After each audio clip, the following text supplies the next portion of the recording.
The Revolt of the Angels by Anatole, France. Containing in a few lines the history of a French family from 1789 to the present day. Beneath the shadow of St. Sulpice, the ancient mansion of the Despavieux family rears its austere 3 stories between a moss-grown facade and a garden hemmed in, as the years have elapsed, by ever loftier and more intrusive buildings, wherein, nevertheless, 2 tall chestnut trees still lift their withered heads. Here from 1825 to 1857 dwelt the great man of the family, Alexandre Bussot Despavieux, Vice-President of the Council of State under the government of July, member of the Academy of Moral and Political Sciences, and author of an essay on the civil and religious institutions of nations, in 3 octavo volumes, a work unfortunately left incomplete. This eminent theorist of a liberal monarchy left as heir to his name his fortune and his fame, Fulgence Adolphe Bussot Despavieux, senator under the Second Empire, who added largely to his patrimony by buying land over which the Avenue de l'Impératrice was destined ultimately to pass, and who made a remarkable speech in favor of the temporal power of the popes. Fulgence had 3 sons. The eldest, Marc Alexander, entering the army, made a splendid career for himself. He was a good speaker. The second, Gaëtan, showing no particular aptitude for anything, lived mostly in the country, where he hunted, bred horses, and devoted himself to music and painting. The third son, René, destined from his childhood for the law, resigned his deputyship to avoid complicity in the fairy decrees against the religious orders, and later, perceiving the revival under the presidency of Monsieur Folliers of the days of Decius and Diocletian, put his knowledge and zeal at the service of the persecuted church. From the Concordat of 1801 down to the closing years of the Second Empire, all the Despavieux attended Mass for the sake of example.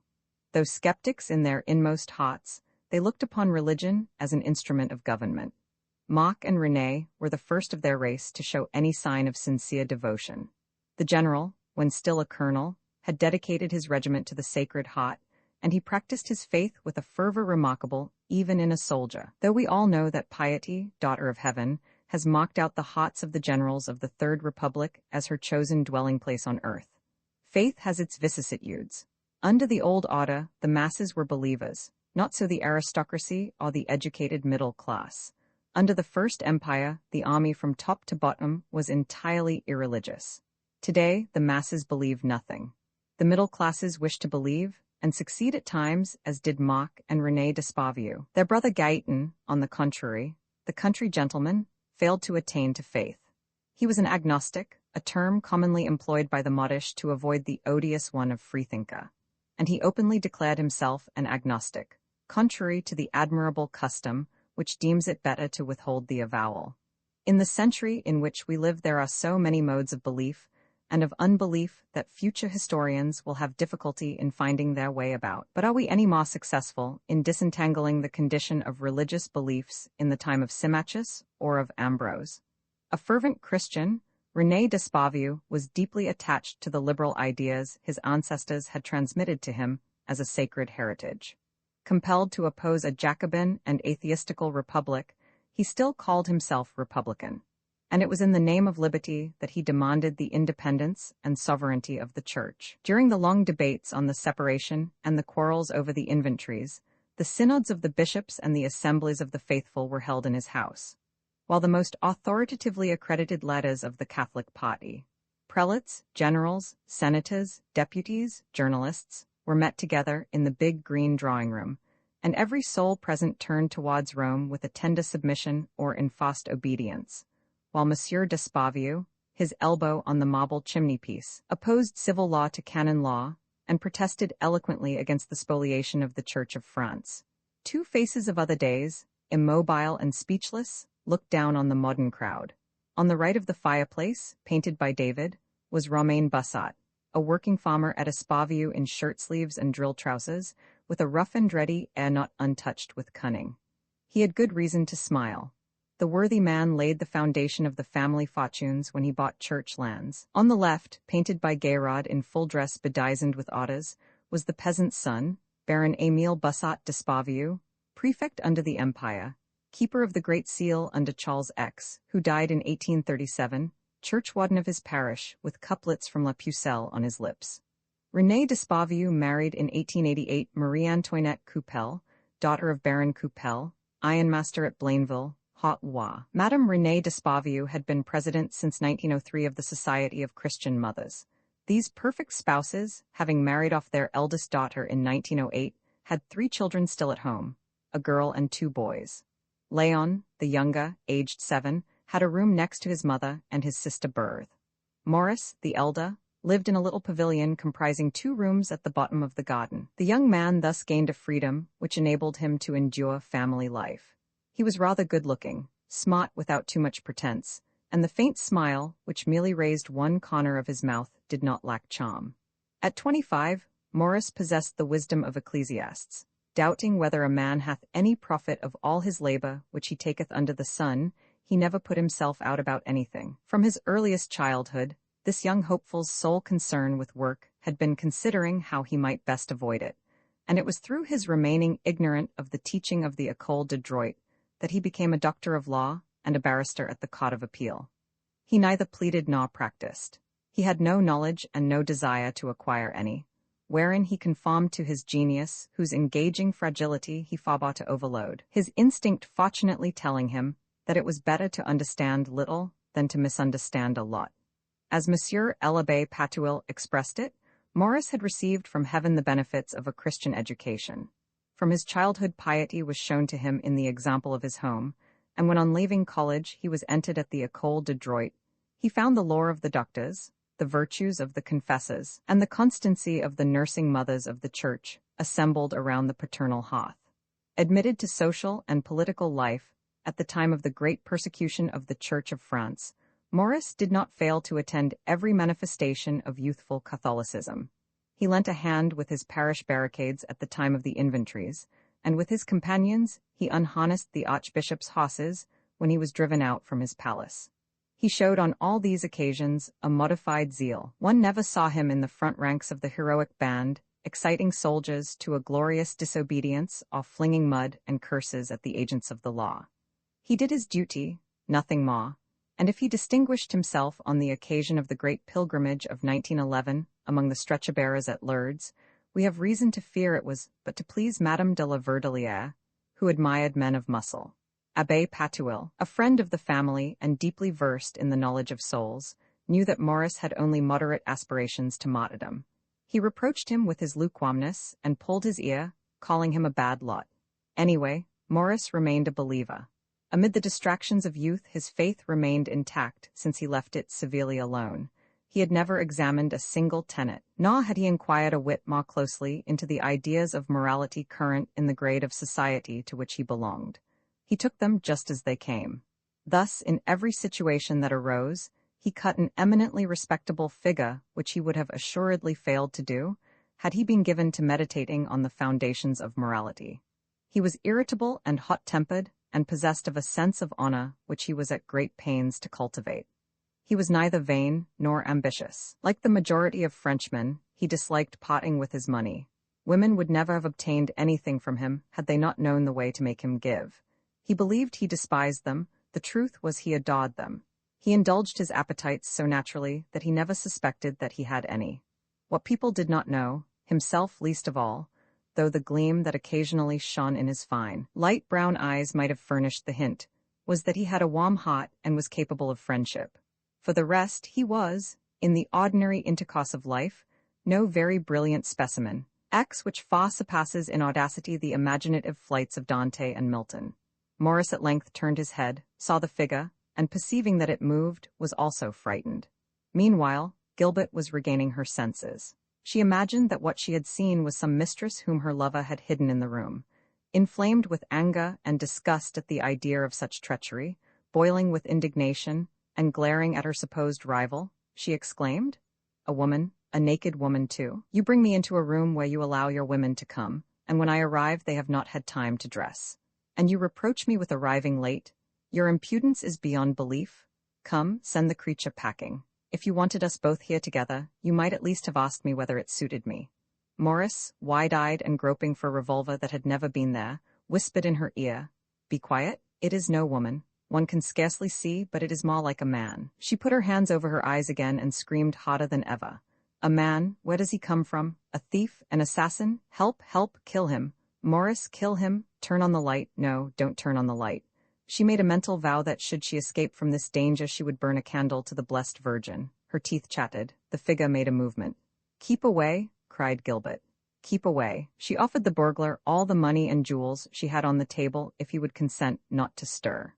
Amid her surprise and terror, the idea assailed her that her husband, dissembling his suspicions, had caused her to be followed, had posted witnesses, and had recourse to the commissaire de police. In a flash, she distinctly saw before her the long, painful future, the glaring scandal, the pretended disdain, the cowardly desertion of her friends, the just mockery of society, for it is indeed ridiculous to be found out.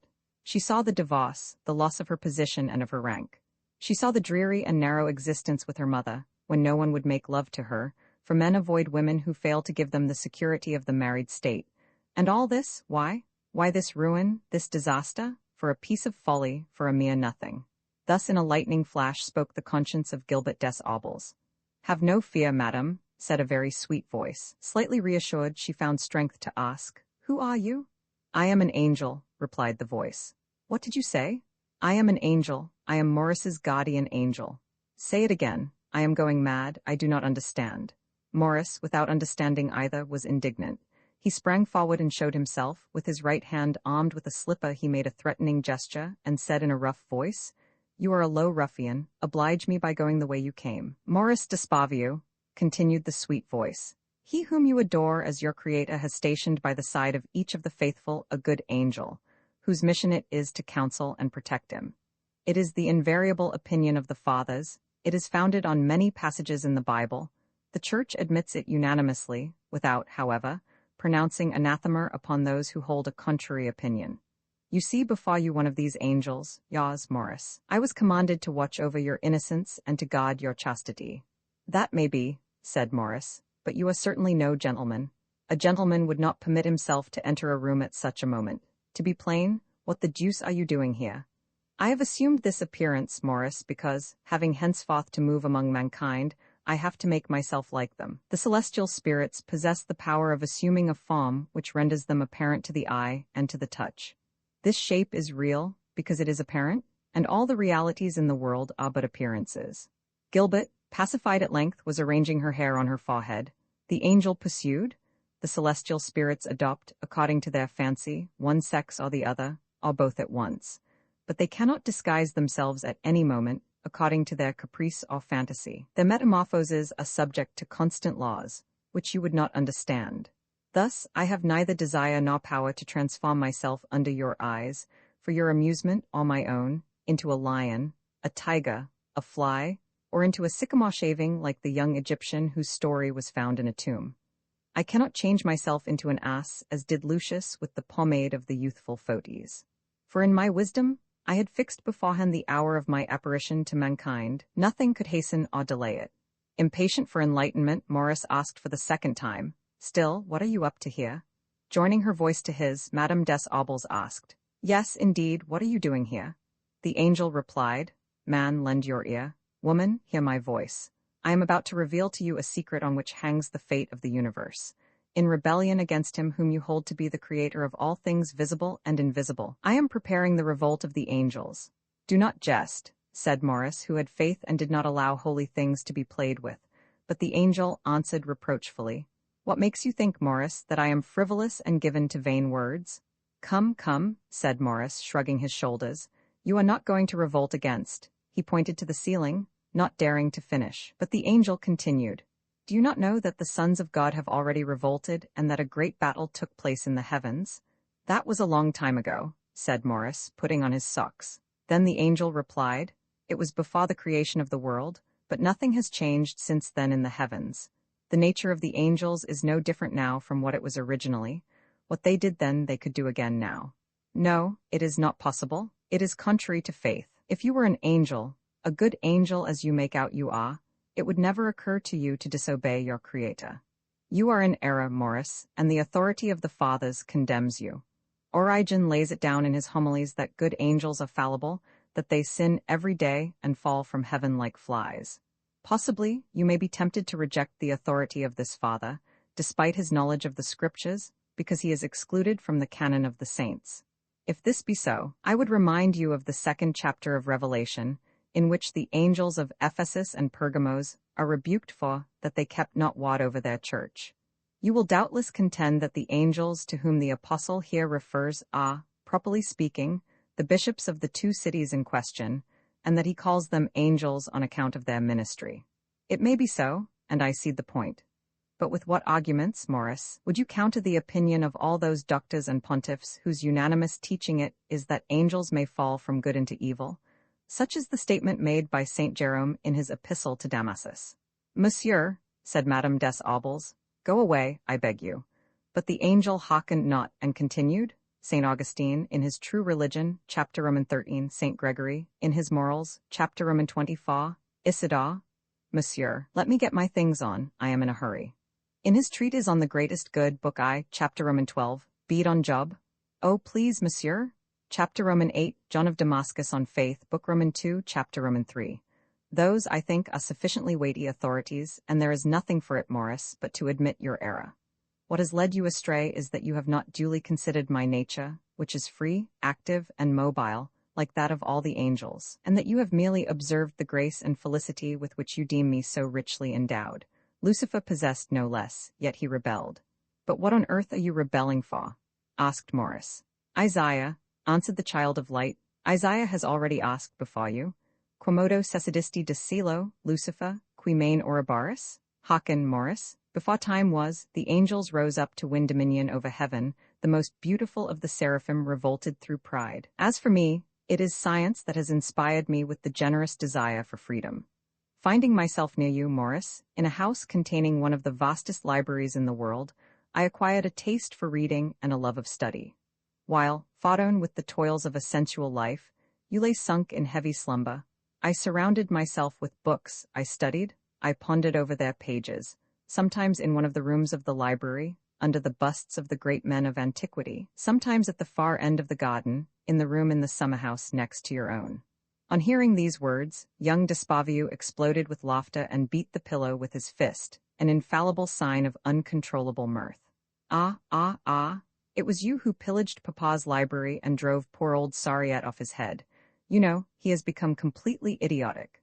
Busily engaged, continued the angel, in cultivating for myself a sovereign intelligence, I paid no heed to that inferior being, and when he thought to offer obstacles to my researches, and to disturb my work, I punished him for his importunity.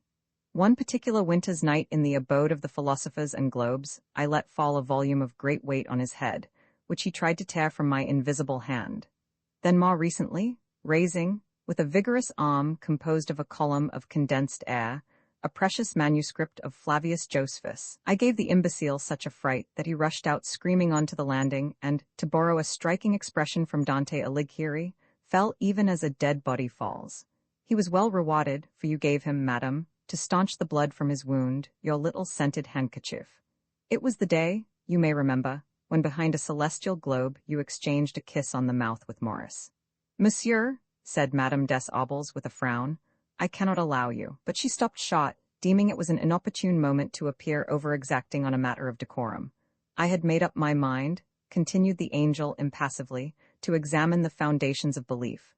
I first attacked the monuments of Judaism, and I read all the Hebrew texts. You know Hebrew, then? Exclaimed Morris. Hebrew is my native tongue. In paradise for a long time we have spoken nothing else. Ah, you are a Jew. I might have deduced it from your want of tact. The angel, not deigning to hear, continued in his melodious voice. I have delved deep into Oriental antiquities and also into those of Greece and Rome.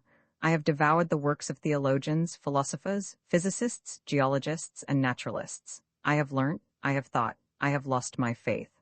What, you no longer believe in God? I believe in him, since my existence depends on his, and if he should fail to exist, I myself should fall into nothingness. I believe in him, even as the Satyrs and the Maenads believed in Dionysus, and for the same reason. I believe in the God of the Jews and the Christians, but I deny that he created the world. At the most he organized but an inferior part of it, and all that he touched bears the mark of his rough and unforeseeing touch. I do not think he is either eternal or infinite, for it is absurd to conceive of a being who is not bounded by space or time. I think him limited, even very limited. I no longer believe him to be the only God.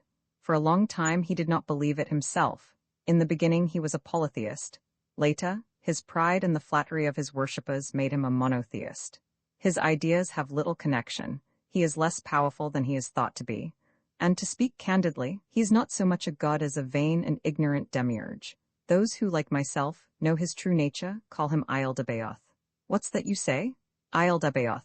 Isle-de-Baoth, what's that? I have already told you. It is the demiurge whom in your blindness you adore as the one and only God. You're mad. I don't advise you to go and talk rubbish like that to Abbé Patuil. I am not in the least sanguine, my dear Maurice, of piercing the dense night of your intellect. I merely tell you that I am going to engage Isle-de-Baoth in conflict with some hopes of victory. Mark my words, you won't succeed. Lucifer shook his throne, and the issue was for a moment in doubt. What is your name? Abdiel for the angels and saints, Arcade for mankind. Well, my poor Arcade, I regret to see you going to the bad, but confess that you are jesting with us. I could at a pinch understand your leaving heaven for a woman. Love makes us commit the greatest follies, but you will never make me believe that you, who have seen God face to face, ultimately found the truth in old Sariette's musty books. No, you will never get me to believe that. My dear Maurice, Lucifer was face to face with God, yet he refused to serve him.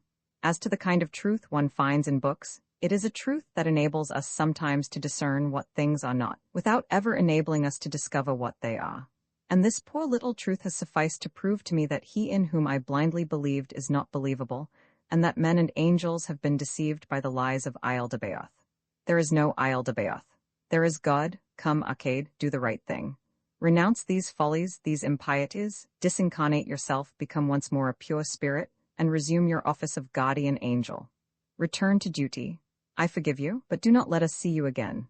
I should like to please you, Maurice. I feel a certain affection for you, for my heart is soft, but fate henceforth calls me elsewhere towards beings capable of thought and action. Monsieur Arcade, said Madame des Aubles, withdraw, I implore you. It makes me horribly shy to be in this position before two men. I assure you I am not accustomed to it. Roman 11 recounts in what manner the angel, attired in the cast-off garments of a suicide, leaves the youthful Maurice without a heavenly guardian. Reassure yourself, madam, replied the apparition. Your position is not as risky as you say. You are not confronted with two men, but with one man and an angel. She examined the stranger with an eye which, piercing the gloom, was anxiously surveying a vague, but by no means negligible indication, and asked, Monsieur, is it quite certain that you are an angel? The apparition prayed her to have no doubt about it, and gave some precise information as to his origin. There are 3 hierarchies of celestial spirits, each composed of 9 choirs. The first comprises the seraphim, cherubim, and the thrones. The second, the dominations, the virtues, and the powers. The third, the principalities, the archangels, and the angels properly so called. I belong to the 9th choir of the 3rd hierarchy. Madame des Aubles, who had her reasons for doubting this, expressed at least one. You have no wings. Why should I, madam? Am I bound to resemble the angels on your holy water stoops? Those feathery awes that beat the waves of the air in rhythmic cadences are not always worn by the heavenly messengers on their shoulders. Cherubim may be apterous. That all too beautiful angelic pair, who spent an anxious night in the house of Lot, compassed about by an oriental hod. They had no wings?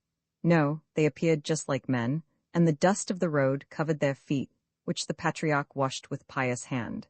I would beg you to observe, madam, that according to the science of organic metamorphosis, created by Lamarck and Darwin, the wings of birds have been successively transformed into forefeet in the case of quadrupeds, and into arms in the case of the Linnaean primates.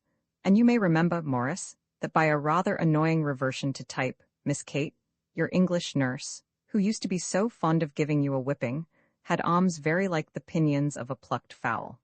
One may say, then, that a being possessing both arms and wings is a monster and belongs to the department of teratology. In paradise, we have cherubim and cherubs in the shape of winged bulls, but those are the clumsy inventions of an inartistic god. It is nevertheless true, quite true, that the victories of the Temple of Athena, Nike on the Athenian Acropolis, are beautiful, and possess both arms and wings. It is also true that the victory of Brescia is beautiful, with her outstretched arms and her long wings folded on her mighty loins. It is one of the miracles of Greek genius to have known how to create harmonious monsters. The Greeks never err, the moderns always. Yet on the whole, said Madame des Aubles, you have not the look of a pure spirit. Nevertheless, I am one, madam, if ever there was one, and it ill becomes you who have been baptized to doubt it. Several of the fathers, such as St. Justin, Tertullian, Origen, and Clement of Alexandria, thought that the angels were not purely spiritual, but possessed a body formed of some subtle material. This opinion has been rejected by the Church, hence I am merely spirit. But what is spirit, and what is matter? Formerly, they were contrasted as being two opposites, and now, your human science tends to reunite them as two aspects of the same thing. It teaches that everything proceeds from ether and everything returns to it, that the same movement transforms the waves of air into stones and minerals, and that the atoms scattered throughout illimitable space form, by the varying speed of their orbits, all the substance of this material world. But Madame des Aubles was not listening. She had something on her mind, and to put an end to her suspense, she asked, "How long have you been here?" "I came with Morris." "Well, that's a nice thing," said she, shaking her head, but the angel continued with heavenly serenity. Everything in the universe is circular, elliptical, or hyperbolic, and the same laws which rule the stars govern this grain of dust. In the original and native movement of its substance, my body is spiritual, but it may affect, as you perceive, this material state, by changing the rhythm of its elements. Having thus spoken, he sat down in a chair on Madame des Aubles' black stockings. A clock struck outside. "Good heavens, 7 o'clock!" exclaimed Gilbert. "What am I to say to my husband? He thinks I am at that tea party in the Rue de Rivoli. We are dining with the Laverdeliers tonight. Go away immediately, Monsieur Arcade. I must get ready to go. I have not a second to lose." The angel replied that he would have willingly obeyed Madame des Aubles had he been in a state to show himself decently in public, but that he could not dream of appearing out of doors without any clothes. "Were I to walk naked in the street," he added, "I should offend a nation attached to its ancient habits, habits which it has never examined. They are the basis of all moral systems.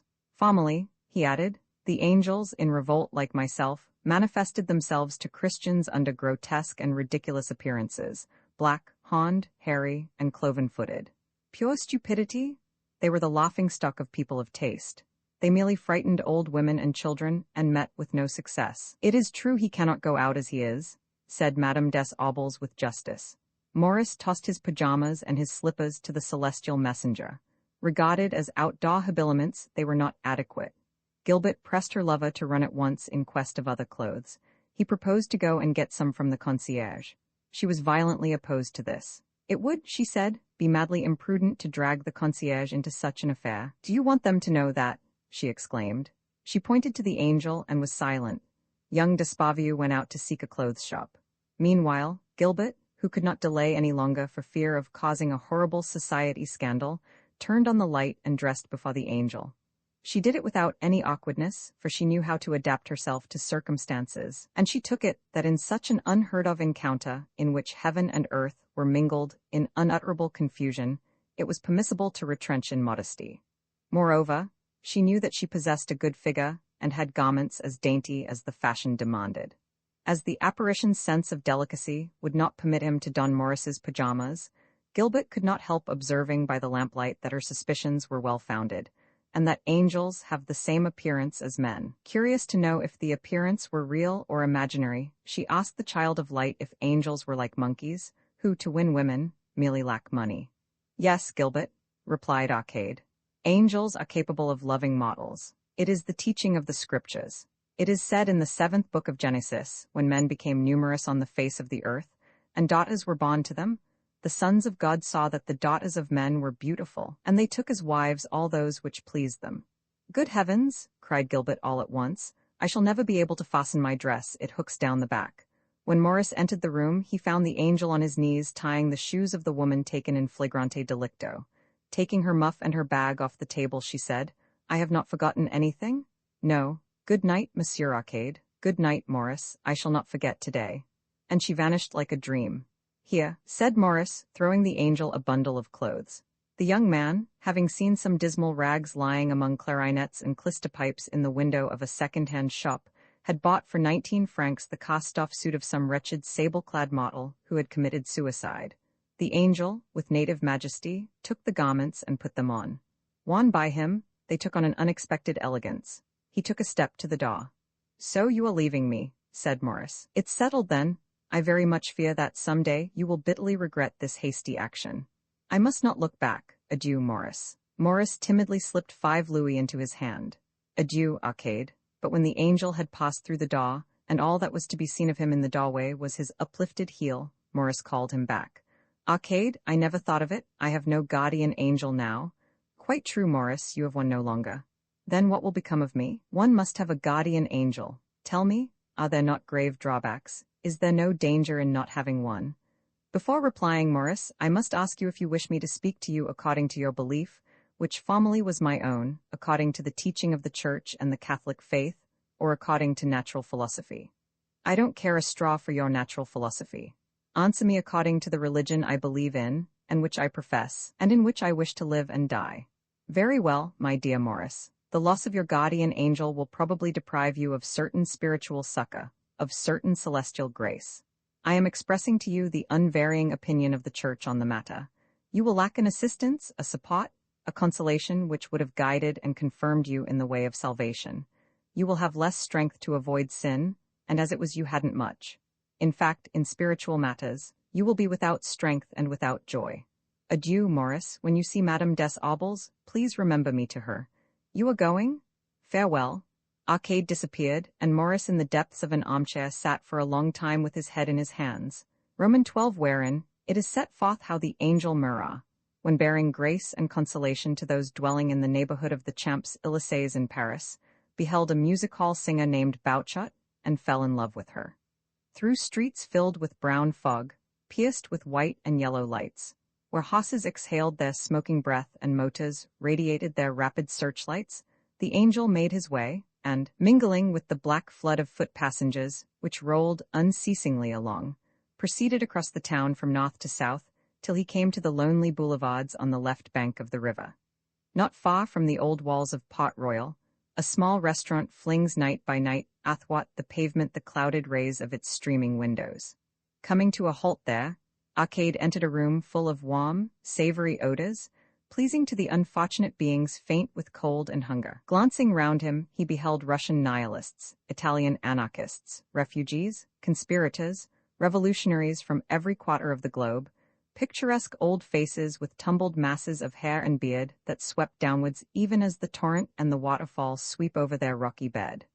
There were young faces of virginal coldness, expressions somber and wild, pale eyes of infinite sweetness, drawn faces, and in a corner there were 2 Russian women, one extremely lovely, the other hideous, but both resembling each other in their indifference to ugliness and to beauty. But failing to find the face he sought, for there were no angels in the room, he sat down at a small vacant marble table. Angels, when driven by hunger, eat as do the animals of this earth, and their food, transformed by digestive heat, becomes one with their celestial substance.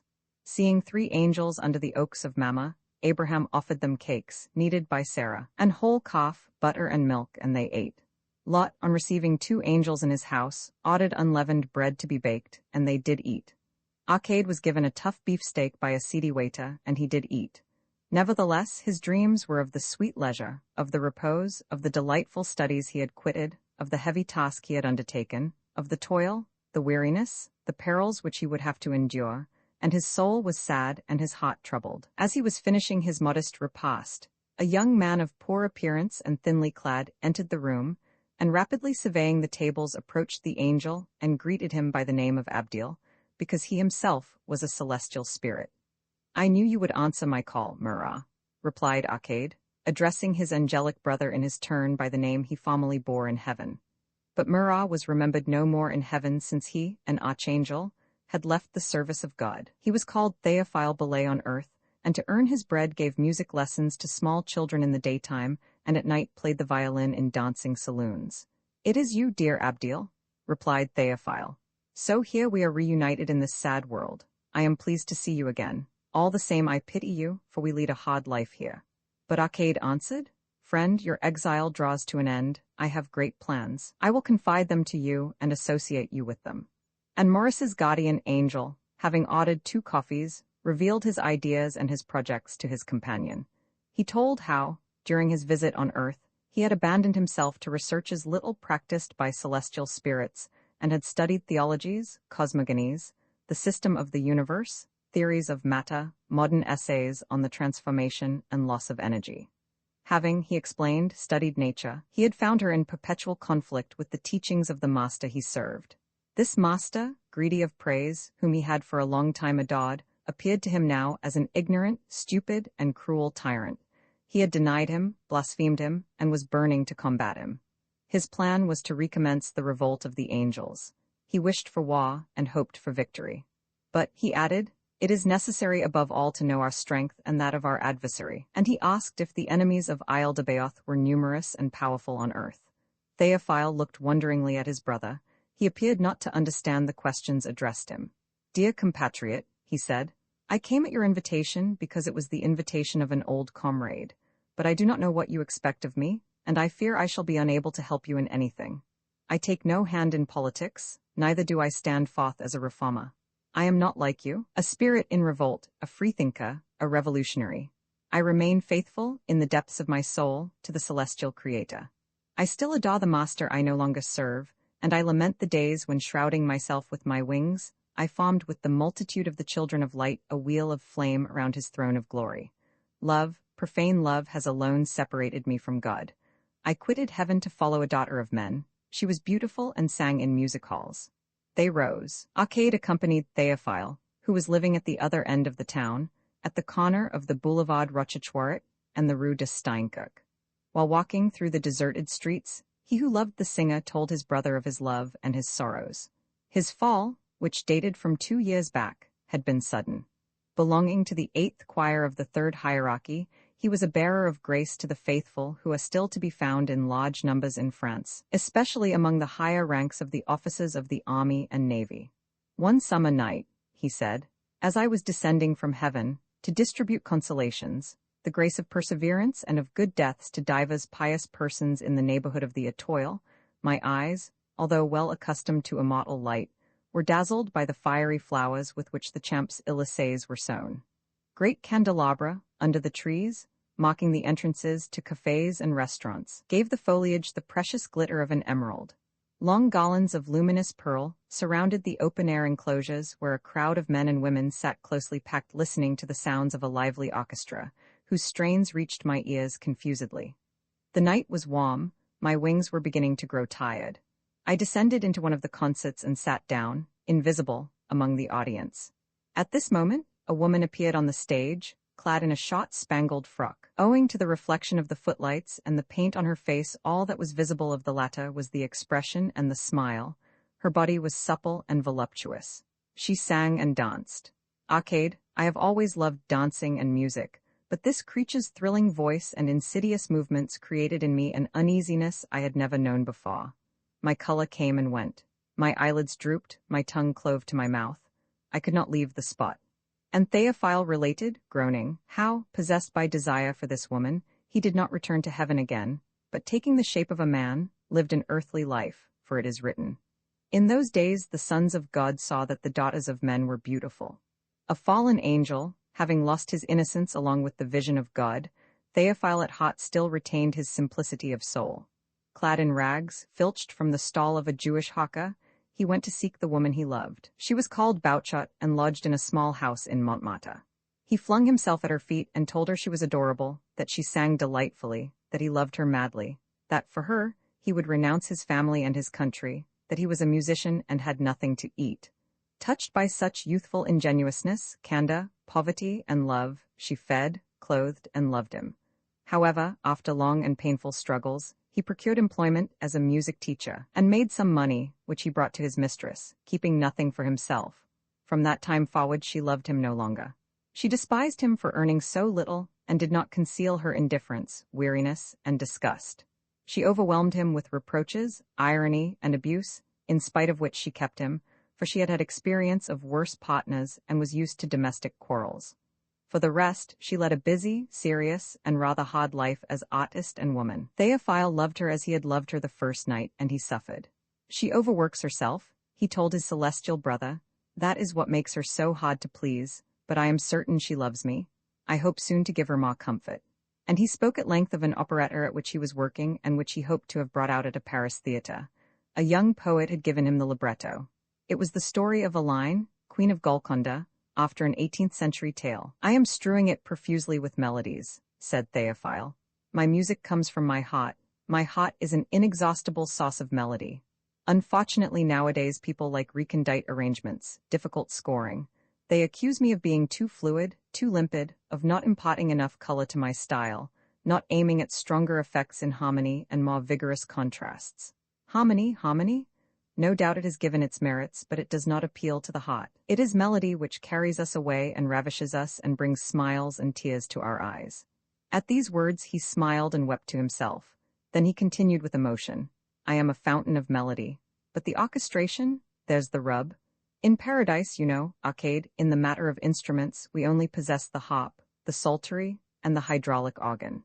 Arcade was only listening to him with half an ear.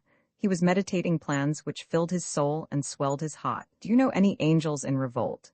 He asked his companion. As for me, I know only one, Prince Istar, with whom I have exchanged a few letters, and who offered to share his attic with me while I was finding a lodging in this town, where I believe rents are very high. Of angels in Revolt, Theophile knew none. When he met a fallen spirit who had formerly been one of his comrades, he shook him by the hand, for he was a faithful friend. Sometimes he saw Prince Istar, but he avoided all those bad angels who shocked him by the violence of their opinions and whose conversations plagued him to death. Then you don't approve of me? Asked the impulsive Arcade. Friend, I neither approve of you nor blame you. I understand nothing of the ideas which trouble you. Neither do I think it good for an artist to concern himself with politics. One is quite sufficient to occupy oneself with one's art. He loved his profession, and had hopes of arriving one day, but theatrical ways disgusted him. The only chance he saw of having his piece played was to take one or two, perhaps three, collaborators, who, without having done any work, would sign their names and share the profits. Soon, Bouchot would fail to find engagements. When she offered her services in some small hall, the manager began by asking her how many shares she was taking in the business. Such customs, thought Theophile, were deplorable. Roman 13, wherein we hear the beautiful archangel Zeta unfold her lofty designs, and are shown the wings of Mira, all moth-eaten, in a cupboard. Thus talking, the two archangels had reached the boulevard Rochechouart. As his eye lighted on a tavern, whence through the mist the light fell golden on the pavement, Theophile suddenly bethought himself of the archangel Ethereal, who, in the guise of a poor but beautiful woman, was living in wretched lodgings on La Butte, and came every evening to read the papers at this tavern. The musician often met her there. Her name was Zeta. Theophile had never been curious enough to inquire into the opinions entertained by this archangel, but it was generally supposed that she was a Russian nihilist, and he took her to be, like Arcade, an atheist and a revolutionary. He had heard remarkable tales about her. People said she was an hermaphrodite, and that as the active and passive principles were united within her, in a condition of stable equilibrium, she was an example of a perfect being, finding in herself complete and continuous satisfaction, contented yet unfortunate in that she knew not desire. But, added Theophile, I have my doubts about it. I believe she's a woman and subject to love, like everything else that has life and breath in the universe. Besides, someone caught her one day kissing her hand to a strapping peasant fellow. He offered to introduce his companion to her. The two angels found her alone, reading. As they drew near, she lifted her great eyes in whose deeps of molten gold little sparks of light were forever ardents. Her brows were contracted into that austere fold which we see on the forehead of the Pythian Apollo. Her nose was perfect and descended without a curve. Her lips were compressed and imparted a disdainful and supercilious air to her whole countenance. Her tawny hair, with its gleaming lights, was carelessly adorned with the tattered remnants of a huge bird of prey. Her garments lay about her in dark and shapeless folds. She was leaning her chin on a small, ill-tended hand. Arcade, who had but recently heard references made to this powerful archangel, showed her mocked esteem, and placed entire confidence in her. He immediately proceeded to tell of the progress his mind had made towards knowledge and liberty, of his lucubrations in the Despavieux library, of his philosophical reading, his studies of nature, his works on exegesis, his anger and his contempt when he recognized the deception of the demiurge, his voluntary exile among mankind, and, finally, of his project to stir up rebellion in heaven. Ready to dare all against an odious master, whom he pursued with inextinguishable hatred, he expressed his profound happiness at finding in Ethereal a mind capable of counseling and helping him in his great undertaking. You are not a very old hand at revolutions, said Zita, smiling. Nevertheless, she doubted neither his sincerity nor the firmness of his declared resolve, and she congratulated him on his intellectual audacity. That is what is most lacking in our people, she said. They do not think, and she added almost immediately. But on what can intelligence sharpen its wits in a country where the climate is soft and existence made easy? Even here, where necessity calls for intellectual activity, nothing is rarer than a person who thinks. Nevertheless, replied Morris's guardian angel, man has created science. The important thing is to introduce it into heaven. When the angels possess some notions of physics, chemistry, astronomy, and physiology, when the study of matter shows them worlds in an atom, and an atom in the myriads of planets, when they see themselves lost between these two infinities, when they weigh and measure the stars, analyze their composition, and calculate their orbits, they will recognize that these monsters work in obedience to forces which no intelligence can define, or that each star has its particular divinity or indigenous god, and they will realize that the gods of Aldebaran, Betelgeuse, and Sirius are greater than Isle-de-Baoth. When at length they come to scrutinize with care the little world in which their lot is cast, and piercing the crust of the earth, note the gradual evolution of its flora and fauna, and the rude origin of man, who, under the shelter of rocks and in cave dwellings, had no god but himself. When they discover that, united by the bonds of universal kinship to plants, beasts, and men, they have successively endued all forms of organic life, from the simplest and the most primitive, until they became at length the most beautiful of the children of light, they will perceive that Isle-de-Baoth, the obscure demon of an insignificant world lost in space, is imposing on their credulity when he pretends that they issued from nothingness at his bidding. They will perceive that he lies in calling himself the infinite, the eternal, the almighty, and that, so far from having created worlds, he knows neither their number nor their laws. They will perceive that he is like unto one of them. They will despise him, and, shaking off his tyranny, will fling him into the Gehenna where he has hurled those more worthy than himself. Do you think so? Murmured Zita, puffing out the smoke of her cigarette. Nevertheless, this knowledge by virtue of which you reckon to enfranchise heaven has not destroyed religious sentiment on earth. In countries where they have set up and taught this science of physics, of chemistry, astronomy, and geology, which you think capable of delivering the world, Christianity has retained almost all its sway. If the positive sciences have had such a feeble influence on the beliefs of mankind, it is not likely they will exercise a greater one on the opinions of the angels, and nothing is of such dubious efficacy as scientific propaganda. What? Exclaimed Arcade. You deny that science has given the Church its death blow? Is it possible? The Church, at any rate, judges otherwise. Science, which you believe has no power over her, is redoubtable to her, since she prescribes it. From Galileo's dialogues to Monsieur Aulard's little manuals, she has condemned all its discoveries, and not without reason. In former days, when she gathered within her fold all that was great in human thought, the Church held sway over the bodies as well as over the souls of men, and imposed unity of obedience by fire and sword. Today her power is but a shadow, and the elect among the great minds have withdrawn from her. That is the state to which science has reduced her. Possibly, replied the beautiful archangel, but how slowly, with what vicissitudes, at the price of what efforts, of what sacrifices. Zita did not absolutely condemn scientific propaganda, but she anticipated no prompt or certain results from it. For her, it was not so much a question of enlightening the angels. The important thing was to enfranchise them. In her opinion, one only exerted a strong influence on individuals, whoever they might be, by rousing their passions and appealing to their interests. Persuade the angels that they will cover themselves with glory by overthrowing the tyrant, and that they will be happier once they are free. That is the most practical policy to attempt, and, for my own part, I am devoting all my energies to its fulfillment. It is certainly no light task, because the kingdom of heaven is a military autocracy, and there is no public opinion in it. Nevertheless, I do not despair of starting an intellectual movement. I do not wish to boast, but no one is more closely acquainted than I with the different classes of angelic society.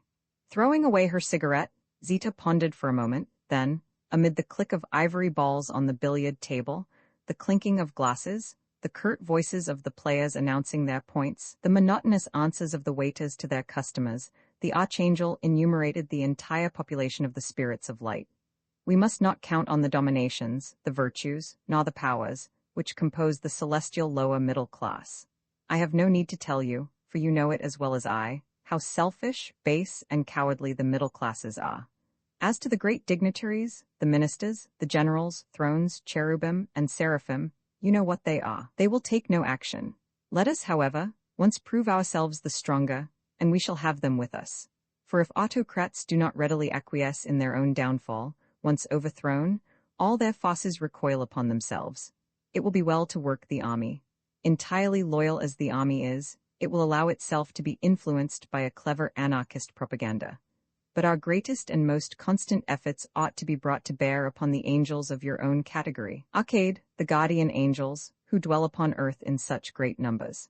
They fill the lowest ranks of the hierarchy, are for the most part discontented with their lot, and more or less imbued with the ideas of the present century. She had already conferred with the guardian angels of Montmartre, Clignancourt, and Fils du Calvaire. She had devised the plan of a vast association of spirits on earth with the view of conquering heaven. To accomplish this task, she said, I have established myself in France, but not because I had the folly to believe myself freer in a republic than in a monarchy. Quite the contrary, for there is no country where the liberty of the individual is less respected than in France, but the people are indifferent to everything connected with religion. Nowhere else, therefore, should I enjoy such tranquility. She invited Arcade to unite his efforts to hers, and when they separated at the door of the brasserie, the steel shutter was already making its groaning descent. Above all, said Zita, you must meet the gardener. I will take you to his rustic home one day. Théophile, who had slumbered during all this talk, begged his friend to come home with him and smoke a cigarette. He lived quite near in the small street opposite, leading off the boulevard. Arcade would see Bouchot, she would please him. They climbed up 5 flights of stairs. Bouchot had not yet returned. A tin of sardines lay open on the piano. Red stockings coiled about the armchairs.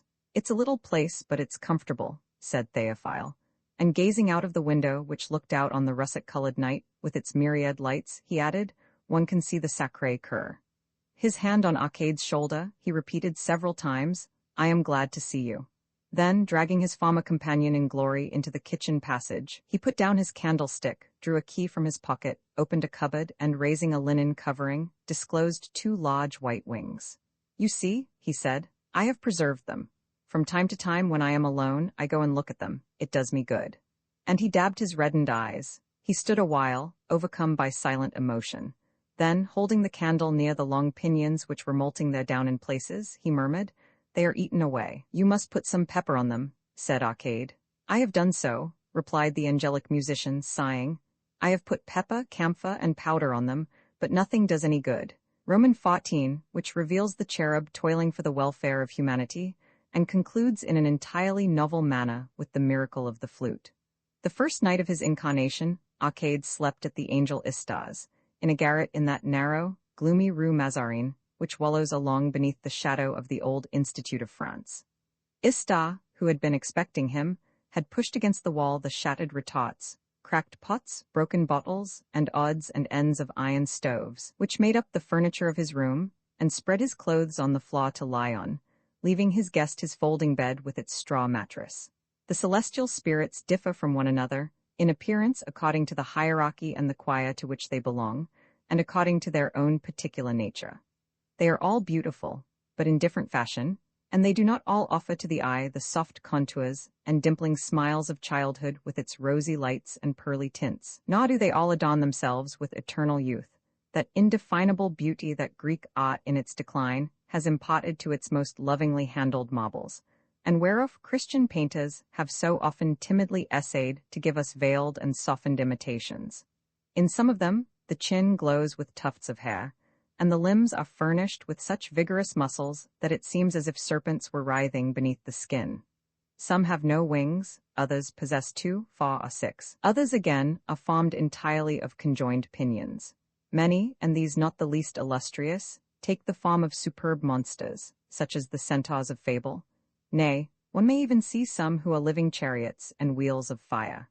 A member of the highest celestial hierarchy, Istar belonged to the choir of cherubim or cherubs who see above them the seraphim alone. In common with all the angelic spirits of his rank, he had formerly borne in heaven the bodily shape of a winged bull, surmounted by the head of a horned and bearded man, and carrying between his loins the attributes of generous fecundity.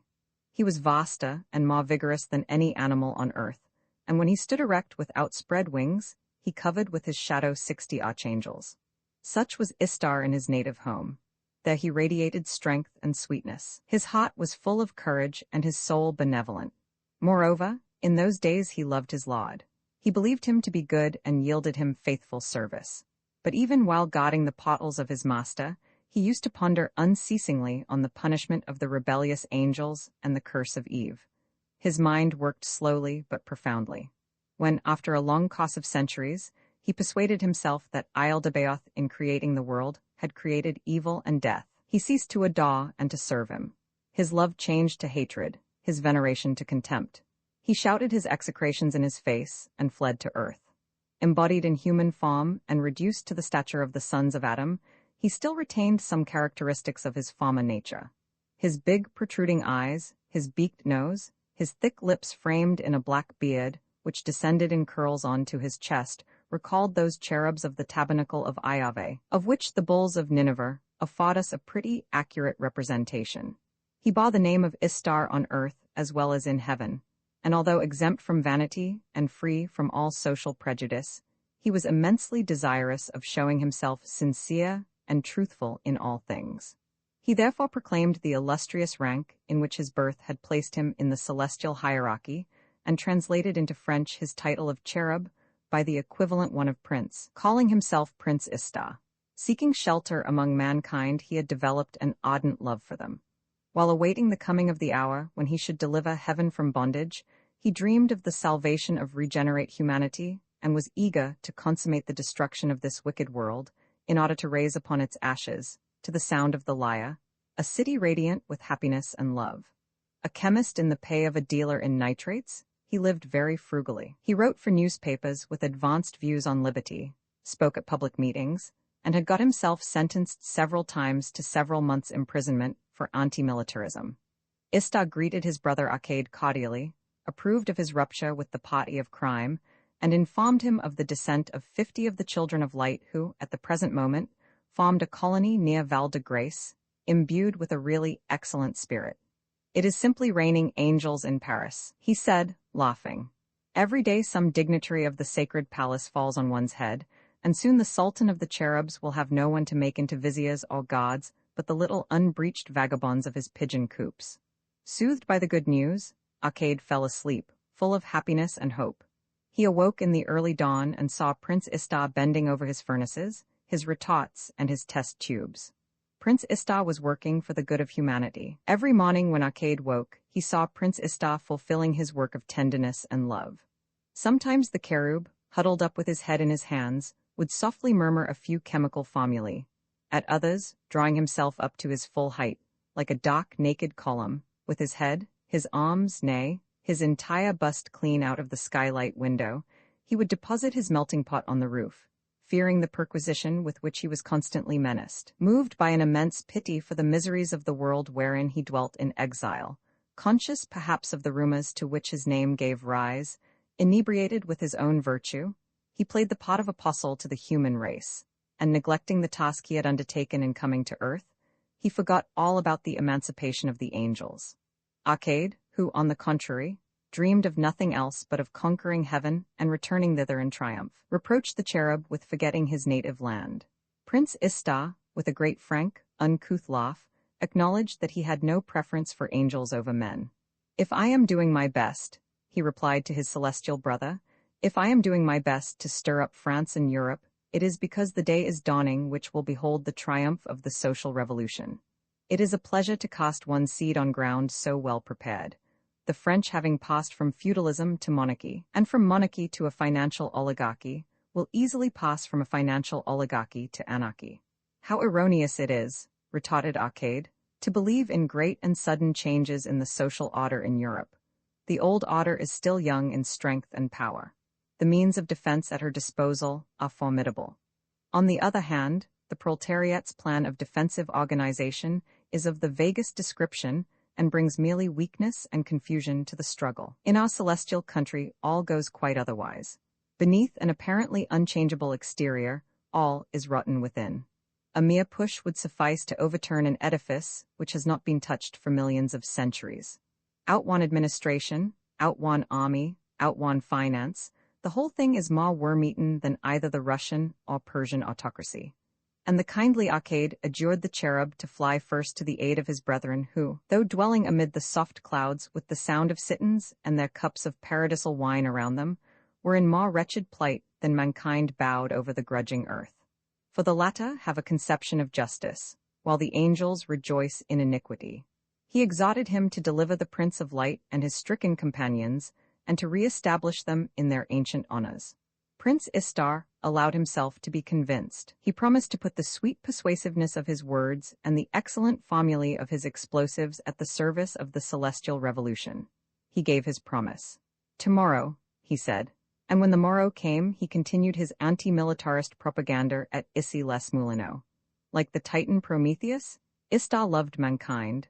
Arcade, suffering from all the desires to which the sons of Adam are subjected, found himself lacking in resources to satisfy them. Istar gave him a start in a printing house in the Rue de Vaugirard, where he knew the foreman. Arcade, thanks to his celestial intelligence, soon knew how to set up type and became, in a short time, a good compositor. After standing all day in the whirring workroom, holding the composing stick in his left hand, and swiftly drawing the little leaden signs from the case in the order required by the copy fixed in the visorium, he would go and wash his hands at the pump and dine at the corner bar, a newspaper propped up before him on the marble table. Being now no longer invisible, he could not make his way into the Desparvieu library, and was thus debarred from allaying his ardent thirst for knowledge at that inexhaustible source. He went of an evening to read at the library of Sti, Genevieve on the famous hill of learning, but there were only ordinary books to be had there, greasy things, covered with ridiculous annotations, and lacking many pages. The sight of women troubled and unsettled him. He would remember Madame des Aubles and her charm, and although he was handsome, he was not loved, because of his poverty and his workaday clothes. He saw much of Zita, and took a certain pleasure in going for walks with her on Sundays along the dusty roads which edged the grass-grown trenches of the fortifications. They wandered, the pair of them, by wayside inns, market gardens, and green retreats, propounding and discussing the vastest plans that ever stirred the world, and occasionally, as they passed along by some traveling circus, the steam organ of the merry-go-round would furnish an accompaniment to their words as they breathed fire and fury against heaven. Zita used often to say, "Istar means well, but he's a simple fellow. He believes in the goodness of men and things. He undertakes the destruction of the old world and imagines that anarchy of itself will create order and harmony. You, Arcade, you believe in science. You deem that men and angels are capable of understanding, whereas, in point of fact, they are only creatures of sentiment. You may be quite sure that nothing is to be obtained from them by appealing to their intelligence. One must rouse their interests and their passions." Arcade, Istar, Zita, and 3 or 4 other angelic conspirators occasionally foregathered in Théophile Bellet's little flat, where Bouchoc gave them tea. Though she did not know that they were rebellious angels, she hated them instinctively, and feared them, for she had had a Christian education, albeit she had sadly failed to keep it up. Prince Istar alone pleased her. She thought there was something kind-hearted and an air of natural distinction about him. He stove in the sofa, broke down the armchairs, and tore corners off sheets of music to make notes, which he thrust into pockets invariably crammed with pamphlets and bottles. The musician used to gaze sorrowfully at the manuscript of his operetta, a line, Queen of Golconda, with its corners all torn off. The prince also had a habit of giving Théophile Bellet all sorts of things to take care of mechanical contrivances, chemicals, bits of old iron, powders, and liquids which gave off noisome smells. Théophile Bellet put them cautiously away in the cupboard where he kept his wings, and the responsibility weighed heavily upon him. Arcade was much pained at the disdain of those of his fellows who had remained faithful. When they met him, as they went on their sacred errands, they regarded him, as they passed by, with looks of cruel hatred or of pity that was crueler still. He used to visit the rebel angels whom Prince Istar pointed out to him, and usually met with a good reception, but as soon as he began to speak of conquering heaven, they did not conceal the embarrassment and displeasure he caused them. Arcade perceived that they had no desire to be disturbed in their tastes, their affairs, and their habits. The falsity of their judgment, the narrowness of their minds, shocked him, and the rivalry, The jealousy they displayed towards one another deprived him of all hope of uniting them in a common cause. Perceiving how exile debases the character and warps the intellect, he felt his courage fail him. One evening, when he had confessed his weariness of spirit to Zita, the beautiful archangel said, "Let us go and see Nectaire. Nectaire has remedies of his own for sadness and fatigue." She led him into the woods of Montmorency and stopped at the threshold of a small white house, adjoining a kitchen garden, laid waste by winter, where far back in the shadows the light shone on fossing frames and cracked glass melon shades. Nectaire opened the door to his visitors, and, after quieting the growls of a big mastiff which protected the garden, led them into a low room warmed by an earthenware stove. Against the whitewashed wall, on a deal board, among the onions and seeds, lay a flute ready to be put to the lips. A round walnut table bore a stone tobacco jar, a pipe, a bottle of wine, and some glasses. The gardener offered each of his guests a cane-seated chair, and himself sat down on a stool by the table. He was a sturdy old man. Thick gray hair stood up on his head. He had a furrowed brow, a snub nose, a red face, and a forked beard. The big mastiff stretched himself at his master's feet, rested his short black muzzle on his paws, and closed his eyes. The gardener poured out some wine for his guests, and when they had drunk and talked a little, Zita said to Nectaire, "Please play your flute to us. You will give pleasure to my friend whom I have brought to see you." The old man immediately consented. He put the boxwood pipe to his lips. So clumsy was it that it looked as if the gardener had fashioned it himself, and preluded with a few strange runs. Then he developed rich melodies in which the thrills sparkled like diamonds and pearls on a velvet ground. Touched by cunning fingers, animated with creative breath, the rustic pipe sang like a silver flute. There were no overshrill notes, and the tone was always even and pure. One seemed to be listening to the nightingale and the muses singing together, the soul of nature and the soul of man. And the old man auded and developed his thoughts in a musical language full of grace and daring. He told of love, of fear, of vain quarrels, of all-conquering laughter, of the calm light of the intellect, of the arrows of the mind piercing with their golden shafts the monsters of ignorance and hate. He told also of joy and sorrow bending their twin heads over the earth, and of desire which brings worlds into being. The whole night listened to the flute of Nectaire. Already the evening star was rising above the paling horizon. There they sat, Zita with hands clasped about her knees, Arcade, his head leaning on his hand, his lips apart. Motionless they listened. A lark, which had awakened hard by in a sandy field, lured by these novel sounds, rose swiftly in the air, hovered a few seconds, then dropped at one swoop into the musician's orchard. The neighboring sparrows, forsaking the crannies of the mouldering walls, came and sat in a row on the window ledge, whence notes came welling forth that gave them more delight than oats or grains of barley. A jay, coming for the first time out of his wood, folded his sapphire wings on a leafless cherry tree. Beside the drain-head, a large black rat, glistening with the greasy water of the sewers, sitting on his hind legs, raised his short arms and slender fingers in amazement. A field mouse that dwelt in the orchard was seated near him. Down from the tiles came the old tomcat, who retained the gray fur, the ringed tail, the powerful loins, the courage, and the pride of his ancestors. He pushed against the half-open door with his nose and, approaching the flute player with silent tread, sat gravely down, pricking his ears that had been torn in many a nocturnal combat. The grocer's white cat followed him, sniffing the vibrant air, and then, arching her back and closing her blue eyes, listened in ravishment. Mice, swarming in crowds from under the boards, surrounded them, and fearing neither tooth nor claw, sat motionless, their pink hands folded voluptuously on their bosoms. Spiders that had strayed far from their webs with waving legs gathered in a charmed circle on the ceiling. A small gray lizard that had glided onto the doorstep stayed there, fascinated, and, in the loft, the bat might have been seen hanging by her nails, head down, now half-awakened from her winter sleep, swaying to the rhythm of the marvelous flute. Roman 15 wherein we see young Morris bewailing the loss of his guardian angel, even in his mistress's arms, and wherein we hear the Abbé Patuil reject as vain and illusory all notions of a new rebellion of the angels. A fortnight had elapsed since the angel's apparition in the flat. For the first time, Gilbert arrived before Morris at the rendezvous. Morris was gloomy, Gilbert sulky. So far as they were concerned, nature had resumed her drab monotony. They eyed each other languidly, and kept glancing towards the angle between the wardrobe with the mirror and the window, where recently the pale shade of Arcade had taken shape, and where now the blue cretonne of the hangings was the only thing visible. Without giving him a name, it was unnecessary, Madame des Aubles asked, "You have not seen him since." Slowly, sadly, Maurice turned his head from right to left, and from left to right. "You look as if you missed him," continued Madame des Aubles.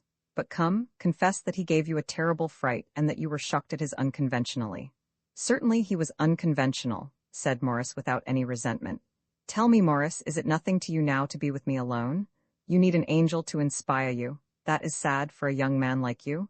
Maurice appeared not to hear and asked gravely, "Gilbert, do you feel that your guardian angel is watching over you?" "I, not at all. I have never thought of him, and yet I am not without religion. In the first place, people who have none are like animals, and then one cannot go straight without religion. It is impossible." "Exactly, that's just it," said Maurice, his eyes on the violet stripes of his flowerless pajamas. "When one has one's guardian angel, one does not even think about him, and when one has lost him, one feels very lonely." "So you miss this?" "Well, the fact is—" "Oh, yes, yes, you miss him. Well, my dear, the loss of such a guardian angel as that is no great matter. No, no, he is not worth much, that Arcade of yours. On that famous day, while you were out getting him some clothes, he was ever so long fastening my dress, and I certainly felt his hand. Well, at any rate, don't trust him." Maurice dreamily lit a cigarette. They spoke of the 6 days bicycle race at the Winter Velodrome, and of the aviation show at the Motor Exhibition at Brussels, without experiencing the slightest amusement. Then they tried lovemaking as a sort of convenient pastime, and succeeded in becoming moderately absorbed in it. But at the very moment when she might have been expected to play a part more in accordance with a mutual sentiment, she exclaimed with a sudden start, "Good heavens! Maurice, how stupid of you to tell me that my guardian angel can see me. You cannot imagine how uncomfortable the idea makes me." Maurice, somewhat taken aback, recalled, a little roughly, his mistress's wandering thoughts. She declared that her principles forbade her to think of playing a round game with angels. Maurice was longing to see Arcade again, and had no other thought. He reproached himself for suffering him to depart without discovering where he was going, and he cudgelled his brains night and day thinking how to find him again. On the bare chance, he put a notice in the personal column of one of the big papers, running thus, "Arcade, come back to your Maurice."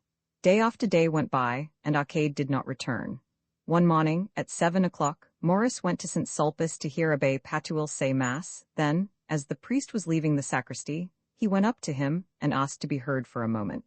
They descended the steps of the church together, and in the bright morning light walked round the fountain of the Quatre Évêques. In spite of his troubled conscience and the difficulty of presenting so extraordinary a case with any degree of credibility, Maurice related how the angel Arcade had appeared to him, and had announced his unhappy resolve to separate from him, and to stir up a new revolt of the spirits of glory.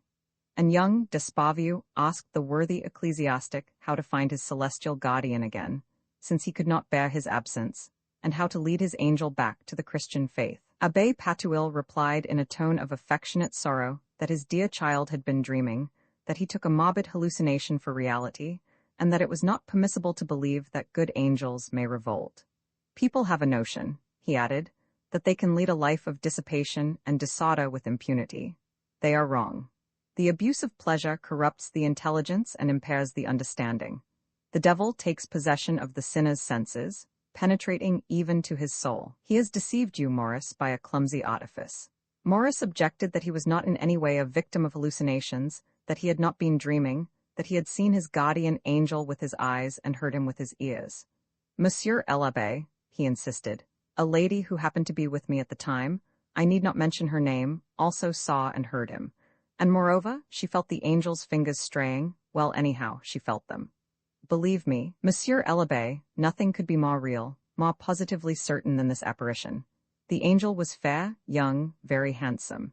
His clear skin seemed in the shadow as if bathed in milky light. He spoke in a pure, sweet voice." "That alone, my child," the abbé interrupted quickly, "proves you were dreaming. According to all the demonologies, bad angels have a hoarse voice which grates like a rusty lock, and even if they did contrive to give a certain look of beauty to their faces, they cannot succeed in imitating the pure voice of the good spirits. This fact, attested by numerous witnesses, is established beyond all doubt. But Monsieur l'Abbé, I saw him. I saw him sit down, stark naked, in an armchair on a pair of black stockings. What else do you want me to tell you?" The Abbé Patuil appeared in no way disturbed by this announcement. I say once more, my son, he replied, that these unhappy illusions, these dreams of a deeply troubled soul, are to be ascribed to the deplorable state of your conscience. I believe, moreover, that I can detect the particular circumstance that has caused your unstable mind thus to come to grief. During the winter in company with Monsieur Sariette and your uncle Gaëtan, you came, in an evil frame of mind, to see the chapel of the Holy Angels in this church, then undergoing repair. As I observed on that occasion, it is impossible to keep artists too closely to the rules of Christian art. They cannot be too strongly enjoined to respect Holy Writ and its authorized interpreters. Monsieur Eugene Delacroix did not suffer his fiery genius to be controlled by tradition. He brooked no guidance, and here, in this chapel, he has painted pictures which in common parlance we call lurid, compositions of a violent, terrible nature which, far from inspiring the soul with peace, quietude, and calm, plunge it into a state of agitation.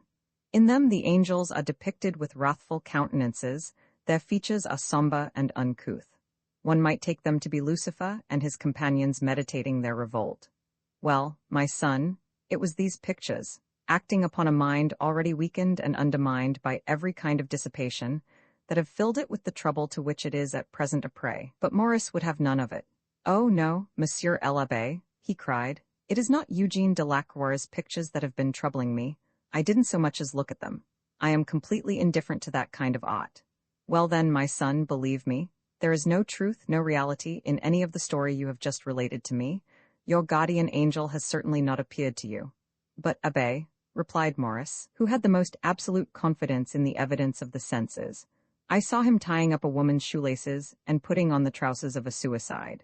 And stamping his feet on the asphalt, Maurice called as witnesses to the truth of his words the sky, the earth, all nature, the towers of St. Sulpice, the walls of the great seminary, the fountain of the Quatre Évêques, the public lavatory, the cabman's shelter, the taxis and motor buses' shelter, the trees, the passers-by, the dogs, the sparrows, the flower seller and her flowers. The abbé made haste to end the interview. All this is error, falsehood, and illusion, my child, said he. You are a Christian. Think as a Christian. A Christian does not allow himself to be seduced by empty shadows. Faith protects him against the seduction of the marvelous. He leaves credulity to freethinkers. There are credulous people for you, freethinkers. There is no humbug they will not swallow. But the Christian carries a weapon which dissipates diabolical illusions, the sign of the cross. Reassure yourself, Maurice, you have not lost your guardian angel.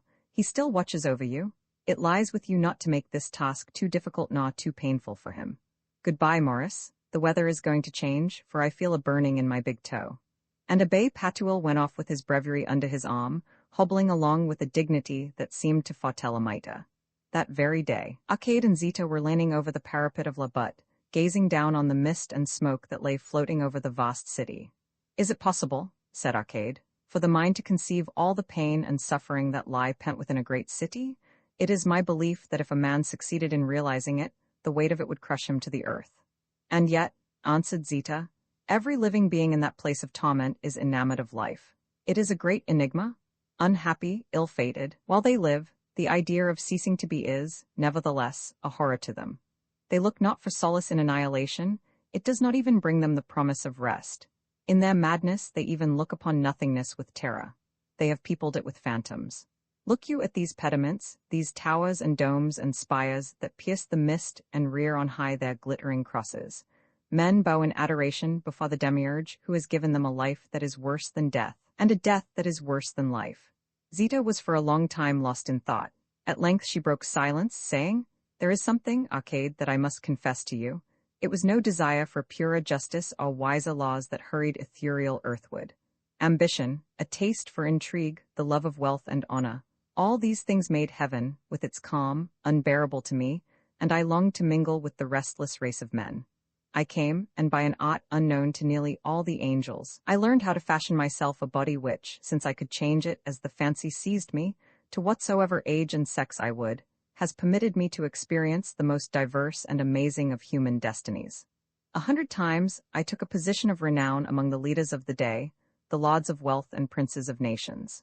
I will not reveal to you, Arcade, the famous names I bore. Know only that I was preeminent in learning, in the fine arts, in power, wealth, and beauty among all the nations of the world. At last, it was but a few years since, as I was journeying in France, under the outward semblance of a distinguished foreigner, I chanced to be roaming at evening through the forest of Montmorency, when I heard a flute unfolding all the sorrows of heaven. The purity and sadness of its notes rent my very soul. Never before had I hearkened to aught so lovely. My eyes were wet with tears, my bosom full of sobs, as I drew near and beheld, on the skirts of a glade, an old man like to a faun, blowing on a rustic pipe. It was Nectaire. I cast myself at his feet, imprinted kisses on his hands and on his lips divine, and fled away. From that day forth, conscious of the littleness of human achievements, weary of the tumult and the vanity of earthly things, ashamed of my vast and profitless endeavors, and deciding to seek out a loftier aim for my ambition, I looked upwards towards my ski home and vowed I would return to it as a deliverer. I rid myself of titles, name, wealth, friends, the horde of sycophants and flatterers, and as Zita the obscure, set to work in indigence and solitude to bring freedom into heaven. And I, said Arcade, I too have heard the flute of Nectaire, but who is this old gardener who can thus woo from a rude wooden pipe notes that are so moving and so beautiful? You will soon know, answered Zita. Roman 16, wherein Mira the seeress, Zephyrin, and the fatal Amédée are successively brought upon the scene, and wherein the notion of Euripides that those whom Zeus wishes to crush he first makes mad, is illustrated by the terrible example of Monsieur Sariette. Disappointed at his failure to enlighten an ecclesiastic renowned for his clarity of mind, and frustrated in the hope of finding his angel again on the high road of orthodoxy, Maurice took it into his head to resort to occultism, and resolved to go and consult a seer. He would have undoubtedly applied to Madame de Thebes, but he had already questioned her on the occasion of his early love troubles, and her replies showed such wisdom that he no longer believed her to be a soothsayer. He therefore had recourse to a fashionable medium, Madame Mira. He had heard many examples quoted of the extraordinary insight of this seeress, but it was necessary to present Madame Mira with some object which the absent one had either touched or won, and to which her translucent gaze had to be attracted. Maurice, trying to remember what the angel had touched since his ill-fated incarnation, recollected that in his celestial nudity he had sat down in an armchair on Madame des Aubel's black stockings, and that he had afterwards helped that lady to dress. Maurice asked Gilbert for one of the talismans required by the clairvoyante, but Gilbert could not give him a single one, unless, as she said, she herself were to play the part of the talisman. For the angel had, in her case, displayed the greatest indiscretion, and such agility that it was impossible always to forestall his enterprise. On hearing this confession, which nevertheless told him nothing new, Maurice lost his temper with the angel, calling him by the names of the lowest animals, and swearing he would give him a good kick when he got him within reach of his foot. But his fury soon turned against Madame des Aubels. He accused her of having provoked the insolence she now denounced, and in his wrath he referred to her by all the zoological symbols of immodesty and perversity. His love for Arcade was rekindled in his heart, and burned with a more ardent flame than ever, and the deserted youth, with outstretched arms and bended knees, invoked his angel with sobs and lamentations. During his sleepless nights it occurred to him that perhaps the books the angel had turned over before his incarnation might serve as a talisman. One morning, therefore, Maurice went up to the library and greeted Monsieur Sariette, who was cataloguing under the romantic gaze of Alexander Despavieux. Monsieur Sariette smiled, but his face was deathly pale. Now that an invisible hand no longer upset the books placed under his charge, now that tranquillity and order once more reigned in the library, Monsieur Sariette was happy, but his strength diminished day by day. There was little left of him but a frail and contented shadow. One dies in full content of sorrow past. Monsieur Sariette, said Maurice, you remember that time when your books were disarranged every night, how armfuls disappeared, how they were dragged about, turned over, ruined, and sent rolling helter-skelter as far as the gutter in the Rue Palatine. Those were great days. Point out to me, Monsieur Sariette, the books which suffered most. This proposition threw Monsieur Sariette into a melancholy stupor, and Maurice had to repeat his request 3 times before he could make the aged librarian understand. At length, he pointed to a very ancient Talmud from Jerusalem as having been frequently touched by those unseen hands. An apocryphal gospel of the 3rd century, consisting of 20 papyrus sheets, had also quitted its place time after time. Gassendi's correspondence too seemed to have been well thumbed. But, added Monsieur Sariette.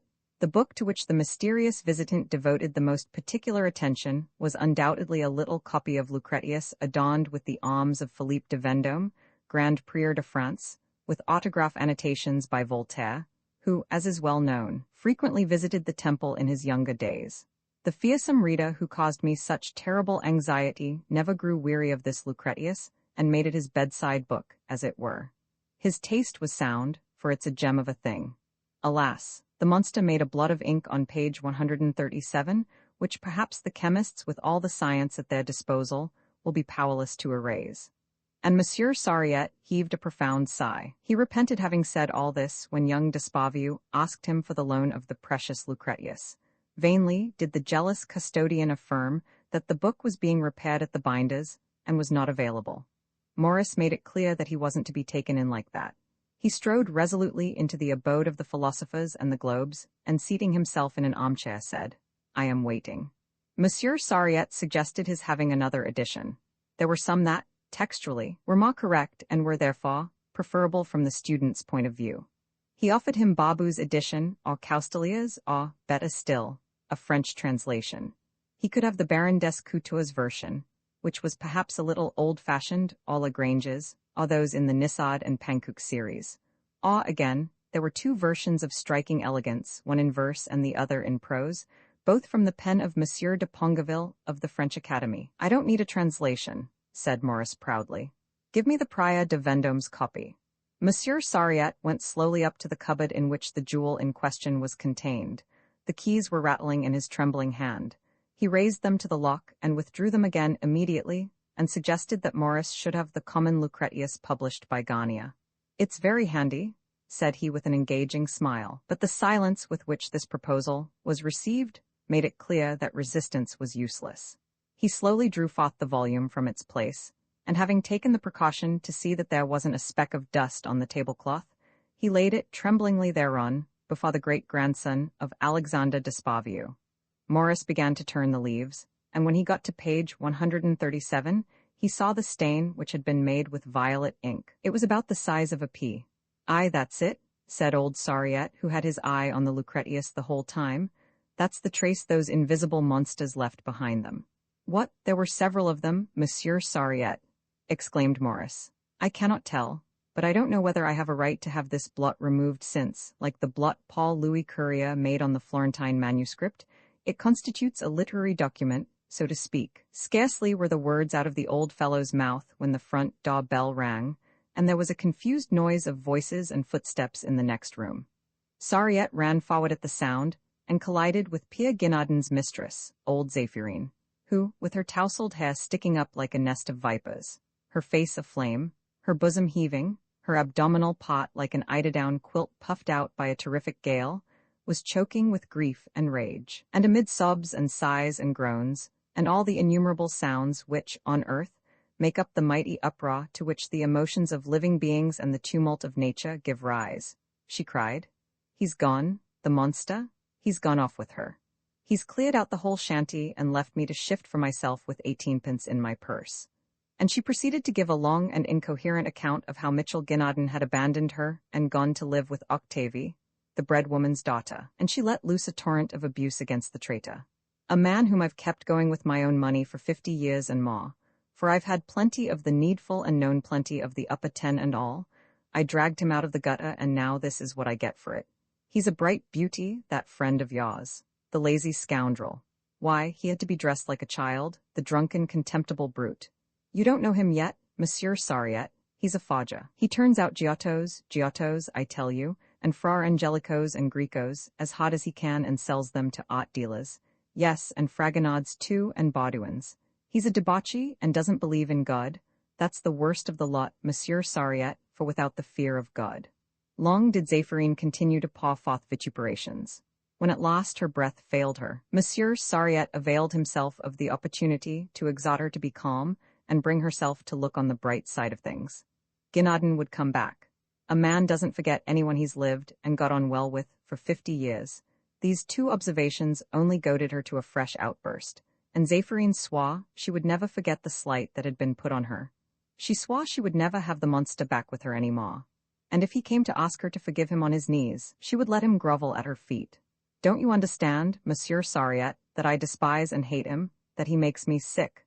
60 times she voiced these lofty sentiments, 60 times she vowed she would never have Guénadin back with her again, that she couldn't bear the sight of him, even in a picture. Monsieur Sariette made no attempt to oppose a resolve which, after protestations such as these, he regarded as unshakable. He did not blame Zéphirine in the least. He even supported her. Unfolding to the deserted one a purer future, he told her of the frailty of human sentiment, exhorted her to display a spirit of renunciation, and enjoined her to show a pious resignation to the will of God. Seeing, in truth, that your friend is so little worthy of affection, he was not suffered to continue. Zéphirine flew at him, and shaking him furiously by the collar of his frock coat, she yelled, half choking with rage, "So little worthy of affection! Mitchell, ah, my boy, you find another more kind, more gay, more witty, you find another like him, always young, yes, always. Not worthy of affection? Anyone can see you don't know anything about love, you old duffer." Taking advantage of the fact that Pierre Sariette was thus deeply engaged, young Despavieux slipped the little Lucretius into his pocket and strolled deliberately past the crouching librarian, bidding him adieu with a little wave of the hand. Armed with his talisman, he hastened to the place desk turns to interview Madame Mira. She received him in a red drawing-room where neither owl nor frog nor any of the paraphernalia of ancient magic were to be found.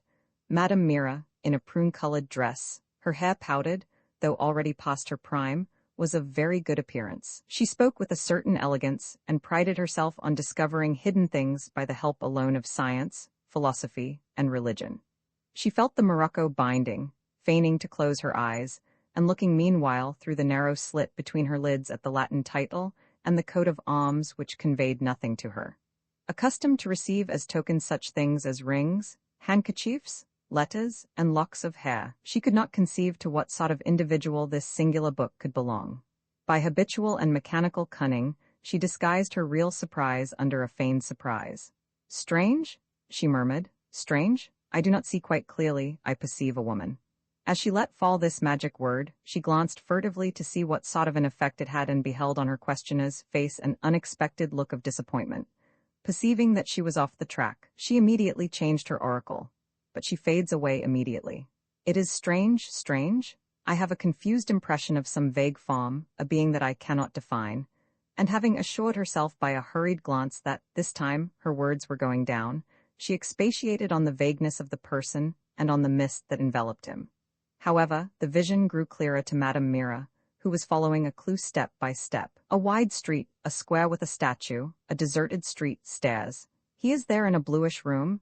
He is a young man, with pale and careworn face. There are things he seems to regret, and which he would not do again did they still remain undone." But the effort at divination had been too great. Fatigue prevented the clairvoyante from continuing her transcendental researches. She spent her remaining strength in impressively recommending him, who consulted her to remain in intimate union with God if he wished to regain what he had lost and succeed in his attempts. On leaving, Maurice placed a louis on the mantelpiece and went away moved and troubled, persuaded that Madame Mira possessed supernatural faculties, but unfortunately insufficient ones. At the bottom of the stairs, he remembered, he had left the little Lucretius on the table of the Pythoness, and, thinking that the old maniac Sariette would never get over its loss, went up to recover possession of it. On re-entering the paternal abode, his gaze lighted upon a shadowy and grief-stricken figure. It was old Sariette, who in tones as plaintive as the wail of the November wind began to beg for his Lucretius. Maurice pulled it carelessly out of his greatcoat pocket. "Don't flurry yourself, Monsieur Sariette," said he. "There the thing is." Clasping the jewel to his bosom, the old librarian bore it away and laid it gently down on the blue tablecloth, thinking all the while where he might safely hide his precious treasure, and turning over all sorts of schemes in his mind as became a zealous curator. But who among us shall boast of his wisdom? The foresight of man is shot, and his prudence is forever being baffled.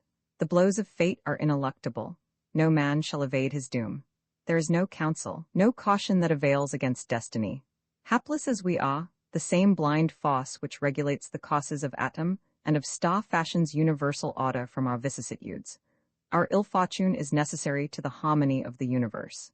It was the day for the binder, a day which the revolving seasons brought round twice a year, beneath the sign of the ram and the sign of the scales.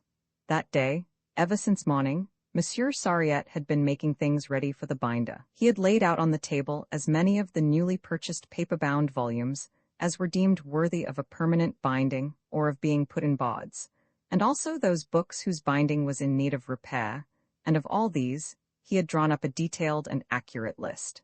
Punctually at 5 o'clock, old Amédée, the man from Les Gemassius, the binder in the Rue de l'Abbé, presented himself at the Despavieux library and, after a double check had been carried out by Monsieur Sariette, thrust the books he was to take back to his master into a piece of cloth which he fastened into knots at the far corners and hoisted on to his shoulder. He then saluted the librarian with the following words, "Good night, all," and went downstairs. Everything went off on this occasion as usual, but Amédée, seeing the Lucretius on the table, innocently put it into the bag with the others, and took it away without Monsieur Sariette's perceiving it. The librarian quitted the home of the philosophers and globes in entire forgetfulness of the book whose absence had been causing him such horrible anxiety all day long. Some people may take a stern view of the matter and call this a lapse, a defection of his better nature. But would it not be more accurate to say that fate had decided that things should come to pass in this manner, and that what is called chance, and is in fact but the regular order of nature, had accomplished this imperceptible deed which was to have such awful consequences in the sight of man? Monsieur Sariette went off to his dinner at the Quatre Évêques and read his paper La Croix. He was tranquil and serene. It was only the next morning, when he entered the abode of the philosophers and globes, that he remembered the Lucretius. Failing to see it on the table, he looked for it everywhere, but without success. It never entered his head that Amédée might have taken it away by mistake.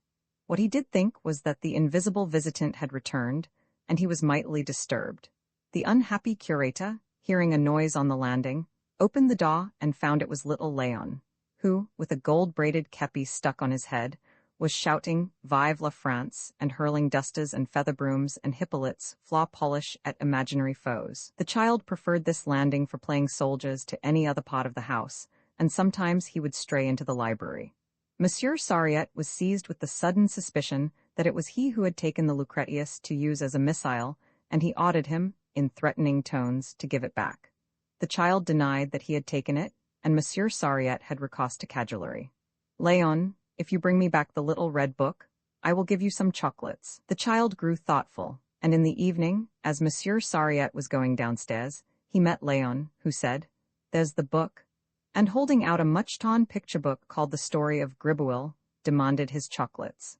A few days later, the post brought Maurice the prospectus of an inquiry agency managed by an ex-employee at the prefecture of police. It promised celerity and discretion. He found at the address indicated a moustached gentleman morose and careworn, who demanded a deposit and promised to find the individual. The ex-police official soon wrote to inform him that very onerous investigations had been commenced and asked for fresh funds. Maurice gave him no more and resolved to carry on the search himself, imagining, not without some likelihood, that the angel would associate with the wretched, seeing that he had no money, and with the exiled of all nations, like himself, revolutionaries. He visited the lodging-houses at Saint-Ouen, at La Chapelle, Montmartre, and the Barrière d'Italie. He sought him in the doss-houses, public houses where they give you plates of tripe, and others where you can get a sausage for 3 sous. He searched for him in the cellars at the market and at Pierre Momi's. Maurice visited the restaurants where nihilists and anarchists take their meals. There he came across men dressed as women, gloomy and wild-looking youths, and blue-eyed octogenarians who laughed like little children.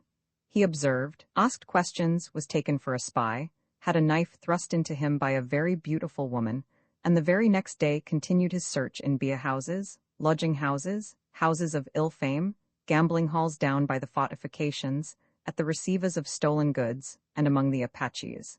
Seeing him thus pale, harassed, and silent, his mother grew worried. "We must find him a wife," she said. "It is a pity that Mademoiselle de la Verdelière has not a bigger fortune." Abbé Patouille did not hide his anxiety. "This child," he said, "is passing through a moral crisis." "I am more inclined to think," replied Monsieur René Despavieux, "that he is under the influence of some bad woman. We must find him an occupation which will absorb him and flatter his vanity. I might get him appointed secretary to the Committee for the Preservation of Country Churches, our consulting council to the Syndicate of Catholic Plumbers. Romans 17, wherein we learn that Sophia, no less eager for gold than mammon, looked upon his heavenly home less favorably than upon France, a country blessed with a savings bank and loan departments, and wherein we see, yet once again, that whoso is possessed of this world's goods fears the evil effects of any change. Meanwhile, Arcade led a life of obscure toil. He worked at a printer's in the Rue Saint-Benoît and lived in an attic in the Rue Mouffetard. His comrades having gone on strike, he left the workroom and devoted his day to his propaganda. So successful was he that he won over to the side of Revolt 50,000 of those guardian angels who, as Zita had surmised, were discontented with their condition and imbued with the spirit of the times. But lacking money, he lacked liberty, and could not employ his time as he wished in instructing the sons of heaven. So, too, Prince Ista, hampered by want of funds, manufactured fewer bombs than were needed, and these less fine. Of course he prepared a good many small pocket machines.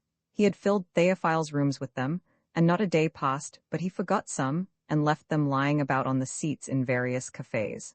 But a nice bomb, easily handled and capable of destroying many big mansions, cost him from 20 to 25,000 francs, and Prince Istar only possessed 2 of this kind.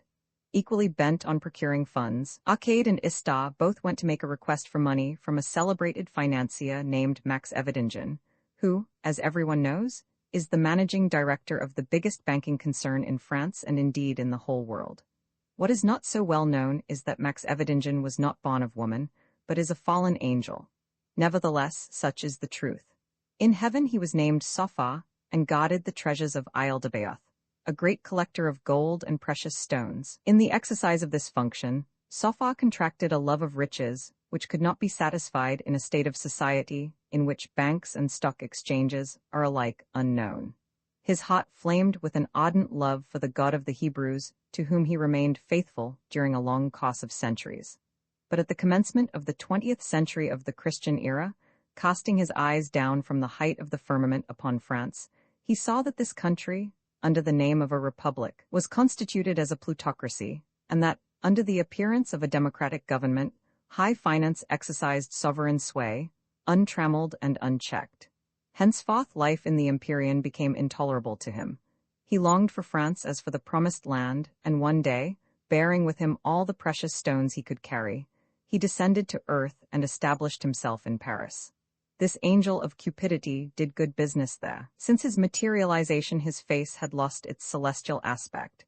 It reproduced the Semitic type in all its purity, and one could admire the lines and the puckers which wrinkle the faces of bankers, and which are to be seen in the money changes of Quintin Matzes.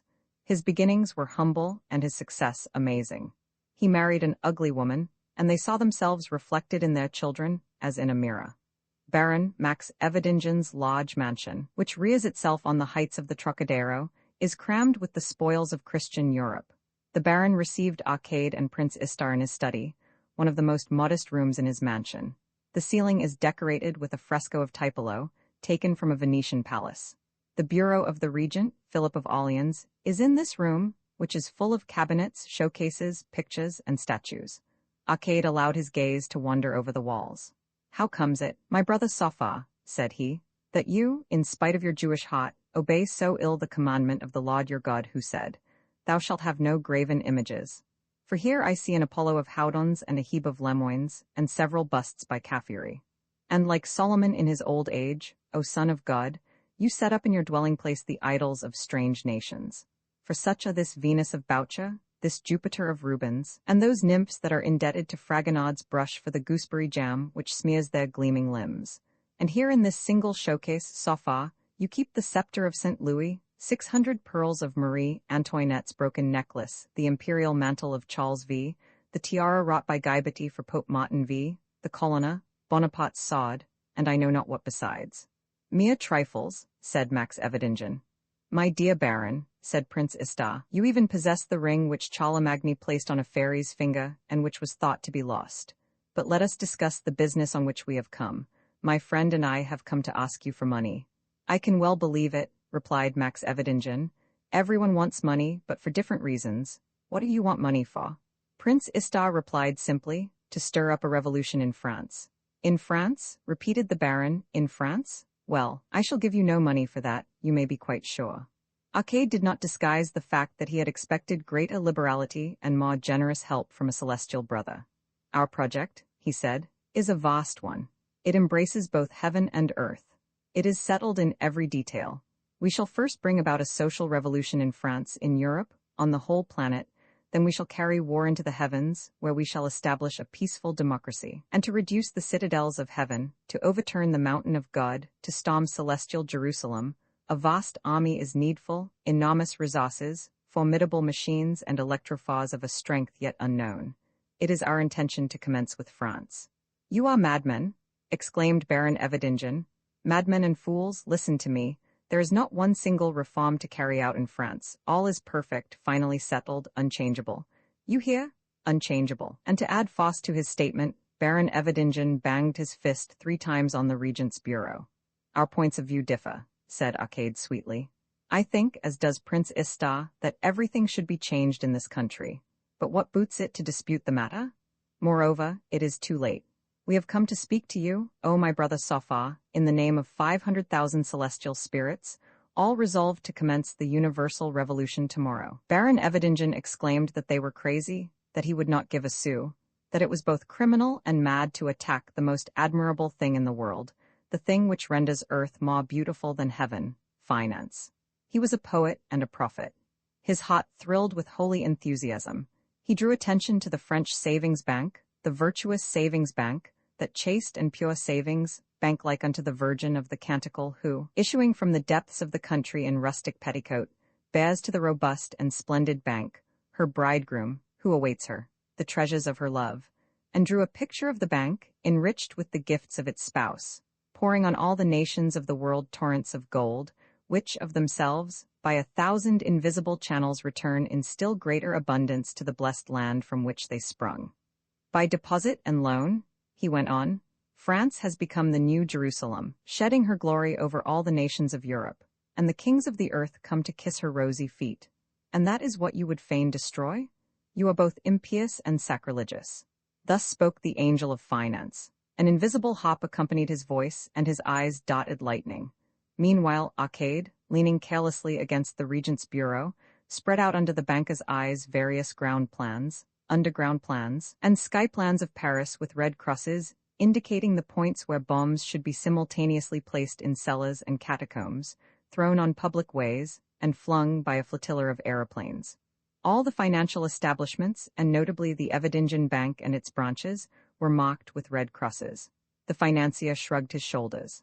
Nonsense! You are but wretches and vagabonds, shadowed by all the police of the world. You are penniless. How can you manufacture all the machines?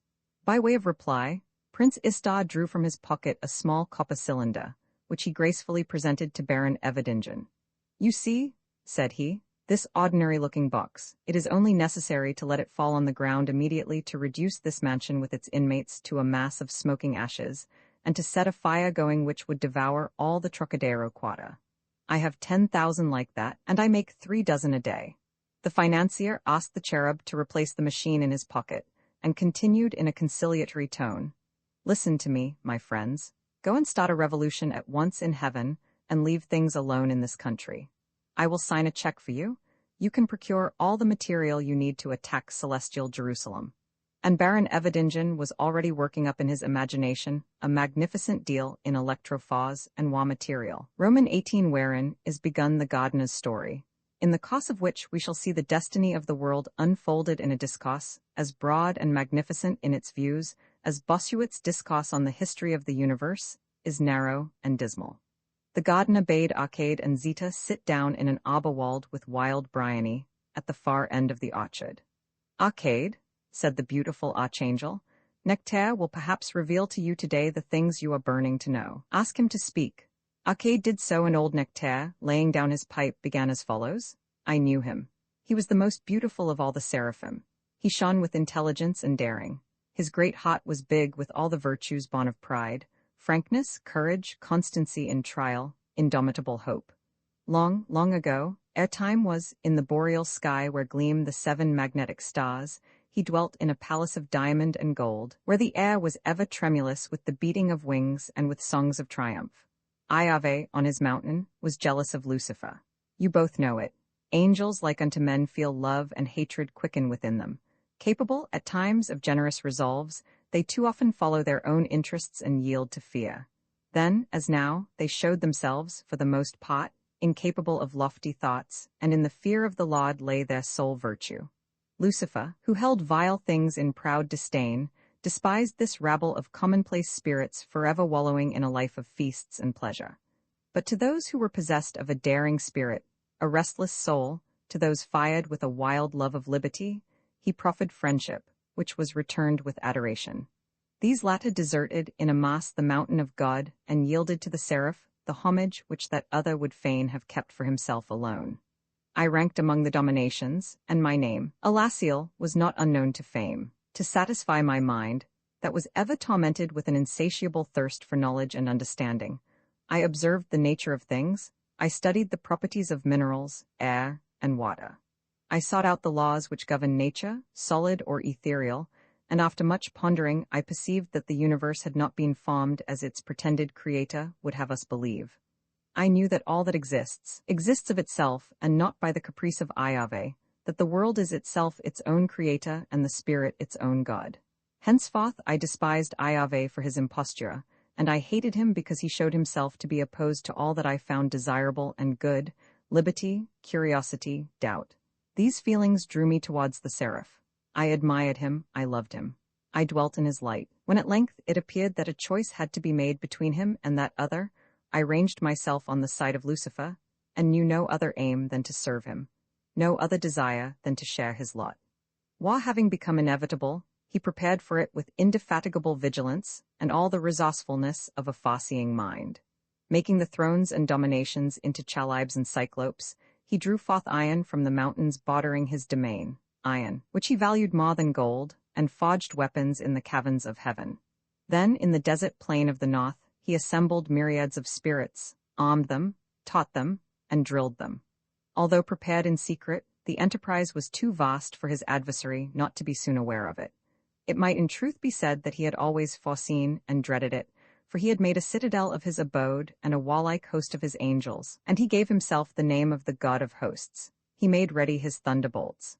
More than half of the children of heaven remained faithful to him. Thronging round him, he beheld obedient souls and patient hearts. The archangel Michael, who knew not fear, took command of these docile troops. Lucifer, as soon as he saw that his army could gain no more in numbers or in warlike skill, moved it swiftly against the foe, and promising his angels riches and glory, marched at their head towards the mountain upon whose summit stands the throne of the universe. For 3 days, our host swept onward over the ethereal plains. Above our heads streamed the black standards of Revolt. And now, behold, the mountain of God shone rosy in the orient sky, and our chief scanned with his eyes the glittering ramparts. Beneath the sapphire walls, the foe was drawn up in battle array, and, while we marched clad in our iron and bronze, they shone resplendent in gold and precious stones. Their gonfalons of red and blue floated in the breeze, and lightning flashed from the points of their lances. In a little while the armies were only sundered one from the other by a narrow strip of level and deserted ground, and at this sight even the bravest shuddered as they thought that there in bloody conflict their fate would soon be sealed. Angels, as you know, never die. But when bronze and iron, diamond point or flaming sod tear their ethereal substance, the pain they feel is more acute than men may suffer, for their flesh is more exquisitely delicate, and should some essential organ be destroyed, they fall inert and, slowly decomposing, are resolved into clouds and during long eons float insensible in the cold ether. And when at length they resume spirit and form, they fail to recover full memory of their past life. Therefore it is but natural that angels shrink from suffering, and the bravest among them is troubled at the thought of being reft of light and sweet remembrance.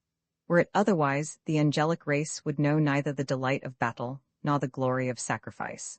Those who, before the beginning of time, fought in the Empyrean for or against the god of armies, would have taken part without honor in mock battles, and it would not now become me to say to you, my children, with rightful pride, lo, I was there. Lucifer gave the signal for the onset and led the assault. We fell upon the enemy, thinking to destroy him then and there, and carry the sacred citadel at the first onslaught. The soldiers of the jealous god, less fiery, but no whit less firm than ours, remained immovable. The archangel Michael commanded them with the calmness and resolution of a mighty spirit. Thrice we strove to break through their lines, thrice they opposed to our ironclad breast the flaming points of their lances, swift to pierce the stoutest cuirass. In millions the glorious bodies fell. At length our right wing pierced the enemy's left, and we beheld the principalities, the powers, the virtues, the dominations, and the thrones turn and flee in full career, while the angels of the third choir, flying distractedly above them, covered them with a snow of feathers mingled with a rain of blood. We sped in pursuit of them amid the debris of chariots and broken weapons, and we spurred their nimble flight. Suddenly a storm of cries amazed us. It grew louder and nearer. With desperate shrieks and triumphal clamor, the right wing of the enemy, the giant archangels of the Most High, had flung themselves upon our left flank and broken it. Thus we were forced to abandon the pursuit of the fugitives and hasten to the rescue of our own shattered troops. Our prince flew to rally them and re-establish the conflict. But the left wing of the enemy, whose ruin he had not quite consummated, no longer pressed by lance or arrow, regained courage, returned, and faced us yet again. Night fell upon the dubious field. While under the shelter of darkness, in the still, silent air stirred ever and anon by the moans of the wounded, his forces were resting from their toils, Lucifer began to make ready for the next day's battle. Before dawn, the trumpets sounded the reveille. Our warriors surprised the enemy at the hour of prayer, put them to rout, and long and fierce was the carnage that ensued. When all had either fallen or fled, the archangel Michael, none with him save a few companions with four wings of flame, still resisted the onslaughts of a countless host. They fell back ceaselessly opposing their breasts to us, and Michael still displayed an impassible countenance. The sun had run a third of its course when we commenced to scale the mountain of God. An arduous ascent it was. Sweat ran from our brows, a dazzling light blinded us. Weighed down with steel, our feathery wings could not sustain us, but hope gave us wings that bore us up. The beautiful seraph, pointing with glittering hand, mounting ever higher and higher, showed us the way. All day long we slowly clomb the lofty heights which at evening were robed in azure, rose, and violet. The starry host appearing in the sky seemed as the reflection of our own arms. Infinite silence reigned above us. We went on, intoxicated with hope. All at once from the darkened sky lightning darted forth, the thunder muttered, and from the cloudy mountain top fell fire from heaven. Our helmets, our breastplates were running with flames, and our bucklers broke under bolts sped by invisible hands. Lucifer, in the storm of fire, retained his haughty mien.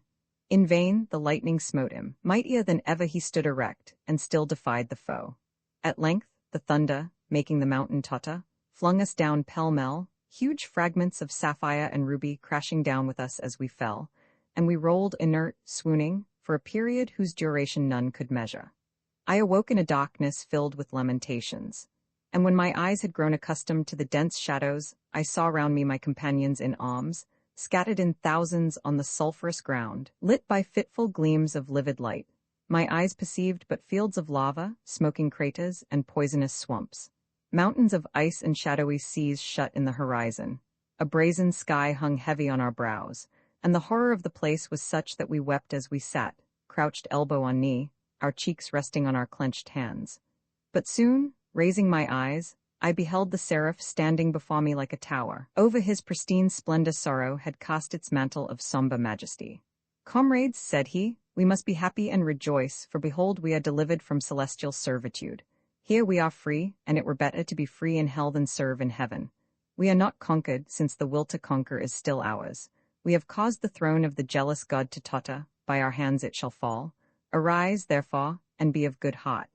Thereupon, at his command, we piled mountain upon mountain, and on the topmost peak we reared engines which flung molten rocks against the divine habitations.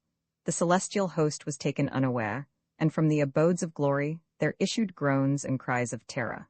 And even then, we thought to re-enter in triumph on our high estate, but the mountain of God was wreathed with lightnings, and thunderbolts, falling on our fortress, crushed it to dust.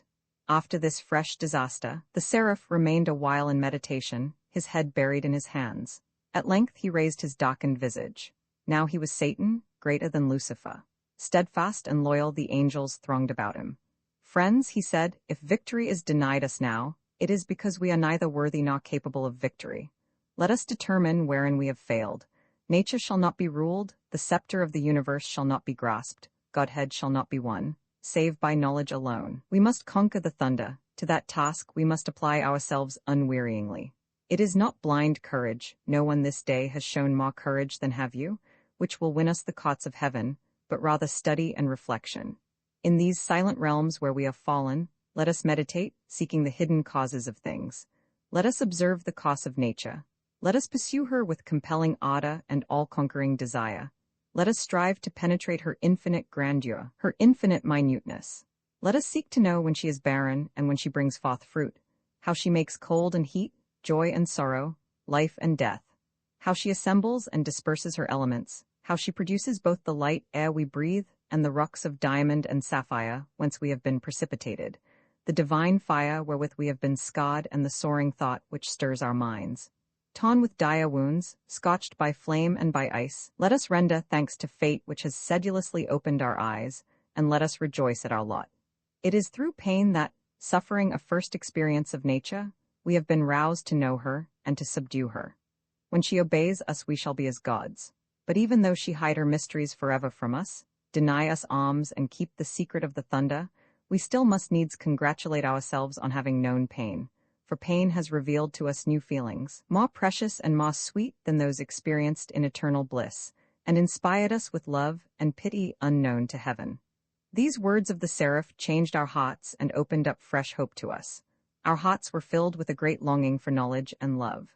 Meanwhile, the earth was coming into being. Its immense and nebulous orb took on hourly more shape and more certainty of outline.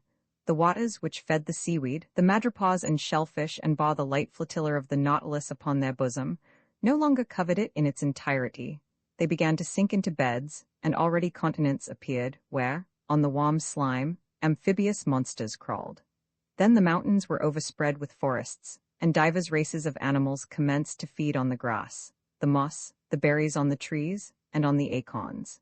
Then there took possession of cavernous shelters under the rocks, a being who was cunning to wound with a sharpened stone the savage beasts, and by his ruses to overcome the ancient denizens of forest, plain, and mountain. Man entered painfully on his kingdom. He was defenseless and naked. His scanty hair afforded him but little protection from the cold. His hands ended in nails too frail to do battle with the claws of wild beasts, but the position of his thumb, in opposition to the rest of his fingers, allowed him easily to grasp the most diverse objects, and endowed him with skill in default of strength. Without differing essentially from the rest of the animals, he was more capable than any others of observing and comparing. As he drew from his throat various sounds, it occurred to him to designate by a particular inflection of the voice whatever impinged upon his mind, and by this sequence of different sounds, he was enabled to fix and communicate his ideas. His miserable lot and his painstaking spirit aroused the sympathy of the vanquished angels, who discerned in him an audacity equaling their own, and the germ of the pride that was at once their glory and their bane. They came in large numbers to be near him, to dwell on this young earth, whither their wings wafted them in effortless flight, and they took pleasure in sharpening his talents and fostering his genius. They taught him to clothe himself in the skins of wild beasts, to roll stones before the mouths of caves to keep out the tigers and bears. They taught him how to make the flame burst forth by twirling a stick among the dried leaves, and to foster the sacred fire upon the hearth. Inspired by the ingenious spirits, he dared to cross the rivers in the hollowed trunks of cleft trees. He invented the wheel, the grinding mill, and the plough. The share tore up the earth, and the wound brought forth fruit, and the grain offered to him who ground it divine nourishment. He molded vessels in clay, and out of the flint he fashioned various tools. In fine, taking up our abode among mankind, we consoled them and taught them. We were not always visible to them, but of an evening, at the turn of the road, we would appear to them under forms often strange and weird, at times dignified and charming, and we adopted at will the appearance of a monster of the woods and waters, of a venerable old man, of a beautiful child, or of a woman with broad hips. Sometimes we would mock them in our songs, or test their intelligence by some cunning prank. There were certain of us of a rather turbulent humor who loved to tease their women and children, but though lowly folk, they were our brothers, and we were never loath to come to their aid. Through our care, their intelligence developed sufficiently to attain to mistaken ideas, and to acquire erroneous notions of the relations of cause and effect. As they supposed that some magic bond existed between the reality and its counterfeit presentment, they covered the walls of their caves with figures of animals and carved in ivory images of the reindeer and the mammoth in order to secure as prey the creatures they represented. Centuries passed by with infinite slowness while their genius was coming to birth. We sent them happy thoughts in dreams, inspired them to tame the horse, to castrate the bull, to teach the dog to guard the sheep. They created the family and the tribe. It came to pass one day that one of their wandering tribes was assailed by ferocious hunters. Forthwith, the young men of the tribe formed an enclosed ring with their chariots, and in it they shut their women, children, old people, cattle, and treasures, and from the platform of their chariots they hurled murderous stones at their assailants. Thus was formed the first city. Born in misery and condemned to do murder by the law of Ayave, man put his whole heart into doing battle, and to Wa he was indebted for his noblest virtues. He hallowed with his blood that sacred love of country which should, if man fulfills his destiny to the very end, enfold the whole earth in peace. One of us, Daedalus, brought him the axe, the plumb line, and the sail. Thus we rendered the existence of mortals less hard and difficult. By the shores of the lakes they built dwellings of osier, where they might enjoy a meditative quiet unknown to the other inhabitants of the earth, and when they had learned to appease their hunger without too painful efforts, we breathed into their hearts the love of beauty. They raised up pyramids, obelisks, towers, colossal statues which smiled stiff and uncouth, and genetic symbols. Having learnt to know us, or trying at least to divine what manner of beings we were, they felt both friendship and fear for us. The wisest among them watched us with sacred awe and pondered our teaching. In their gratitude the people of Greece and of Asia consecrated to us stones, trees, shadowy woods, offered us victims and sang us hymns. In fact, we became gods in their sight, and they called us Horus, Isis, Astarte, Zeus, Cybele, Demeter, and Triptolemus. Satan was worshipped under the names of Evan, Dionysus, Iacchus, and Lennius. He showed in his various manifestations all the strength and beauty which it is given to mortals to conceive. His eyes had the sweetness of the wood violet, his lips were brilliant with the ruby red of the pomegranate. A down finer than the velvet of the peach covered his cheeks and his chin. His fair hair, wound like a diadem and knotted loosely on the crown of his head, was encircled with ivy. He charmed the wild beasts, and penetrating into the deep forests drew to him all wild spirits, everything that climbed in trees and peered through the branches with wild and timid gaze. On all these creatures fierce and fearful, that lived on bitter berries, and beneath whose hairy breasts a wild heart beat, half-human creatures of the woods, on all he bestowed loving kindness and grace, and they followed him drunk with joy and beauty. He planted the vine and showed mortals how to crush the grapes underfoot to make the wine flow. Magnificent and benign, he fared across the world, a long procession following in his train. To bear him company, I took the form of a satyr. From my brow sprang 2 budding horns. My nose was flat and my ears were pointed. Glands, like those of the goat, hung on my neck. A goat's tail moved with my moving loins, and my hairy legs ended in a black cloven hoof which beat the ground in cadence. Dionysus fared on his triumphal march over the world. In his company I passed through Lydia, the Phrygian fields, the scorching plains of Persia, Media bristling with hoarfrost, Arabia Felix, and rich Asia, where flourishing cities were laved by the waves of the sea. He proceeded on a car drawn by lions and lynxes, to the sound of flutes, cymbals, and drums, invented for his mysteries. Bacchantes, Thyades, and Maenads, girt with the dappled fawn-skin, waved the thyrsus encircled with ivy. He bore in his train the satyrs, whose joyous troop I led, Silene, Pans, and Centaurs. Under his feet flowers and fruit sprang to life, and striking the rocks with his wand he made limpid streams gush forth. In the month of the vintage he visited Greece, and the villagers ran forth to meet him. Stained with the green and ruddy juices of the plants, they wore masks of wood or bark, or leaves. In their hands they bore earthen cups, and danced wanton dances. Their womenfolk, imitating the companions of the god, their heads wreathed with green smilax, fastened round their supple loins skins of fawn or goat. The virgins twined about their throats garlands of fig leaves, they kneaded cakes of flour, and bore the phallus in the mystic basket. And the vine-dressers, all daubed with lees of wine, standing up in their wains and bandying mockery or abuse with the passers-by, invented tragedy.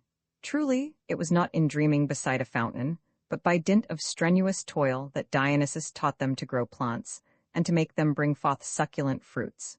And while he pondered the art of transforming the rough woodlanders into a race that should love music and submit to just laws, more than once over his brow, burning with the fire of enthusiasm, did melancholy and gloomy fever pass. But his profound knowledge and his friendship for mankind enabled him to triumph over every obstacle.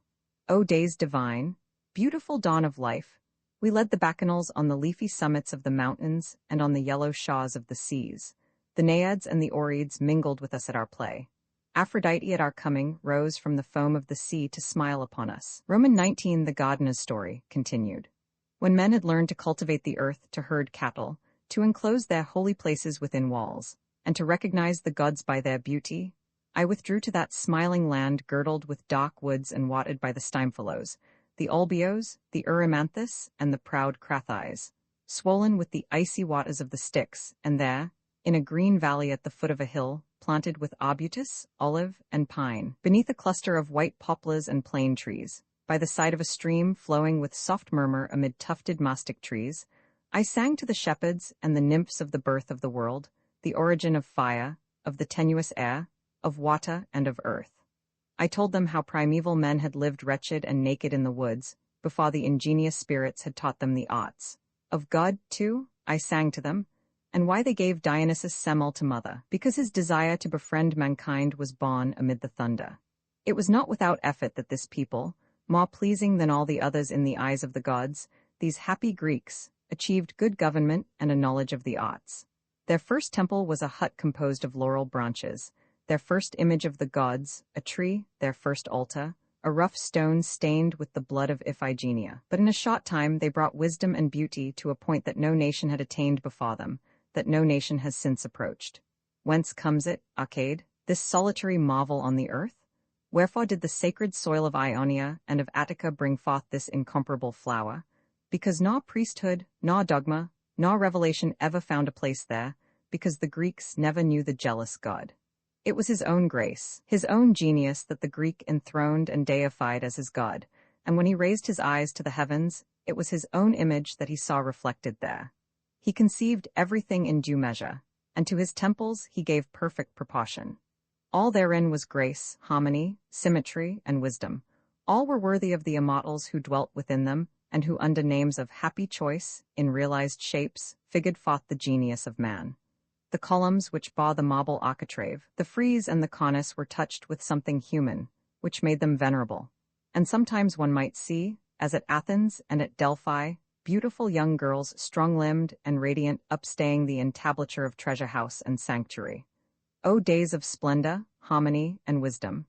Dionysus resolved to repair to Italy, whither he was summoned under the name of Bacchus by a people eager to celebrate his mysteries. I took passage in his ship decked with tendrils of the vine, and landed under the eyes of the two brothers of Helen, at the mouth of the yellow Tiber. Already, under the teaching of the god, the inhabitants of Latium had learned to wed the vine to the young stripling elm. It was my pleasure to dwell at the foot of the Sabine hills in a valley crowned with trees and watered with pure springs. I gathered the verbena and the mallow in the meadows. The pale olive trees twisting their perforated trunks on the slope of the hill gave me of their unctuous fruit. There I taught a race of men with square heads, who had not, like the Greeks, a fertile mind, but whose hearts were true, whose souls were patient, and who reverenced the gods. My neighbor, a rustic soldier, who for 15 years had bowed under the burden of his haversack, had followed the Roman eagle over land and sea, and had seen the enemies of the sovereign people flee before him. Now he drove his furrow with his 2 red oxen, starred with white between their spreading horns, while beneath the cabin's thatch his spouse, chaste and sedate of mien, pounded garlic in a bronze mortar, and cooked the beans upon the sacred hearth.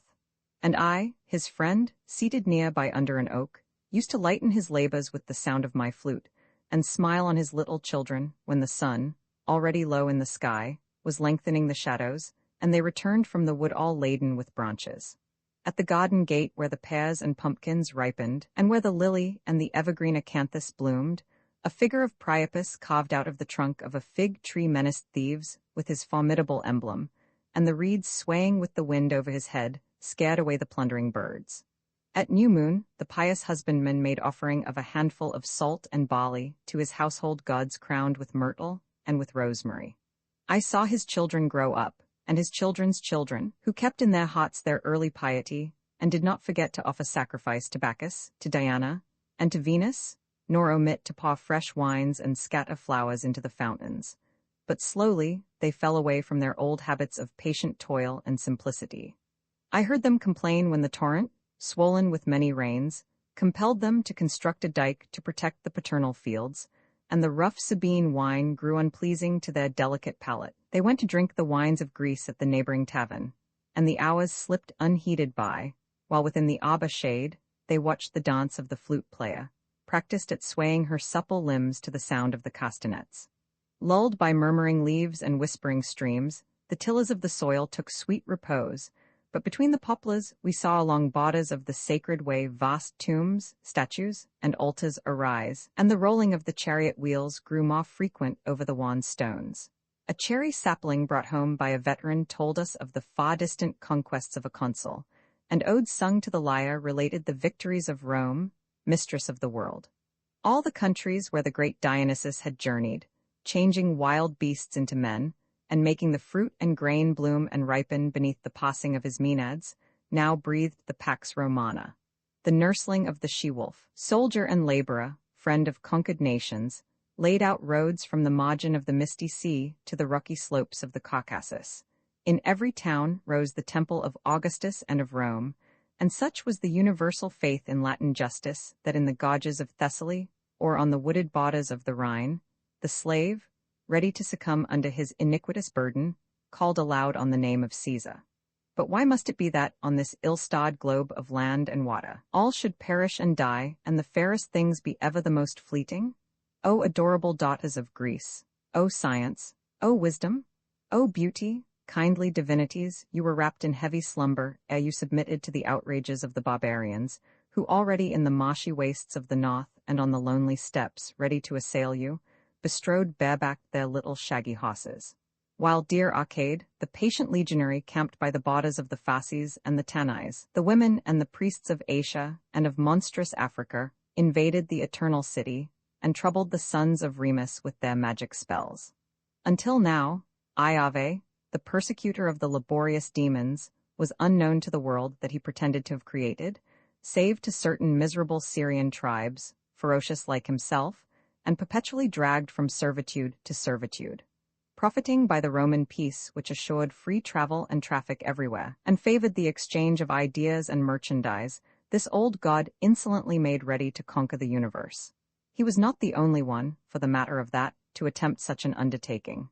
At the same time a crowd of gods, demiurges, and demons, such as Mithra, Thammuz, the good Isis, and Eubulus, meditated taking possession of the peace-enfolded world. Of all the spirits, Iave appeared the least prepared for victory. His ignorance, his cruelty, his ostentation, his Asiatic luxury, his disdain of laws, his affectation of rendering himself invisible, all these things were calculated to offend those Greeks and Latins who had absorbed the teaching of Dionysus and the Muses. He himself felt he was incapable of winning the allegiance of free men and of cultivated minds, and he employed cunning. To seduce their souls he invented a fable which, although not so ingenious as the myths wherewith we have surrounded the spirits of our disciples of old, could, nevertheless, influence those feebler intellects which are to be found everywhere in great masses. He declared that men having committed a crime against him, an hereditary crime, should pay the penalty for it in their present life and in the life to come. For mortals vainly imagine that their existence is prolonged in hell, and the astute Iave gave out that he had sent his own son to earth to redeem with his blood the debt of mankind. It is not credible that a penalty should redress a fault, and it is still less credible that the innocent should pay for the guilty. The sufferings of the innocent atone for nothing, and do but add one evil to another.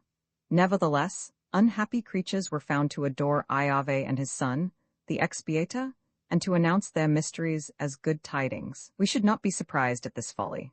Have we not seen many times indeed human beings who, poor and naked, prostrate themselves before all the phantoms of fear, and rather than follow the teaching of well-disposed demons, obey the commandments of cruel demiurges? Iave, by his cunning, took souls as in a net. but he did not gain therefrom, for his glorification, all that he expected. It was not he, but his son, who received the homage of mankind, and who gave his name to the new cult. He himself remained almost unknown upon earth. Roman 2, wherein useful information will be found concerning a library where strange things will shortly come to pass.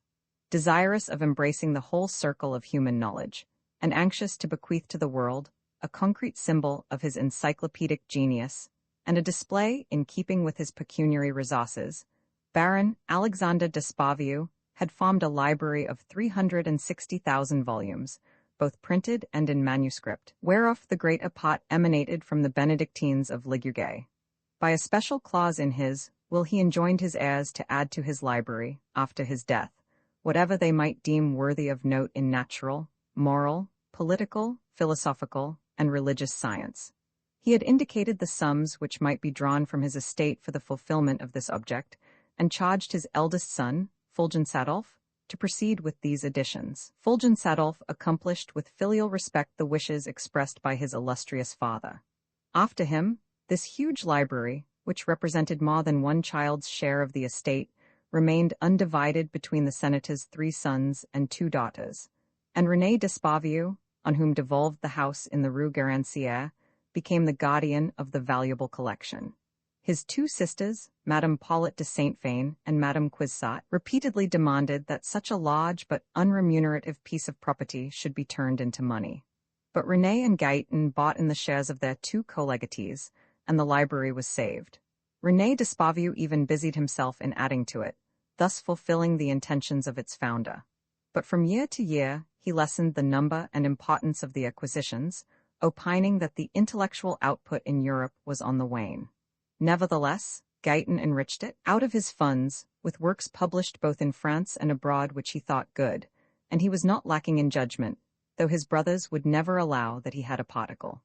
Thanks to this man of leisurely and inquiring mind, Baron Alexander's collection was kept practically up to date. Even at the present day, the Despaviu Library, in the departments of theology, jurisprudence, and history, is one of the finest private libraries in all Europe. Here you may study physical science, or to put it better, physical sciences in all their branches, and for that matter metaphysic or metaphysics, that is to say, all that is connected with physics and has no other name, so impossible is it to designate by a substantive that which has no substance, and is but a dream and an illusion. Here you may contemplate with admiration philosophers addressing themselves to the solution, dissolution, and resolution of the absolute, to the determination of the indeterminate, and to the definition of the infinite. Amid this pile of books and booklets, both sacred and profane, you may find everything down to the latest and most fashionable pragmatism. Other libraries there are, more richly abounding in bindings of venerable antiquity and illustrious origin, whose smooth and soft-hued texture render them delicious to the touch. Bindings which the gilder's art has enriched with gossamer, lacework, foliage, flowers, emblematic devices, and coats of arms, bindings that charm the studious eye with their tender radiance. Other libraries perhaps harbor a greater array of manuscripts illuminated with delicate and brilliant miniatures by artists of Venice, Flanders, or Touraine. But in handsome, sound editions of ancient and modern writers, both sacred and profane, the Despaviu Library is second to none. Here one finds all that has come down to us from antiquity, all the fathers of the Church, the apologists and the decretalists, all the humanists of the Renaissance, all the encyclopedists, the whole world of philosophy and science. Therefore it was that Cardinal Merlin, when he deigned to visit it, remarked, "There is no man whose brain is equal to containing all the knowledge which is piled upon these shelves.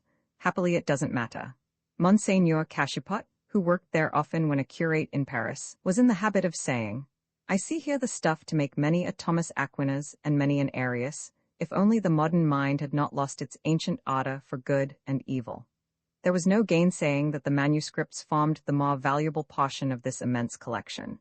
Noteworthy indeed was the unpublished correspondence of Gassendi, of Father Mersenne, and of Pascal, which threw a new light on the spirit of the 17th century.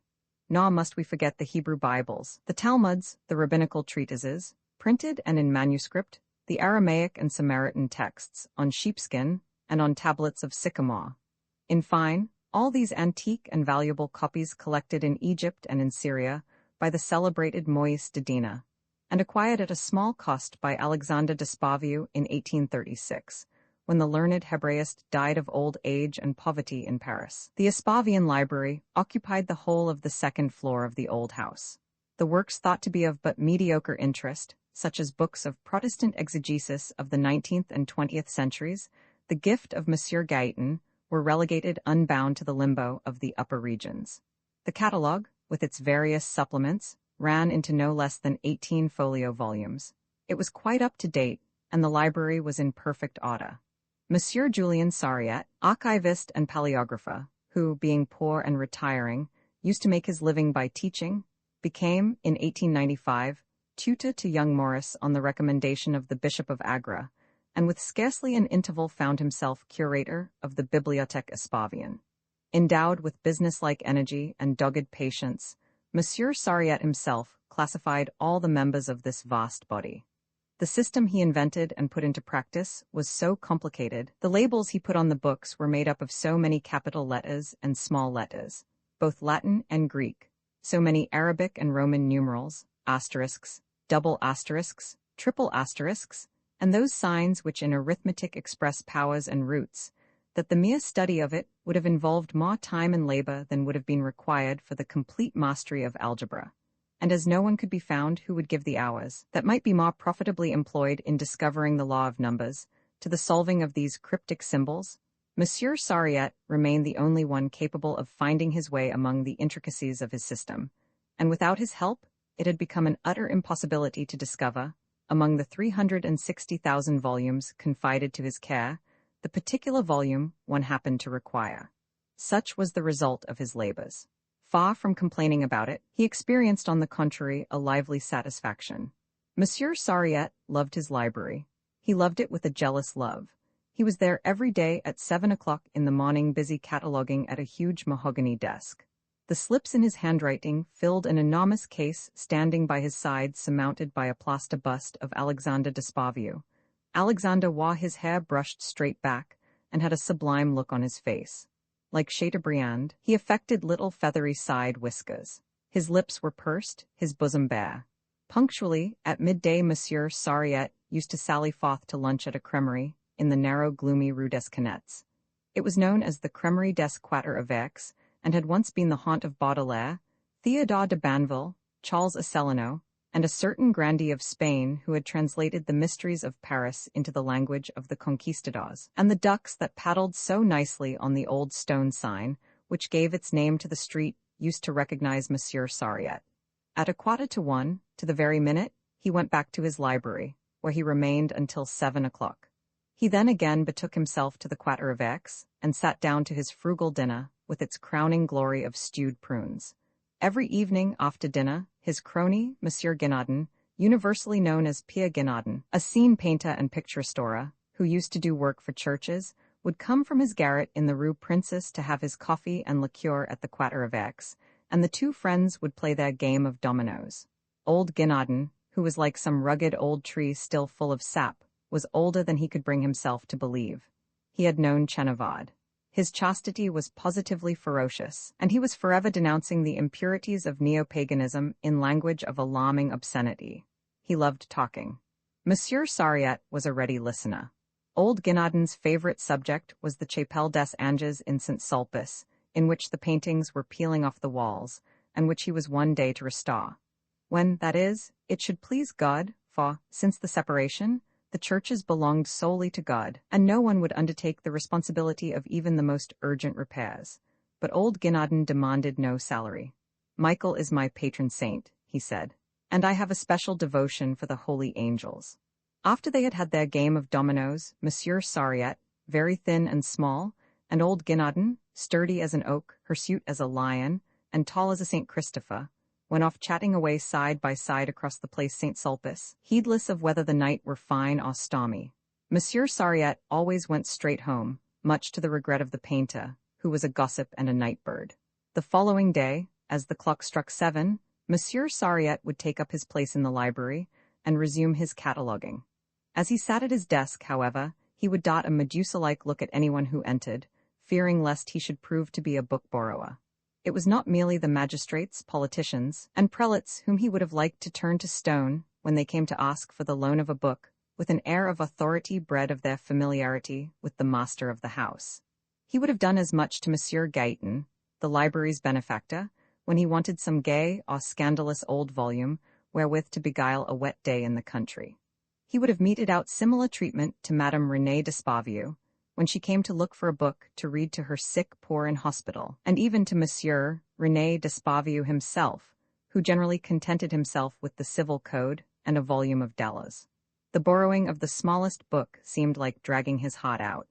To refuse a volume, even to such as had the most incontestable right to it, Monsieur Sariette would invent countless far-fetched or clumsy fibs, and did not even shrink from slandering himself as curator, or from casting doubts on his own vigilance by saying that such and such a book was mislaid or lost, when a moment ago he had been gloating over that very volume or pressing it to his bosom. And when ultimately forced to part with a volume, he would take it back a score of times from the borrower before he finally relinquished it. He was always in agony lest one of the objects confided to his care should escape him. As the guardian of 360,000 volumes, he had 360,000 reasons for alarm. Sometimes he woke at night bathed in sweat, and uttering a cry of fear, because he had dreamed he had seen a gap on one of the shelves of his bookcases. It seemed to him a monstrous, unheard of, and most grievous thing that a volume should leave its habitat. This noble rapacity exasperated Monsieur René d'Espavieu, who, failing to understand the good qualities of his paragon of a librarian, called him an old maniac. Monsieur Sariette knew not of this injustice, but he would have braved the cruelest misfortune and endured opprobrium and insult to safeguard the integrity of his trust. Thanks to his assiduity, his vigilance and zeal, or, in a word, to his love, the Espavian library had not lost so much as a single leaflet under his supervision during the 16 years which had now rolled by. This 9th of September, 1912. Roman 20. The Gardener's Story, continued. The new superstition spread at first over Syria and Africa. It won over the seaports where the filthy rabble swam, and, penetrating into Italy, infected at first the courtesans and the slaves, and then made rapid progress among the middle classes of the towns. But for a long while the countryside remained undisturbed. As in the past, the villages consecrated a pine tree to Diana, and sprinkled it every year with the blood of a young boar. They propitiated their lairs with the sacrifice of a sow, and offered to Bacchus, benefactor of mankind, a kid of dazzling whiteness, or if they were too poor for this, at least they had a little wine and a little flour from the vineyard and from the fields for their household gods. We had taught them that it sufficed to approach the altar with clean hands, and that the gods rejoiced over a modest offering. Nevertheless, the reign of Iave proclaimed its advent in 100 places by its extravagances. The Christians burnt books, overthrew temples, set fire to the towns, and carried on their ravages as far as the deserts. There, thousands of unhappy beings, turning their fury against themselves, lacerated their sides with points of steel. And from the whole earth, the sighs of voluntary victims rose up to God like songs of praise. My shadowy retreat could not escape for long from the fury of their madness. On the summit of the hill which overlooked the olive woods, brightened daily with the sounds of my flute, had stood since the earliest days of the Pax Romana, a small marble temple, round as the huts of our forefathers. It had no walls, but on a base of 7 steps, 16 columns rose in a circle with the acanthus on the capitals, bearing a cupola of white tiles. This cupola sheltered a statue of Love fashioning his bow, the work of an Athenian sculptor. The child seemed to breathe, joy was welling from his lips, all his limbs were harmonious and polished. I honored this image of the most powerful of all the gods, and I taught the villages to bear to him as an offering a cup crowned with verbena, and filled with wine 2 summers old.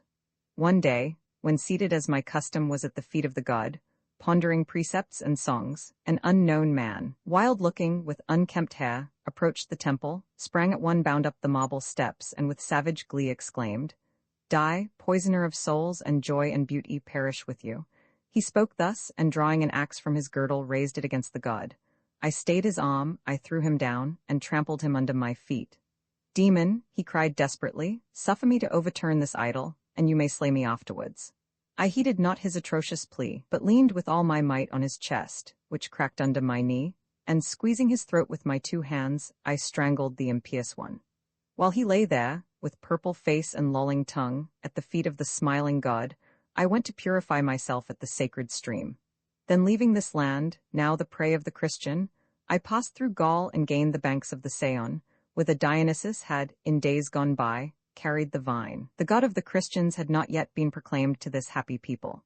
They worshipped for its beauty a leafy beech tree, whose honored branches swept the ground, and they hung fillets of wool thereon. They also worshipped a sacred stream and set up images of clay in a dripping grotto. They made offering of little cheeses and a bowl of milk to the nymphs of the woods and mountains. But soon an apostle of sorrow was sent to them by the new god. He was drier than a smoked fish. Although attenuated with fasting and watching, he taught with unabated ardor all manner of gloomy mysteries. He loved suffering and thought it good. His anger fell upon all that was beautiful, comely, and joyous. The sacred tree fell beneath his hatchet. He hated the nymphs because they were beautiful, and he flung imprecations at them when their shining limbs gleamed among the leaves at evening, and he held my melodious flute in aversion. The poor wretch thought that there were certain forms of words wherewith to put to flight the deathless spirits that dwell in the cool groves, and in the depths of the woods, and on the tops of the mountains. He thought to conquer us with a few drops of water, over which he had pronounced certain words, and made certain gestures. The nymphs, to avenge themselves, appeared to him at nightfall, and inflamed him with desire, which the foolish knave thought animal. Then they fled, their laughter scattered like grain over the fields, while their victim lay tossing with burning limbs on his couch of leaves.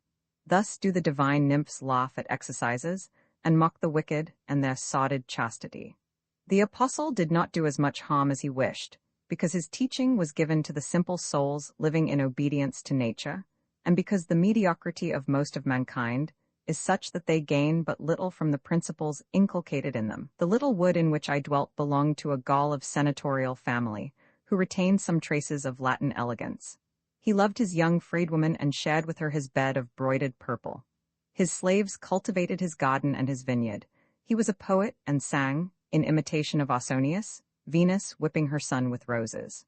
Although a Christian, he offered me milk, fruit, and vegetables as if I were the genius of the place. In return, I charmed his idle moments with the music of my flute, and I gave him happy dreams. In fact, these peaceful Gauls knew very little of Iave and his son. But now behold, fires looming on the horizon, and ashes driven by the wind fall within our forest glades. Peasants come driving a long file of wagons along the roads, or urging their flocks before them. Cries of terror rise from the villages. The Burgundians are upon us. Now one horseman is seen, lance in hand, clad in shining bronze, his long red hair falling in 2 plaits on his shoulders. Then come 2, then 20, then thousands, wild and blood-stained. Old men and children they put to the sod, aye, even aged grandams whose grey hairs cleave to the soles of the slaughterer's boots, mingled with the brains of babes newborn.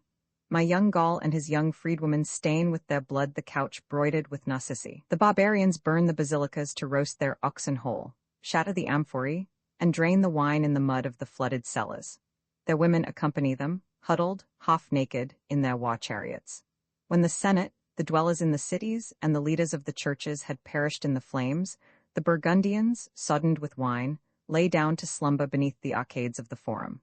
2 weeks later, one of them might have been seen smiling in his shaggy beard at the little child whom, on the threshold of their dwelling, his fair-haired spouse gathers in her arms, while another, kindling the fire of his forge, hammers out his iron with measured stroke.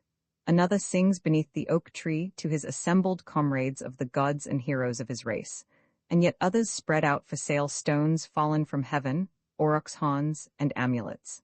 And the farmer inhabitants of the country, regaining courage little by little, crept from the woods where they had fled for refuge, and returned to rebuild their burnt-down cabins, plow their fields, and prune their vines. Once more life resumed its normal course, but those times were the most wretched that mankind had yet experienced. The barbarians swarmed over the whole empire. Their ways were uncouth, and as they nurtured feelings of vengeance and greed, they firmly believed in the ransom of sin. The fable of Iave and his son pleased them, and they believed it all the more easily in that it was taught them by the Romans whom they knew to be wiser than themselves, and to whose arts and mode of life they yielded secret admiration. Alas, the heritage of Greece and Rome had fallen into the hands of fools. All knowledge was lost. In those days, it was held to be a great merit to sing among the choir, and those who remembered a few sentences from the Bible passed for prodigious geniuses. There were still poets as there were birds, but their verse went lame in every foot. The ancient demons, the good genii of mankind, shorn of their honours, driven forth, pursued, hunted down, remained hidden in the woods. There, if they still showed themselves to men, they adopted to hold them in awe, a terrible face, a red, green, or black skin, baleful eyes, an enormous mouth fringed with bars' teeth, horns, a tail, and sometimes a human face on their bellies. The nymphs remained fair, and the barbarians, ignorant of the winsome names they bore in other days, called them fairies, and, imputing to them a capricious character and puerile tastes, both feared and loved them. We had suffered a grievous fall, and our ranks were sadly thinned. Nevertheless, we did not lose courage, and, maintaining a laughing aspect and a benevolent spirit, we were in those direful days the real friends of mankind. Perceiving that the barbarians grew daily less sombre and less ferocious, we lent ourselves to the task of conversing with them under all sorts of disguises. We incited them, with 1,000 precautions, and by prudent circumlocutions, not to acknowledge the old Iave as an infallible master, not blindly to obey his orders, and not to fear his menaces. When need was, we had recourse to magic. We exhorted them unceasingly to study nature, and to strive to discover the traces of ancient wisdom. These warriors from the north, rude though they were acquainted with some mechanical arts. They thought they saw combats in the heavens, the sound of the harp drew tears from their eyes, and perchance they had souls capable of greater things than the degenerate Gauls and Romans whose lands they had invaded. They knew not how to hew stone or to polish marble, but they caused porphyry and columns to be brought from Rome and from Ravenna. Their chief men took for their seal a gem engraved by a Greek in the days when beauty reigned supreme. They raised walls with bricks, cunningly arranged like ears of corn, and succeeded in building quite pleasing-looking churches with cornices upheld by consoles depicting grim faces, and heavy capitals whereon were represented monsters devouring one another. We taught them letters and sciences. A mouthpiece of their god, one Gerbet, took lessons in physics, arithmetic, and music with us, and it was said that he had sold us his soul. Centuries passed, and man's ways remained violent. It was a world given up to fire and blood. The successes of the studious Gerbet, not content with the possession of souls, the profits one gains thereby, a lighter than air, wished to possess bodies also. They pretended that their universal and prescriptive monarchy was held from a fisherman on the lake of Tiberias. One of them thought for a moment to prevail over the loutish Germanus, successor to Augustus. But finally, the spiritual had to come to terms with the temporal, and the nations were torn between two opposing masters. Nations took shape amid horrible tumult. On every side were wars, famines, and internecine conflicts. Since they attributed the innumerable ills that fell upon them to their god, they called him the most good, not by way of irony, but because to them the best was he who smote the hardest. In those days of violence, to give myself leisure for study, I adopted a role which may surprise you, but which was exceedingly wise. Between the Saône and the mountains of Charolais, where the cattle pasture, there lies a wooded hill sloping gently down to fields watered by a clear stream. There stood a monastery celebrated throughout the Christian world. I hid my cloven feet under a robe and became a monk in this abbey, where I lived peacefully, sheltered from the men at arms who to friend or foe alike showed themselves equally exacting. Man, who had relapsed into childhood, had all his lessons to learn over again. Brother Luke, whose cell was next to mine, studied the habits of animals and taught us that the weasel conceives her young within her ear. I culled simples in the fields wherewith to soothe the sick, who until then were made by way of treatment to touch the relics of saints. In the abbey were several demons similar to myself, whom I recognized by their cloven feet and by their kindly speech.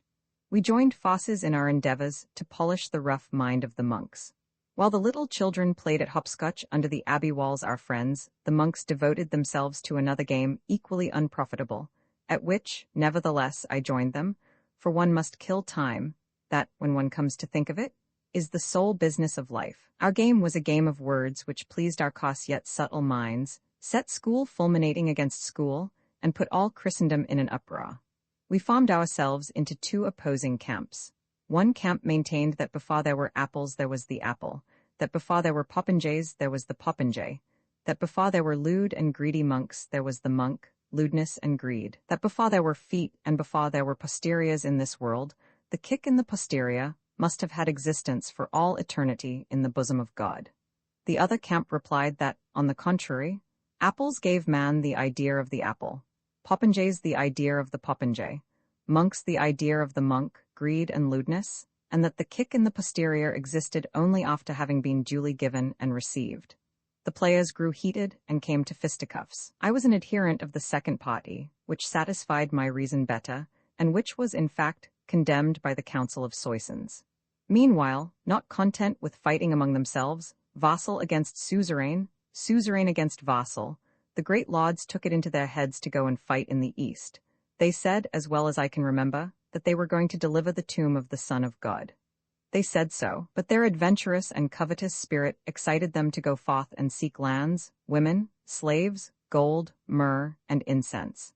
These expeditions, need it be said, proved disastrous, but our thick-headed compatriots brought back with them the knowledge of certain crafts and oriental arts and a taste for luxury. Henceforth we had less difficulty in making them work and in putting them in the way of inventions.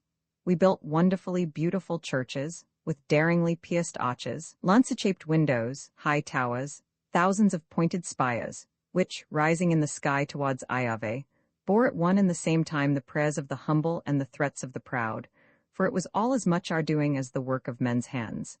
And it was a strange sight to see men and demons working together at a cathedral, each one sawing, polishing, collecting stones, graving, on capital and on cornice, nettles, thorns, thistles, wild parsley, and wild strawberry, carving faces of virgins and saints and weird figures of serpents, fishes with asses' heads, apes scratching their buttocks, each one, in fact, putting his own particular talent, mocking, sublime, grotesque, modest, or audacious, into the work and making of it all a harmonious cacophony, a rapturous anthem of joy and sorrow, a babel of victory. At our instigation, the carvers, the goldsmiths, the enamelers, accomplished marvels, and all the sumptuary arts flourished at once. There were silks at Lyons, tapestries at Arras, linen at Rheims, cloth at Rouen. The good merchants rode on their palfreys to the fairs, bearing pieces of velvet and brocade, embroideries, offrays, jewels, vessels of silver, and illuminated books. Strollers and players set up their trestles in the churches and in the public squares, and represented, according to their lights, simple chronicles of heaven, earth, and hell. Women decked themselves in splendid raiment and lisped of love. In the spring, when the sky was blue, nobles and peasants were possessed with the desire to make merry in the flower-strewn meadows. The fiddler tuned his instrument, and ladies, knights and demoiselles, townsfolk, villagers and maidens, holding hands, began the dance. But suddenly, war, pestilence, and famine entered the circle, and death, tearing the violin from the fiddler's hands, led the dance. Fire devoured village and monastery. The men-at-arms hanged the peasants on the signposts at the crossroads when they were unable to pay ransom, and bound pregnant women to tree trunks, where at night the wolves came and devoured the fruit within the womb. The poor people lost their senses.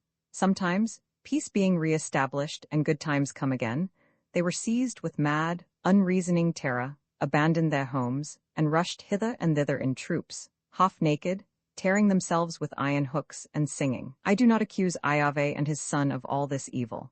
Many ill things occurred without him, and even in spite of him. But where I recognized the instigation of the all-good, as they called him, was in the custom instituted by his pastors, and established throughout Christendom, of burning, to the sound of bells and the singing of psalms, both men and women who, taught by the demons, professed, concerning this God, opinions of their own. Roman 21, the Gardener's story, concluded. It seemed as if science and thought had perished for all eternity, and that the earth would never again know peace, joy, and beauty. But one day, under the walls of Rome, some workmen, excavating the earth on the borders of an ancient road, found a marble sarcophagus which bore carved on its sides simulacra of love and the triumphs of Bacchus. The lid being raised, a maiden appeared whose face shone with dazzling freshness. Her long hair spread over her white shoulders. She was smiling in her sleep. A band of citizens, thrilled with enthusiasm, raised the funeral couch and bore it to the Capitol. The people came in crowds to contemplate the ineffable beauty of the Roman maiden and stood around in silence, watching for the awakening of the divine soul held within this form of adorable beauty. And it came to pass that the city was so greatly stirred by this spectacle that the Pope, fearing, not without reason, the birth of a pagan cult from this radiant body, caused it to be removed at night and secretly buried. The The precaution was vain, the labor fruitless.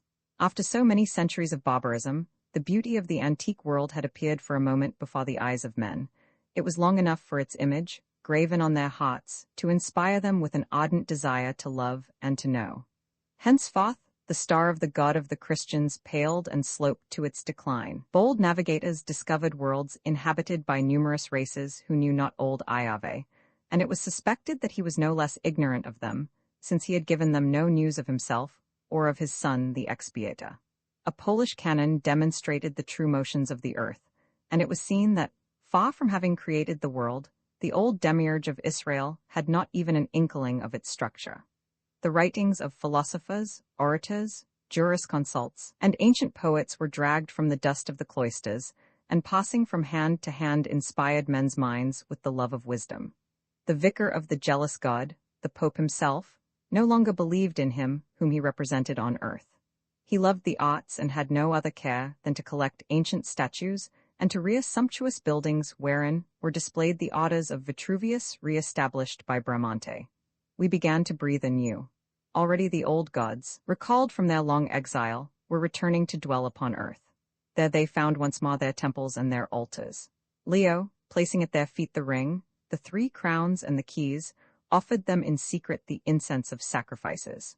Already Polyhymnia, leaning on her elbow, had begun to resume the golden thread of her meditations. Already, in the gardens, the comely graces and the nymphs and satyrs were weaving their mazy dances, and at length the earth had joy once more within its grasp. But, O calamity, unlucky fate, most tragic circumstance! A German monk, all swollen with beer and theology, rose up against this renaissance of paganism, hurled menaces against it, shattered it, and prevailed single-handed against the princes of the Church. Inciting the nations, he called upon them to undertake a reform which saved that which was about to be destroyed. Vainly did the cleverest among us try to turn him from his work. A subtle demon, on earth called Beelzebub, mocked him out for attack, now embarrassing him with learned controversial argument, now tormenting him with cruel mockery. The stubborn monk hurled his inkpot at his head and went on with his dismal reformation. What ultimately happened?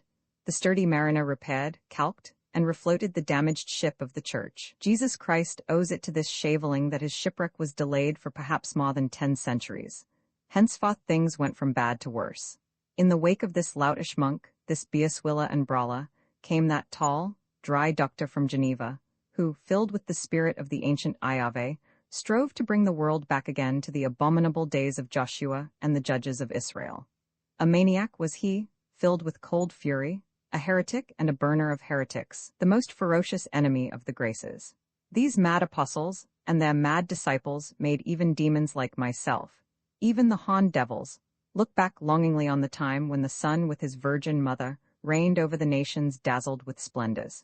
Cathedrals with their stone tracery delicate as lace, flaming roses of stained glass, frescoes painted in vivid colors telling countless wondrous tales, rich offrays, glittering enamel of shrines and reliquaries, gold of crosses and of monstrances, waxen tapers gleaming like starry galaxies amid the gloom of vaulted arches, organs with their deep-toned harmonies.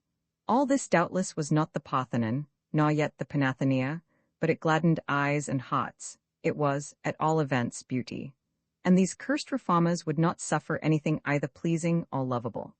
You should have seen them climbing in black swarms over doorways, plinths, spires, and bell towers, striking with senseless hammers those images in stone which the demons had carved working hand in hand with the master designers, those genial saints and dear, holy women, and the touching idols of virgin mothers pressing their suckling to their heart. For to be just, a little agreeable paganism had slipped into the cult of the jealous God. These monsters of heretics were for extirpating idolatry. We did our best, my companions and I, to hamper their horrible work, and I, for one, had the pleasure of flinging down some dozens from the top of the porches and galleries on to the cathedral square, where their detestable brains got knocked out. The worst of it was that the Catholic Church also reformed herself and grew more mischievous than ever. In the pleasant land of France, the seminarists and the monks were inflamed with unheard-of fury against the ingenious demons and the men of learning. My prior was one of the most violent opponents of sound knowledge. For some time past my studious lucubrations had caused him anxiety, and perhaps he had caught sight of my cloven foot. The scoundrel searched my cell and found paper, ink, some Greek books newly printed, and some panpipes hanging on the wall. By these signs, he knew me for an evil spirit and had me thrown into a dungeon where I should have eaten the bread of suffering and drunk the waters of bitterness, had I not promptly made my escape by the window and sought refuge in the wooded groves among the nymphs and the fauns. Far and wide the lighted pyres cast the odor of charred flesh. Everywhere there were torches, executions, broken bones, and tongues cut out. Never before had the spirit of Ayave breathed forth such atrocious fury. However, it was not altogether in vain that men had raised the lid of the ancient sarcophagus and gazed upon the Roman Virgin. During this time of great terror, when papists and reformers rivaled one another in violence and cruelty, amidst all these scenes of torture, the mind of man was regaining strength and courage. It dared to look up to the heavens, and there it saw, not the old Jew drunk with vengeance, but Venus Urania, tranquil and resplendent. Then a new order of things was born, then the great centuries came into being. Without publicly denying the God of their ancestors, men of intellect submitted to his mortal enemies, science and reason, and Abbe Gassendi relegated him gently to the far-distant abyss of first causes. The kindly demons who teach and console unhappy mortals inspired the great minds of those days with discourses of all kinds, with comedies and tales told in the most polished fashion. Women invented conversation, the art of intimate letter-writing, and politeness. Manners took on a sweetness and a nobility unknown to preceding ages.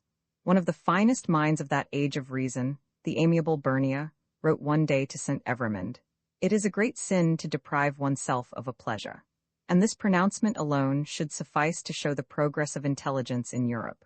Not that there had not always been Epicureans, but, unlike Bernia, Chapelle, and Molière, they had not the consciousness of their talent. Then even the very devotees understood nature. And Racine, fierce bigot that he was, knew as well as such an atheistical physician as Guy Patin, how to attribute to divers states of the organs the passions which agitate mankind.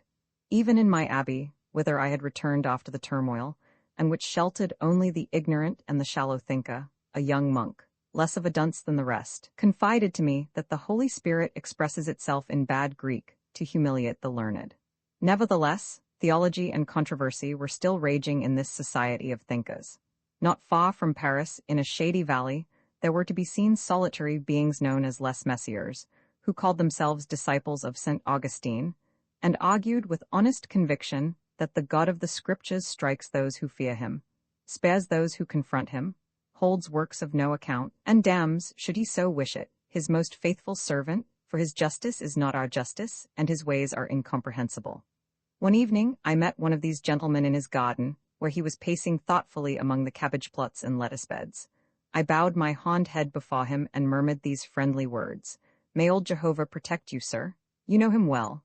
Oh, how well you know him, and how perfectly you have understood his character." The holy man thought he discerned in me a messenger from hell, concluded he was eternally damned, and died suddenly of fright. The following century was the century of philosophy. The spirit of research was developed, reverence was lost, the pride of the flesh was diminished, and the mind acquired fresh energy. Manners took on an elegance until then unknown. On the other hand, the monks of my order grew more and more ignorant and dirty, and the monastery no longer offered me any advantage now that good manners reigned in the town. I could bear it no longer. Flinging my habit to the nettles, I put a powdered wig on my horned brow, hid my goat's legs under white stockings, and cane in hand, my pockets stuffed with gazettes, I frequented the fashionable world, visited the modish promenades, and showed myself assiduously in the cafés where men of letters were to be found. I was made welcome in salons where, as a happy novelty, there were armchairs that fitted the form, and where both men and women engaged in rational conversation. The very metaphysicians spoke intelligibly. I acquired great weight in the town as an authority on matters of exegesis, and without boasting, I was largely responsible for the testament of the Curé Meslier and the Bible Explained, brought out by the chaplains to the King of Prussia. At this time, a comic and cruel misadventure befell the ancient Ayave. An American Quaker, by means of a kite, stole his thunderbolts. I was living in Paris, and was at the supper where they talked of strangling the last of the priests with the entrails of the last of the kings. France was in a ferment. A terrible revolution broke out. The ephemeral leaders of the disordered state carried on a reign of terror amidst unheard-of perils. They were, for the most part, less pitiless and less cruel than the princes and judges instituted by Iave in the kingdoms of the earth. Nevertheless, they appeared more ferocious, because they gave judgment in the name of humanity. Unhappily, they were easily moved to pity and of great sensibility. Now men of sensibility are irritable and subject to fits of fury. They were virtuous, they had moral laws, that is to say, they conceived certain narrowly defined moral obligations, and judged human actions not by their natural consequences, but by abstract principles. Of all the vices which contribute to the undoing of a statesman, virtue is the most fatal. It leads to murder.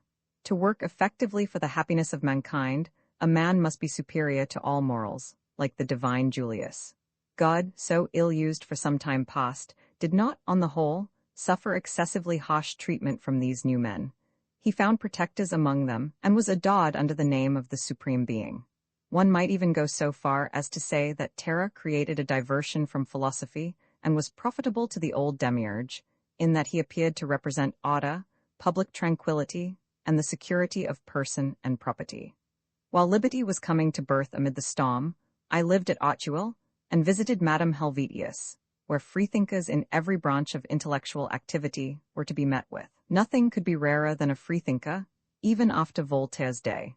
A man who will face death without trembling dare not say anything out of the ordinary about morals.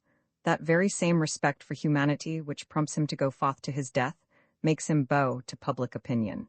In those days, I enjoyed listening to the talk of Volney, Cabanis, and Tracy. Disciples of the great Condillac, they regarded the senses as the origin of all our knowledge. They called themselves ideologists, were the most honorable people in the world, and grieved the vulgar minds by refusing them immortality.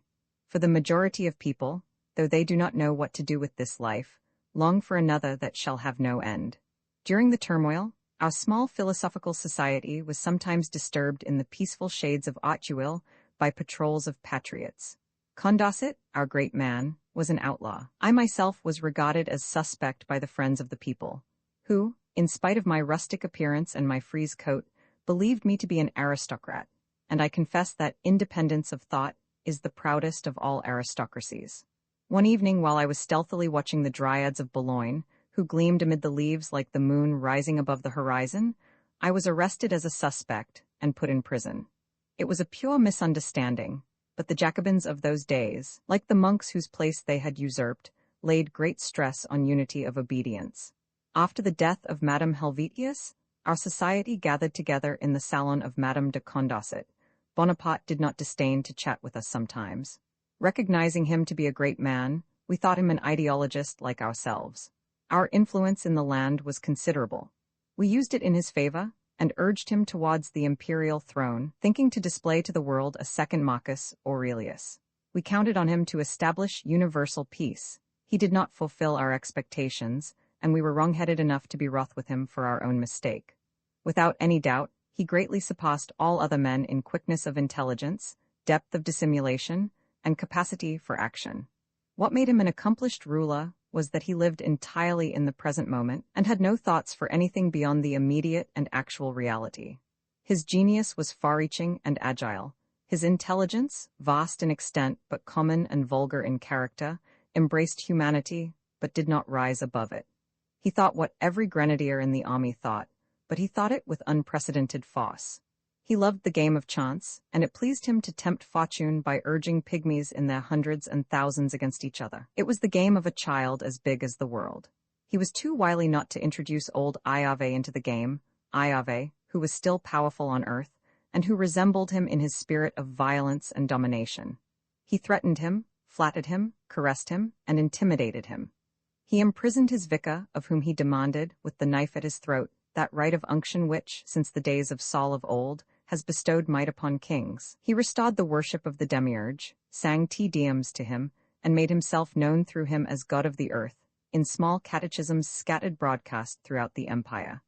They united their thunders, and a fine uproar they made. While Napoleon's amusements were throwing Europe into a turmoil, we congratulated ourselves on our wisdom, a little sad, withal, at seeing the era of philosophy ushered in with massacre, torture, and war. The worst is that the children of the century, fallen into the most distressing disorder, formed the conception of a literary and picturesque Christianity, which betokens a degeneracy of mind really unbelievable, and finally fell into Romanticism. War and Romanticism, what terrible scourges, and how pitiful to see these same people nursing a childish and savage love for muskets and drums. They did not understand that war, which trained the courage and founded the cities of barbarous and ignorant men, brings to the victor himself but ruin and misery, and is nothing but a horrible and stupid crime when nations are united together by common bonds of art, science, and trade. Insane Europeans who plot to cut each other's throats, now that one and the same civilization enfolds and unites them all. I renounced all converse with these madmen and withdrew to this village, where I devoted myself to gardening. The peaches in my orchard remind me of the sun-kissed skin of the Maenads. For mankind I have retained my old friendship, a little admiration, and much pity, and I await, while cultivating this enclosure, that still distant day when the great Dionysus shall come, followed by his fauns and his bacchantes, to restore beauty and gladness to the world, and bring back the golden age. I shall fare joyously behind his car, and who knows if in that day of triumph mankind will be there for us to see? Who knows whether their worn-out race will not have already fulfilled its destiny, and whether other beings will not rise upon the ashes and ruins of what once was man and his genius? Who knows if winged beings will not have taken possession of the terrestrial empire? Even then, the work of the good demons will not be ended. They will teach a winged race arts and the joy of life. Roman 22, wherein we are shown the interior of a bric-a-brac shop, and see how Pierre Guinardon's guilty happiness is marred by the jealousy of a lovelorn dame. Pierre Guinardon, as Zéphirine had faithfully reported to Monsieur Sariette, smuggled out the pictures, furniture, and curios stored in his attic in the Rue Princess. His studio, he called it, and used them to stock a shop he had taken in the Rue de Courcelles. Thither he went to take up his abode, leaving Zéphirine, with whom he had lived for 50 years, without a bed or a saucepan or a penny to call her own, except 18 pence the poor creature had in her purse. Pierre Guinardon opened an old picture and curiosity shop, and in it he installed the fair Octavie. The shop front presented an attractive appearance. There were Flemish angels in green copes, after the manner of Gérard David, a Salome of the Luini school, a Saint Barbara in painted wood of French workmanship, Limoges enamel work, Bohemian and Venetian glass, dishes from Urbino. There were specimens of English point lace which, if her tale was true, had been presented to Zéphirine, in the days of her radiant girlhood, by the Emperor Napoleon Roman III. Within, there were golden articles that glinted in the shadows, while pictures of Christ, the apostles, high-bred dames, and nymphs also presented themselves to the gaze. There was one canvas that was turned face to the wall, so that it should only be looked at by connoisseurs, and connoisseurs are scarce. It was a replica of Fragonard's Gimbalt, a brilliant painting that looked as if it had barely had time to dry. Papa Guinardon himself remarked on the fact. At the far end of the shop was a kingwood cabinet, the drawers of which were full of all manner of treasures.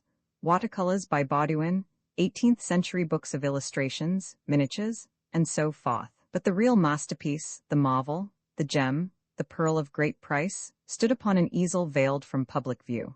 It was a coronation of the Virgin by Fra Angelico, an exquisitely delicate thing in gold and blue and pink. Pierre Guinardon was asking 100,000 francs for it. Upon a Louis Roman 15 chair, beside an Empire work table on which stood a vase of flowers, sat the fair Octavie, broidery in hand.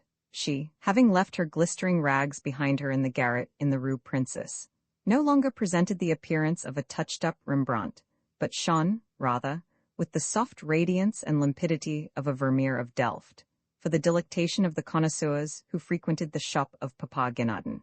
Tranquil and demure, she remained alone in the shop all day, while the old fellow himself was up aloft working away at the deuce knows what picture. About 5 o'clock he used to come downstairs and have a chat with the habitués of the establishment. The most regular caller was the Comte Desmasons, a thin, cadaverous man. A strand of hair issued from the deep hollow under each cheekbone, and, broadening as it descended, shed upon his chin and chest torrents of snow, in which he was forever trailing his long, fleshless, gold-ringed fingers. For 20 years he had been mourning the loss of his wife, who had been carried off by consumption in the flower of her youth and beauty. Since then, he had spent his whole life in endeavoring to hold converse with the dead, and in filling his lonely mansion with second-rate paintings. His confidence in Guénadon knew no bounds. Another client, who was a scarcely less frequent visitor to the shop, was Monsieur Blancmesnil, a director of a large financial establishment. He was a florid, prosperous-looking man of 50. He took no great interest in matters of art, and was perhaps an indifferent connoisseur, but in his case it was the fair Octavie, seated in the middle of the shop, like a songbird in its cage, that offered the attraction. Monsieur Blancmesnil soon established relations with her, a fact which Pierre Guénadon alone failed to perceive, for the old fellow was still young in his love affair with Octavie. Monsieur Gaëtan d'Esparvieu used to pay occasional visits to Pierre Guénadon's shop out of mere curiosity, for he strongly suspected the old man of being a first-rate faker. And then that doughty swordsman, Monsieur Le Truc de Ruffec, also came to see the old antiquary on one occasion, and acquainted him with a plan he had on foot. Monsieur Le Truc de Ruffec was getting up a little historical exhibition of small arms at the Petit Palais in aid of the Fund for the Education of the Native Children in Morocco, and wanted Pierre Guénadon to lend him a few of the most valuable articles in his collection. "Our first idea," he said, "was to organize an exhibition to be called the Cross and the Sod. The juxtaposition of the two words will make the idea which has prompted our undertaking sufficiently clear to you. It was an idea preeminently patriotic and Christian, which led us to associate the sod, which is the symbol of honor, with the cross, which is the symbol of salvation. It was hoped that our work would be graced by the distinguished patronage of the Minister of War and Monseigneur Cachipot. Unfortunately, there were difficulties in the way, and the full realization of the project had to be deferred. In the meantime, we are limiting our exhibition to the sod. I have drawn up an explanatory note indicating the significance of the demonstration." Having delivered himself of these remarks, Monsieur Le Truc de Ruffec produced a pocket case stuffed full of papers. Picking out from a medley of judgment summonses and other odds and ends a little piece of very crumpled paper, he exclaimed, "Ah, here it is," and proceeded to read as follows. "The sod is a fierce virgin, it is par excellence the Frenchman's weapon. And now, when patriotic sentiment, after suffering an all too protracted eclipse, is beginning to shine forth again more ardently than ever, and so forth, you see?" And he repeated his request for some really fine specimen to be placed in the most conspicuous position in the exhibition, to be held on behalf of the little native children of Morocco, of which General d'Esparvieu was to be honorary president. Arms and armor were by no means Pierre Guénadon's strong point. He dealt principally in pictures, drawings, and books, but he was never to be taken unawares. He took down a rapier with a gilt colander-shaped hilt, a highly typical piece of workmanship of the Louis Roman XIII Napoleon Roman III period, and presented it to the exhibition promoter, who, while contemplating it with respect, maintained a diplomatic silence. "I have something better still in here," said the antiquary, and he produced from his inner shop, where it had been lying among the walking sticks and umbrellas, a real demon of a sod, adorned with fleurs de lis, a genuine royal relic. It was the sod of Philippe Auguste as worn by an actor at the Odeon when Agnes de Marigny was being performed in 1846. Guénadon held it point downwards, as though it were a cross, clasping his hands piously on the crossbar. He looked as loyal as the sod itself. "Have her for your exhibition," said he. "The damsel is well worth it. Bouvines is her name." "If I find a buyer for it," said Monsieur Le Truc de Ruffec, twirling his enormous moustachios, "I suppose you will allow me a little commission?" Some days later, Pierre Guénadon was mysteriously displaying a picture to the Comte Desmaisons and Monsieur Blancmesnil. It was a newly discovered work of El Greco, an amazingly fine example of the master's latest style. It represented a Saint Francis of Assisi standing erect upon Mont Alveno. He was mounting heavenward like a column of smoke, and was plunging into the regions of the clouds a monstrously narrow head that the distance rendered smaller still. In fine, it was a real, very real, nay, too real El Greco. The two collectors were attentively scrutinizing the work, while Pierre Guénadon was belauding the depth of the shadows and the sublimity of the expression. He was raising his arms aloft to convey an idea of the greatness of Theotocopuli, who derived from Tintoretto, whom, however, he surpassed in loftiness by 100 cubits. He was chaste and pure and strong, a mystic, a visionary. Comte Desmaisons declared that El Greco was his favorite painter. In his inmost heart, Blancmesnil was not so entirely struck with it. The door opened, and Monsieur Gaëtan quite unexpectedly appeared on the scene. He gave a glance at the St. Francis and said, Bless my soul? Monsieur Blancmesnil, anxious to improve his knowledge, asked him what he thought of this artist who was now so much in vogue. Gaitan replied, glibly enough, that he did not regard El Greco as the eccentric, the madman that people used to take him for. It was rather his opinion that a defect of vision from which the Theatocopuli suffered compelled him to deform his figures. Being afflicted with astigmatism and strabismus, Gaitan went on, he painted the things he saw exactly as he used to see them. Comte Desmaisons was not readily disposed to accept so natural an explanation, which, however, by its very simplicity, highly commended itself to Monsieur Blancmesnil. Pierre Guinardon, quite beside himself, exclaimed, "Are you going to tell me, Monsieur d'Espavieu, that St. John was astigmatic because he beheld a woman clothed with the sun, crowned with stars, with the moon about her feet, the beast with 7 heads and 10 horns, and the 7 angels robed in white linen that bore the 7 cups filled with the wrath of the living God? After all," said Monsieur Gaitan, by way of conclusion, "people are right in admiring El Greco if he had genius enough to impose his morbidity of vision upon them. By the same token, the contortions to which he subjects the human countenance may give satisfaction to those who love suffering, a class more numerous than is generally supposed." "Monsieur," replied the Comte Desmaisons, stroking his luxuriant beard with his long, thin hand, "we must love those that love us. Suffering loves us and attaches itself to us. We must love it if life is to be supportable to us. In the knowledge of this truth lies the strength and value of Christianity. Alas, I do not possess the gift of faith. It is that which drives me to despair." The old man thought of her for whom he had been mourning 20 years, and forthwith his reason left him, and his thoughts abandoned themselves unresistingly to the morbid imaginings of gentle and melancholy madness. Having, he said, made a study of psychic matters, and having, with the cooperation of a favorable medium, carried out experiments concerning the nature and duration of the soul, he had obtained some remarkable results, which, however, did not afford him complete satisfaction. He had succeeded in viewing the soul of his dead wife under the appearance of a transparent and gelatinous mass, which bore not the slightest resemblance to his adored one. The most painful part about the whole experiment, which he had repeated over and over again, was that the gelatinous mass, which was furnished with a number of extremely slender tentacles, maintained them in constant motion, in time to a rhythm apparently intended to make certain signs, but of what these movements were supposed to convey there was not the slightest clue.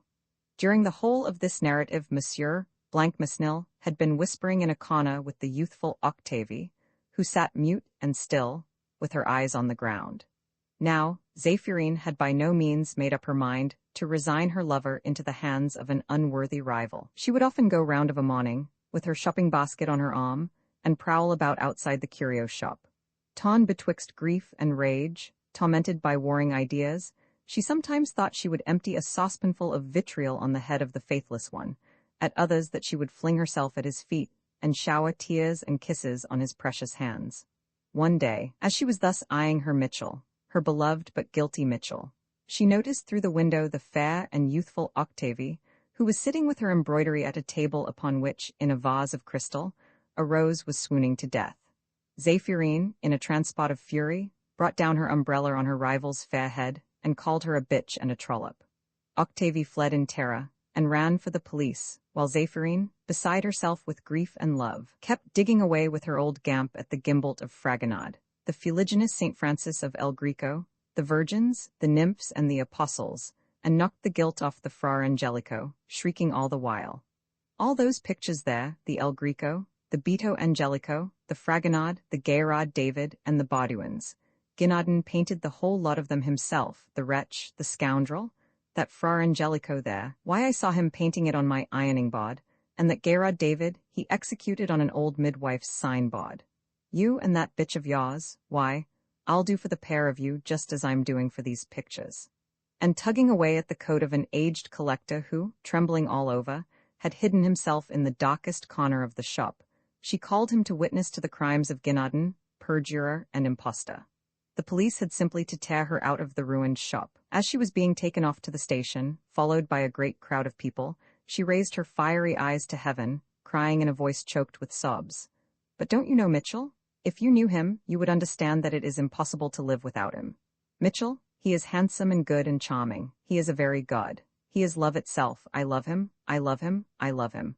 I have known men high up in the world, dukes, ministers of state, and higher still. Not one of them was worthy to clean the mud off Mitchell's boots. My good, kind sirs, give him back to me again. Roman 23, wherein we are permitted to observe the admirable character of Bouchot, who resists violence but yields to love. After that, let no one call the author a misogynist. On coming away from the Baron Evidingens, Prince Istar went to have a few oysters and a bottle of white wine at an eating-house in the market. Then, being prudent as well as powerful, he paid a visit to his friend, Théophile Belay, for his pockets were full of bombs, and he wanted to secrete them in the musician's cupboard. The composer of a line, Queen of Golconda, was not at home.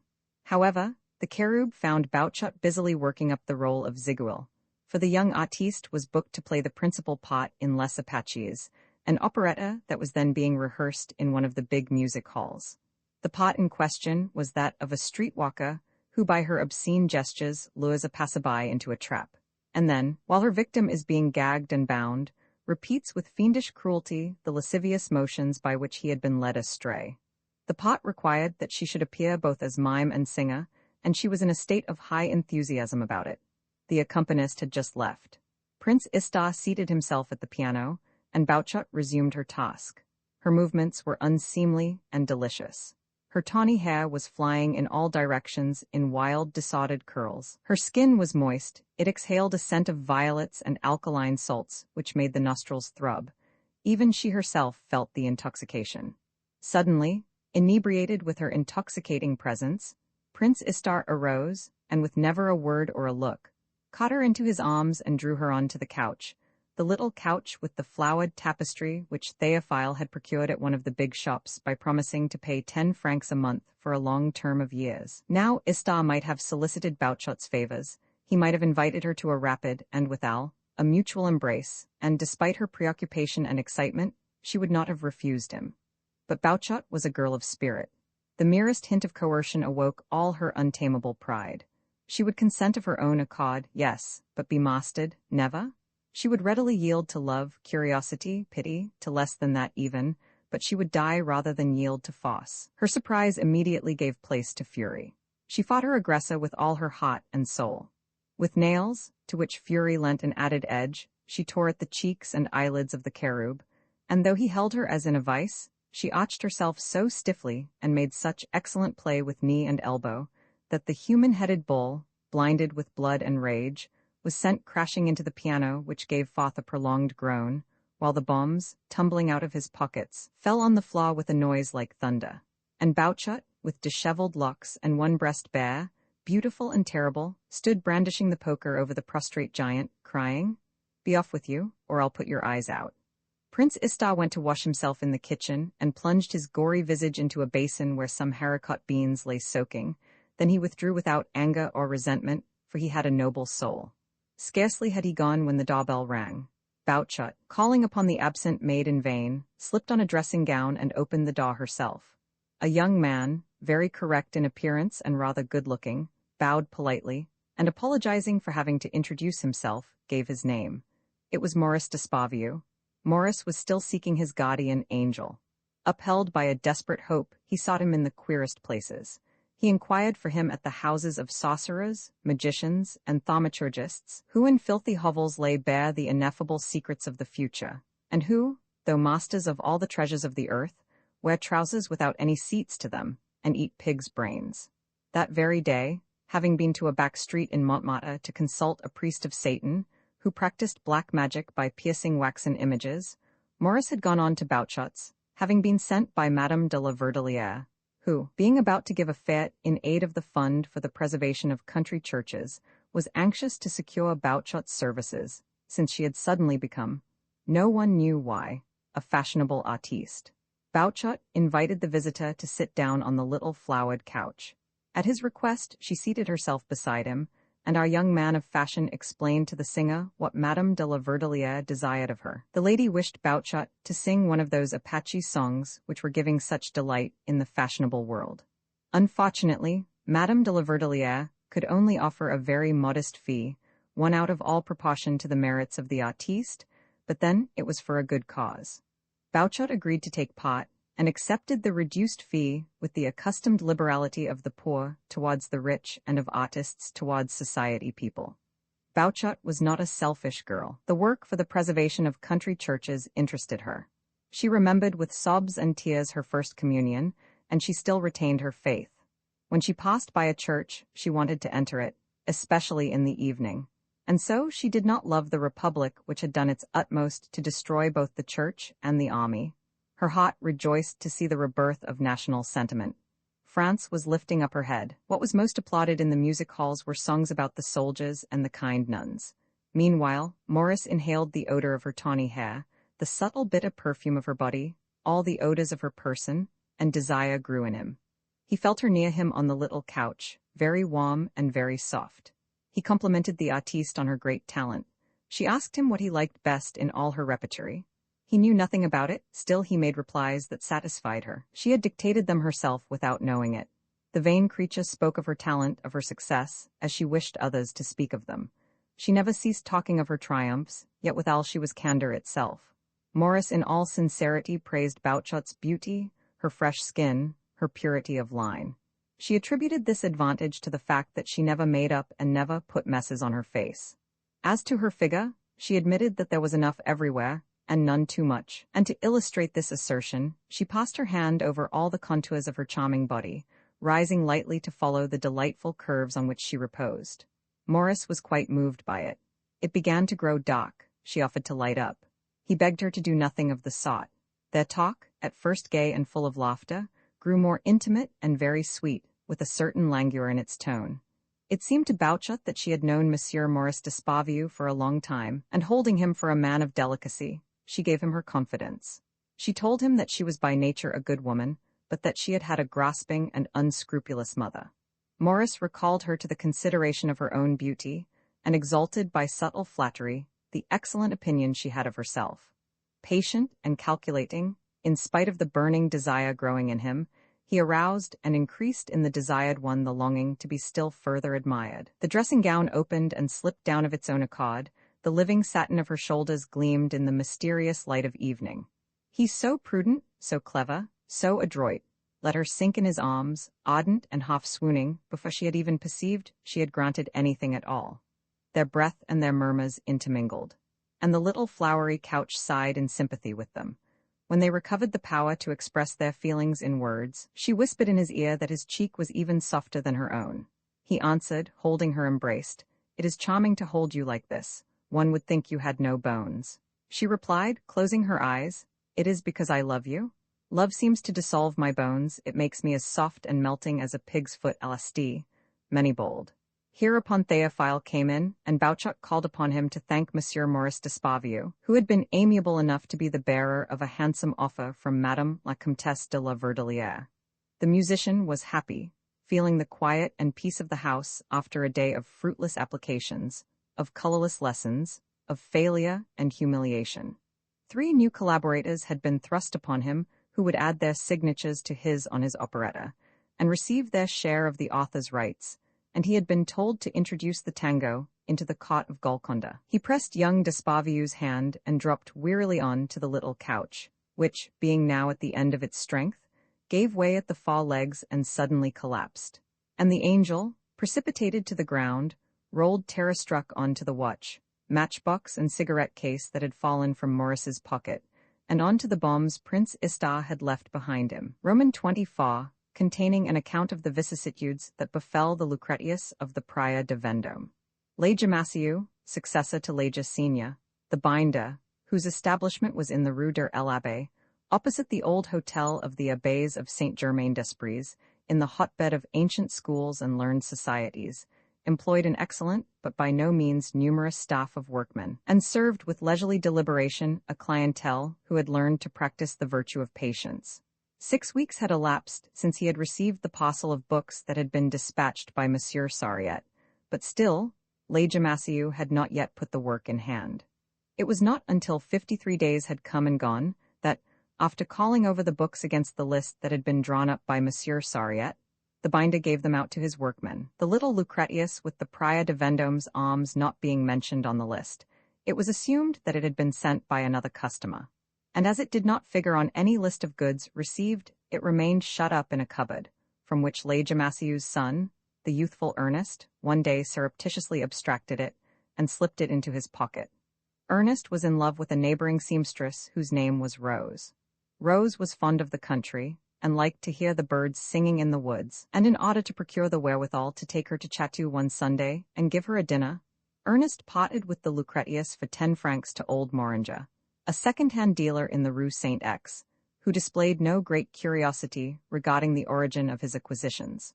Old Moringa handed over the volume, the very same day, to Monsieur Poussard, an expert in books of the Faubourg Saint-Germain, for 60 francs. The latter removed the stamp which disclosed the ownership of the matchless copy, and sold it for 500 francs to Monsieur Joseph Mayer, the well-known collector, who handed it straight away for 3,000 francs to Monsieur Auden, the bookseller, who immediately transferred it to Monsieur A, the great Parisian bibliopolist, who gave 6,000 for it, and sold it again a fortnight later at a handsome profit to Madame la Comtesse de Gosse. Well known in the higher ranks of Parisian society, the lady in question is what was called in the 17th century a curieuse, that is to say, a lover of pictures, books, and china. In her mansion in the Avenue de Jena, she possesses collections of works of art which bear witness to the diversity of her knowledge and the excellence of her taste. During the month of July, while the Comtesse de Gosse was away at her chateau at Sauvel in Normandy, the house in the Avenue de Jena, being unoccupied, was visited one night by a thief said to belong to a gang known as the Collectors, who made works of art the special objects of their raids. The police inquiry elicited the fact that the marauder had reached the first floor by means of the waste pipe, that he had then climbed over the balcony, forced a shutter with a jemmy, broken a pane of glass, turned the window fastener, and made his way into the long gallery. There he broke open several cupboards and possessed himself of whatever took his fancy. His booty consisted for the most part of small but valuable articles, such as gold caskets, a few ivory carvings of the 14th century, 2 splendid 15th century manuscripts, and a volume which the Countess's secretary briefly described as a morocco-bound book with a coat of arms on it, and which was none other than the Lucretius from the Despavieux library. The malefactor, who was supposed to be an English cook, was never discovered. But 2 months or so after the theft, a well-dressed, clean-shaven young man passed down the Rue de Courcelles in the dimness of twilight and went to offer the Prior de Vendôme's Lucretius to Pierre Guénardon. The antiquary gave him 4 shillings for it, examined it carefully, recognized its interest and its beauty, and put it in the Kingwood cabinet, where he kept his special treasures. Such were the vicissitudes which, in the course of a single season, befell this thing of beauty. Roman 25, wherein Morris finds his angel again. The performance was over. Bouchot in her dressing-room was taking off her makeup, when the door opened softly and old Monsieur Sandrac, her protector, came in, followed by a troop of her other admirers. Without so much as turning her head, she asked them what they meant by coming and staring at her like a pack of imbeciles, and whether they thought they were in a tent at the Neuilly Fair, looking at the freak woman. Now then, ladies and gentlemen, she rattled on derisively, just put a penny in the box for the young lady's marriage portion, and she'll let you feel her legs, all made of marble. Then, with an angry glance at the admiring throng, she exclaimed, "Come, off you go, look alive." She sent them all packing, her sweetheart Théophile among them, the pale-faced, long-haired, gentle, melancholy, short-sighted, and dreamy Théophile. But recognizing her little Maurice, she gave him a smile. He approached her, and leaning over the back of the chair on which she was seated, congratulated her on her playing and singing, duly performing a kiss at the end of every compliment. She did not let him escape thus, and with reiterated inquiries, pressing solicitations, feigned incredulity, obliged him to repeat his stock panegyrics 3 or 4 times over, and when he stopped she seemed so disappointed that he was forced to take up the strain again immediately. He found it trying, for he was no connoisseur, but he had the pleasure of kissing her plump curved shoulders all golden in the light, and of catching glimpses of her pretty face in the mirror over the toilet table. "You were delicious." "Really? You think so?" "Adorable div." Suddenly he gave a loud cry. His eyes had seen in the mirror a face appear at the back of the dressing-room. He turned swiftly round, flung his arms about Arcade, and drew him into the corridor. "What manners!" exclaimed Bouchot, gasping. But pushing his way through a troop of performing dogs and a family of American acrobats, young Despavieux dragged his angel towards the exit. He hurried him forth into the cool darkness of the boulevard, delirious with joy, and wondering whether it was all too good to be true. "Here you are," he cried. "Here you are. I have been looking for you a long time, Arcade, or Murat if you like, and I have found you at last. Arcade, you have taken my guardian angel from me. Give him back to me. Arcade, do you love me still?" Arcade replied that in accomplishing the superangelic task he had set himself, he had been forced to crush underfoot friendship, pity, love, and all those feelings which tend to soften the soul. But that, on the other hand, his new state, by exposing him to suffering and privation, disposed him to love humanity, and that he felt a certain mechanical friendship for his poor Maurice. "Well then," exclaimed Maurice, "if only you love me, come back to me, stay with me. I cannot do without you. While I had you with me, I was not aware of your presence. But no sooner did you depart than I felt a horrible blank.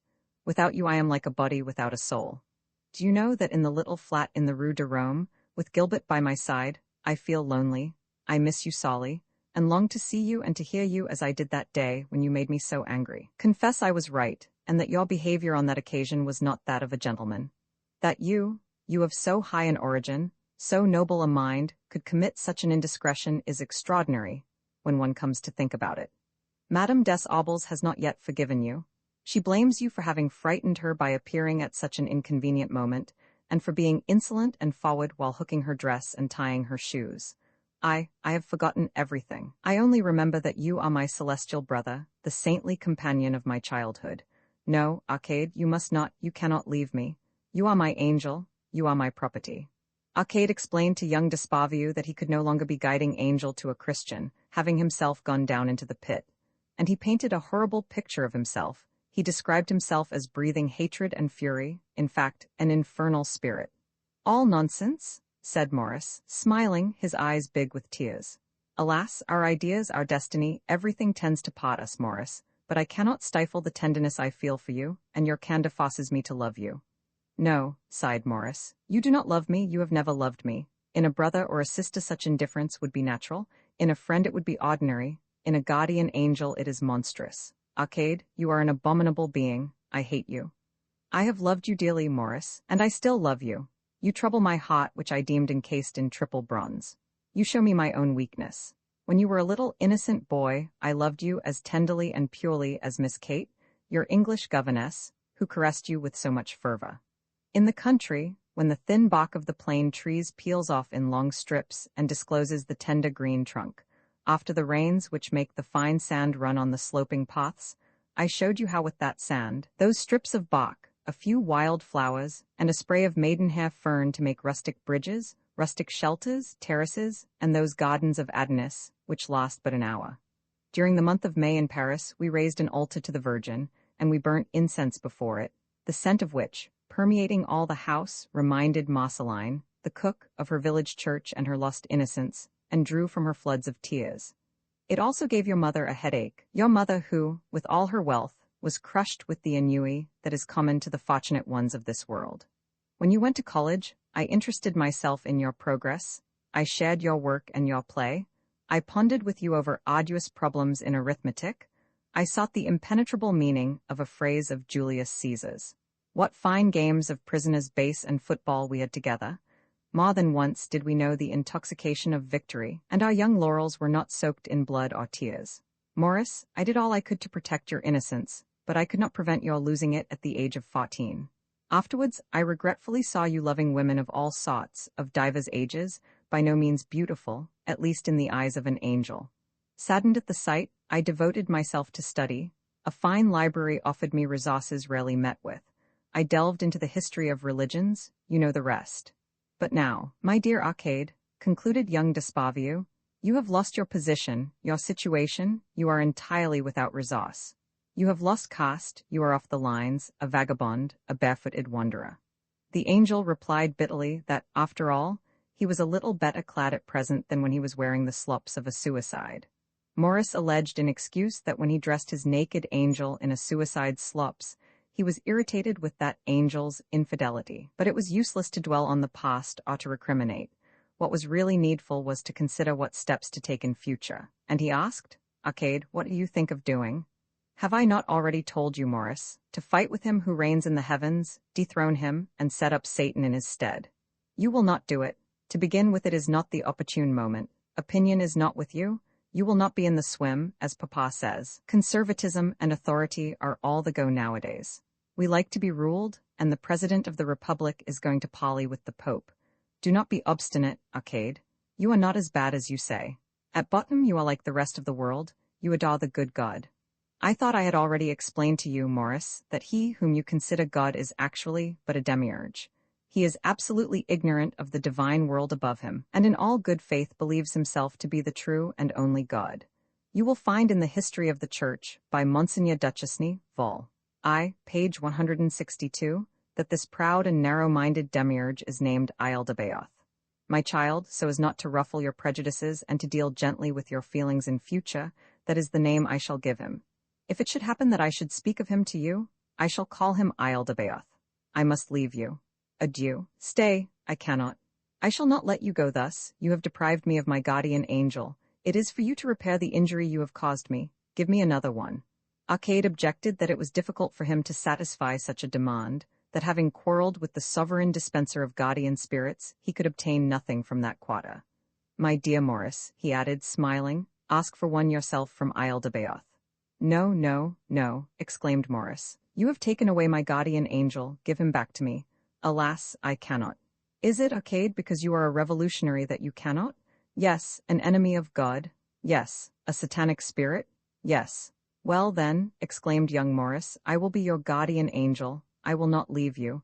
And Maurice d'Esparvieu took Arcade to have some oysters at P.S. Roman 26, the conclave. That day, convoked by Arcade and Zita, the rebellious angels met together on the banks of the Seine at La Joncha, in a deserted and tumble-down entertainment hall that Prince Istar had hired from a pothouse keeper called Baratin. 300 angels crowded together in the stalls and boxes. A table, an armchair, and a collection of small chairs were arranged on the stage, where hung the tattered remnants of a piece of rustic scenery. The walls, colored in distemper with flowers and fruit, were cracked and stained with damp, and were crumbling away in flakes. The vulgar and poverty-stricken appearance of the place rendered the grandeur of the passions exhibited therein all the more striking. When Prince Istar asked the assembly to form its committee, and first of all to elect a president, the name that was renowned throughout the world entered the minds of all present, but a religious respect sealed their lips. And after a moment's silence, the absent Nectaire was elected by acclamation.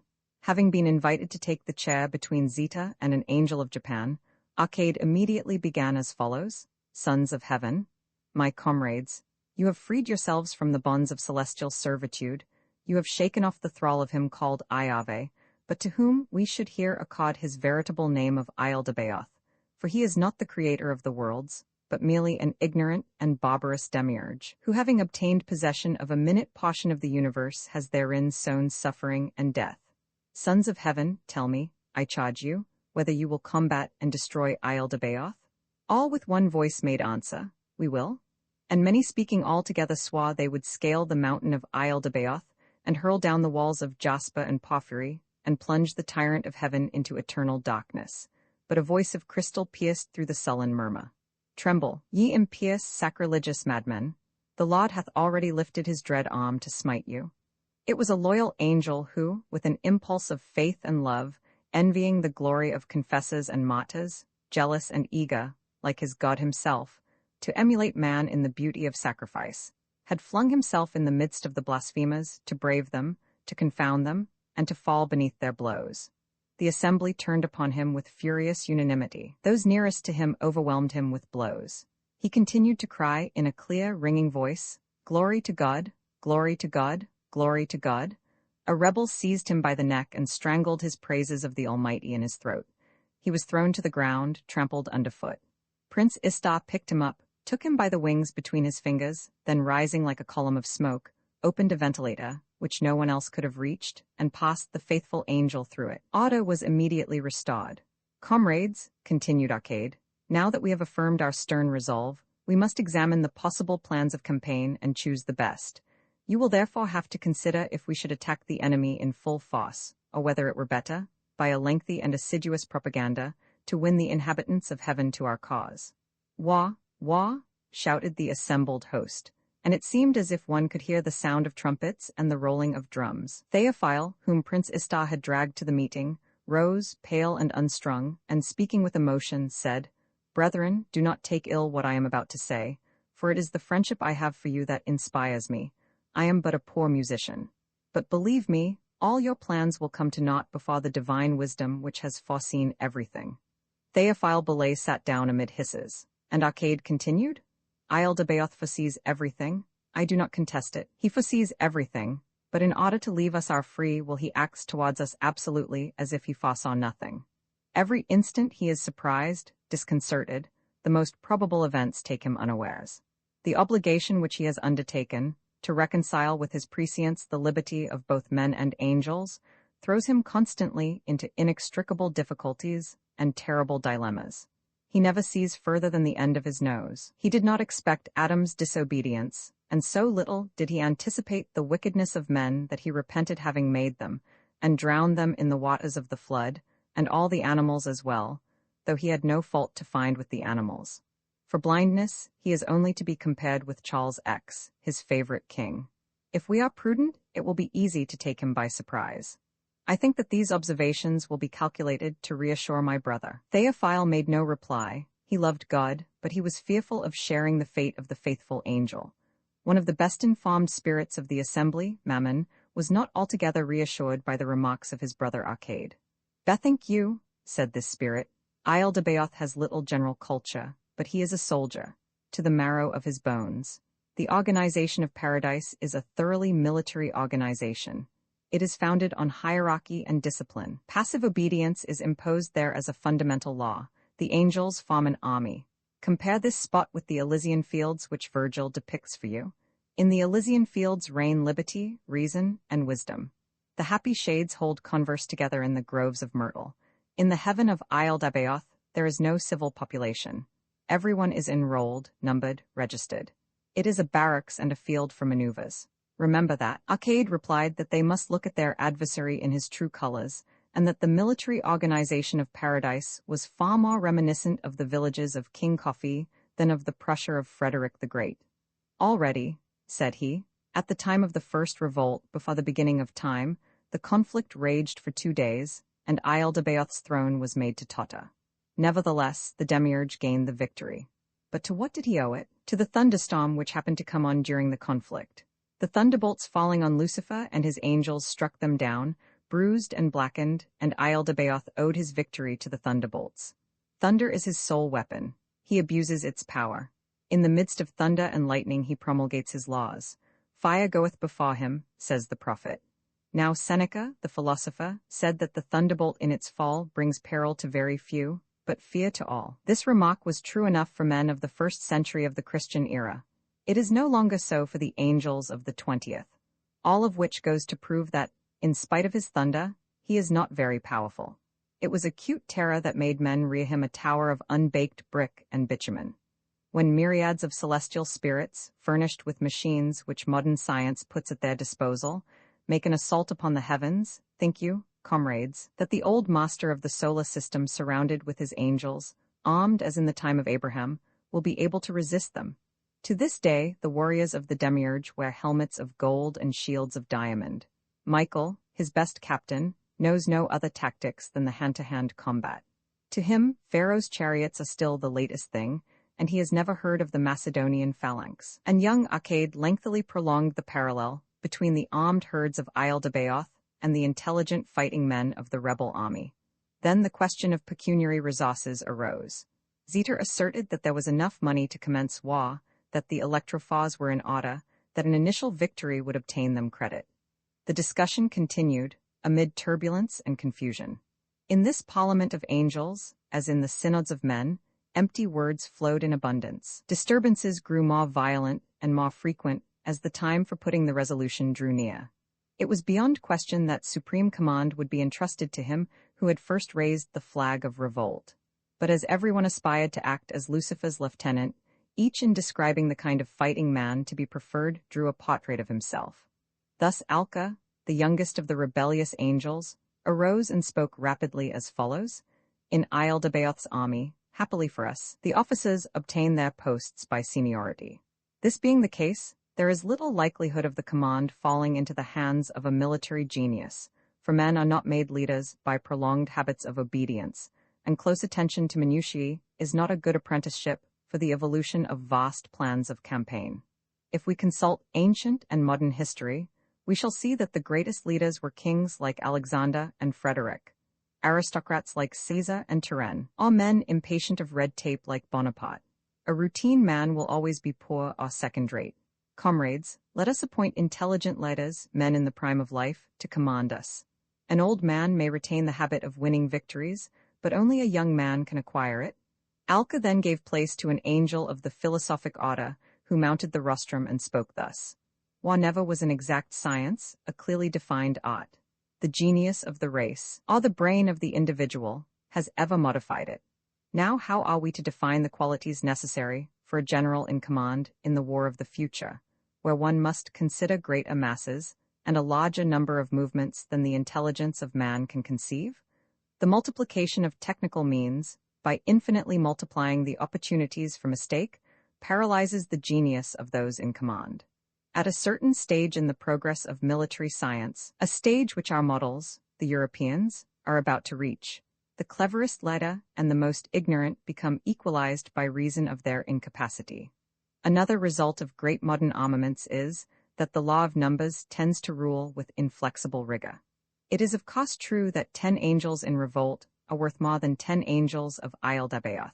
It is not at all certain that 1,000,000 rebellious angels are worth more than 1,000,000 of Isle-d'Abeoth's angels. Great numbers, in war as elsewhere, annihilate intelligence and individual superiority in favor of a sort of exceedingly rudimentary collective soul. A buzz of conversation drowned the voice of the philosophic angel, and he concluded his speech in an atmosphere of general indifference. The tribune then resounded with calls to arms and promises of victory. The sword was held up to praise, the sword which defends the right. The triumph of the angels in revolt was celebrated 20 times beforehand to the plaudits of a delirious crowd. Cries of "War" rose to the silent heavens. "Give us war!" In the midst of these transports, Prince Istar hoisted himself on to the platform, and the floor creaked under his weight. "Comrades," said he, "you wish for victory, and it is a very natural desire, but you must be moldy with literature and poetry if you expect to obtain it from war. The idea of making war can nowadays only enter the brain of a sottish bourgeois or a belated romantic. What is war? A burlesque masquerade in the midst of which fatuous patriots sing their stupid dithyrambs. Had Napoleon possessed a practical mind, he would not have made war, but he was a dreamer, intoxicated with ocean. You cry, 'Give us war,' you are visionaries. When will you become thinkers? The thinkers do not look for power and strength from any of the dreams which constitute military art, tactics, strategy, fortifications, artillery, and all that rubbish. They do not believe in war, which is a fantasy. They believe in chemistry, which is a science. They know the way to put victory into an algebraic formula." And drawing from his pocket a small bottle, which he held up to the meeting, Prince Istar exclaimed, "Victory, it is here, Roman 27, wherein we shall see revealed a dark and secret mystery, and learn how it comes about that empires are often hurled against empires, and ruin falls alike upon the victors and the vanquished, and the wise reader, if such there be, which I doubt, will meditate upon this important utterance. A war is a matter of business." The angels had dispersed. At the foot of the slopes at Meudon, seated on the grass, Arcade and Zita watched the Seine flowing by the willows. "In this world," said Arcade, "in this world which we call a cosmos, though it is but a microcosm, no thinking being can imagine that he is able to destroy even one atom. At the utmost, all we can hope for is that we shall succeed in modifying, here and there, the rhythm of some group of atoms and the arrangement of certain cells. That, when one thinks of it, must be the limit of our great enterprise, and when we shall have set up the contradictor in the place of Isle-d'Abeoth, we shall have done no more. Zita, is the evil in the nature of things or in their arrangement? That is what we ought to know." "Zita, I am profoundly troubled." "Arcade," replied Zita, "if to act we had to know the secret of nature, one would never act at all, and neither would one live, since to live is to act. Arcade, is your resolution failing you already?" Arcade assured the beautiful angel that he was resolved to plunge the demiurge into eternal darkness. A motor car passed by on the road, followed by a long trail of dust. It stopped before the two angels, and the hooked nose of Baron Everdingen appeared at the window. "Good morning, my celestial friends, good morning," said the capitalist. Sons of heaven, I am pleased to meet you. I have a word of importance to say to you. Do not remain idle, do not go to sleep. You may be surprised by Isle de Bayoth. You have a big war fund. Employ it without stint. I have just learnt that the Archangel Michael has given large orders in heaven for thunderbolts and arrows. If you take my advice, you will procure 50,000 more electrophores. I will take the order. Good day, angels. Long live the celestial country. And Baron Evidingen flew by the flowery shawls of Louvecians in the company of a pretty actress. Is it true that they are taking up arms at the demiurges? Asked Arcade. It may be, replied Zita, that up there another Baron Evidingen is inciting to arms. The guardian angel of young Morris remained pensive for some moments. Then he murmured, Can it be that we are the spot of financiers? Pooh, said the beautiful archangel. War is a business, it has always been a business. Then they discussed at length the means of executing their immense enterprise. Rejecting disdainfully the anarchistic proceedings of Prince Istar, they conceived a formidable and sudden invasion of the kingdom of heaven by their enthusiastic and well-drilled troops. Now Baratnan, the innkeeper of La Junta, who had let the entertainment hall to the rebellious angels, was in the employ of the secret police. In the reports he furnished to the prefecture, he denounced the members of this secret meeting as meditating an attack on a certain person whom they described as obtuse and cruel, and whom they called Alabalot. The agent believed this to be a pseudonym denoting either the President of the Republic or the Republic itself.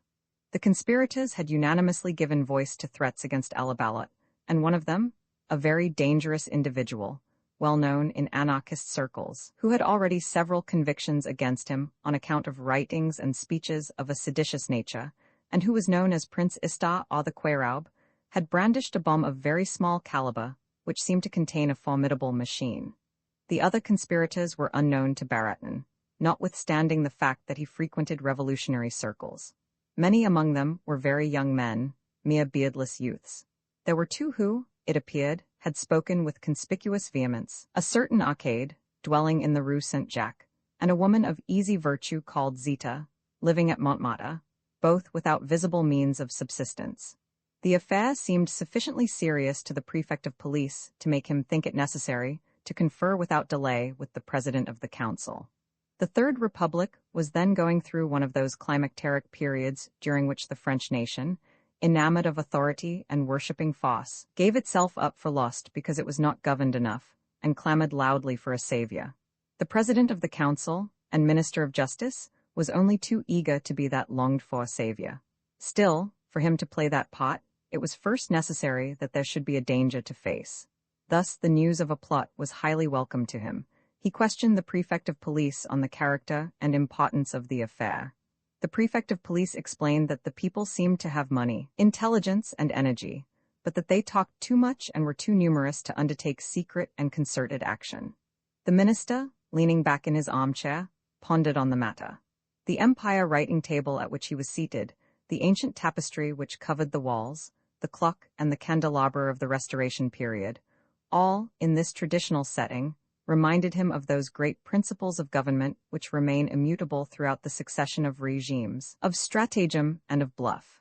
After brief reflection, he concluded that the plot must be allowed to grow and take shape, that it would even be fitting to nurse it, to embroider it, to color it, and only to stifle it after having extracted every possible advantage from it.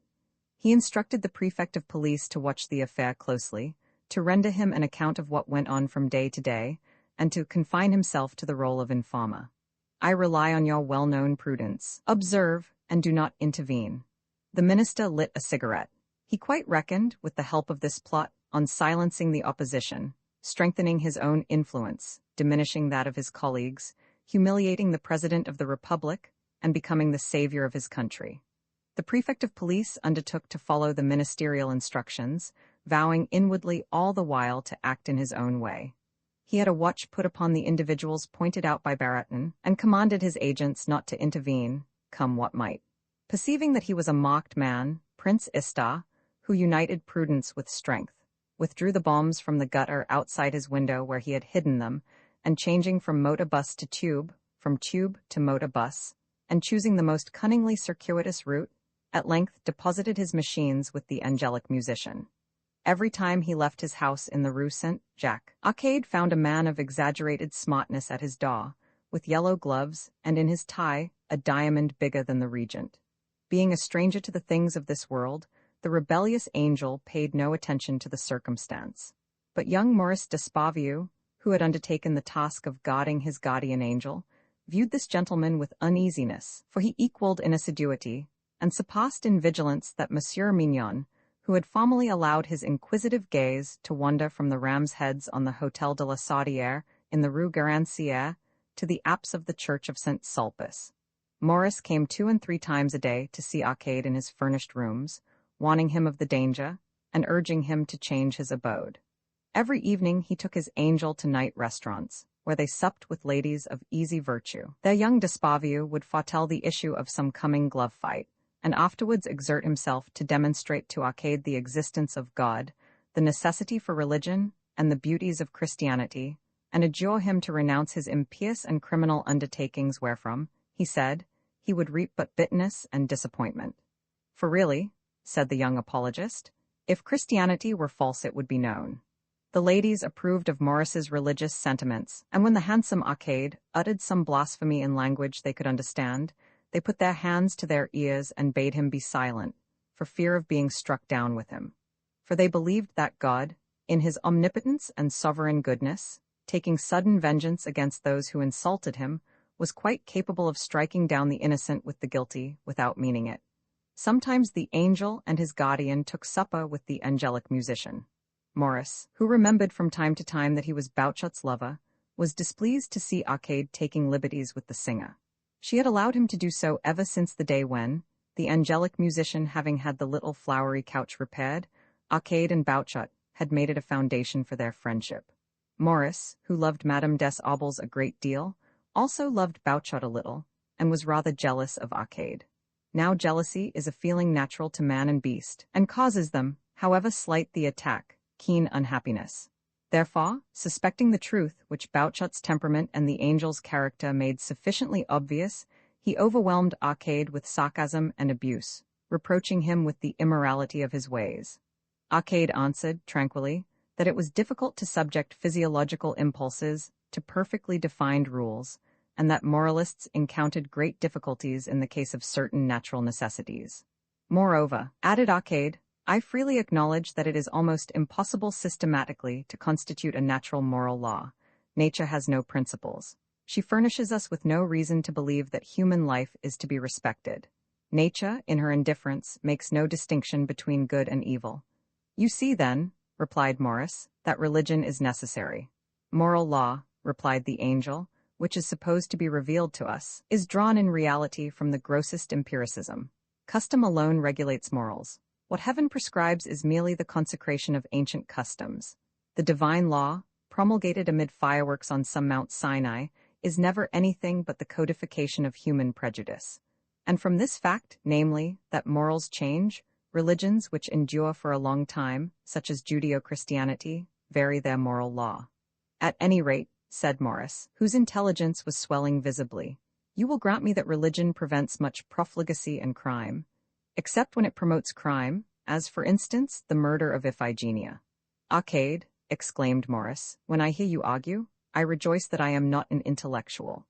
Meanwhile Théophile, with his head bent over the piano, his face hidden by the long fair veil of his hair, bringing down from on high his inspired hands onto the keys, was playing and singing the full score of a line, Queen of Golconda.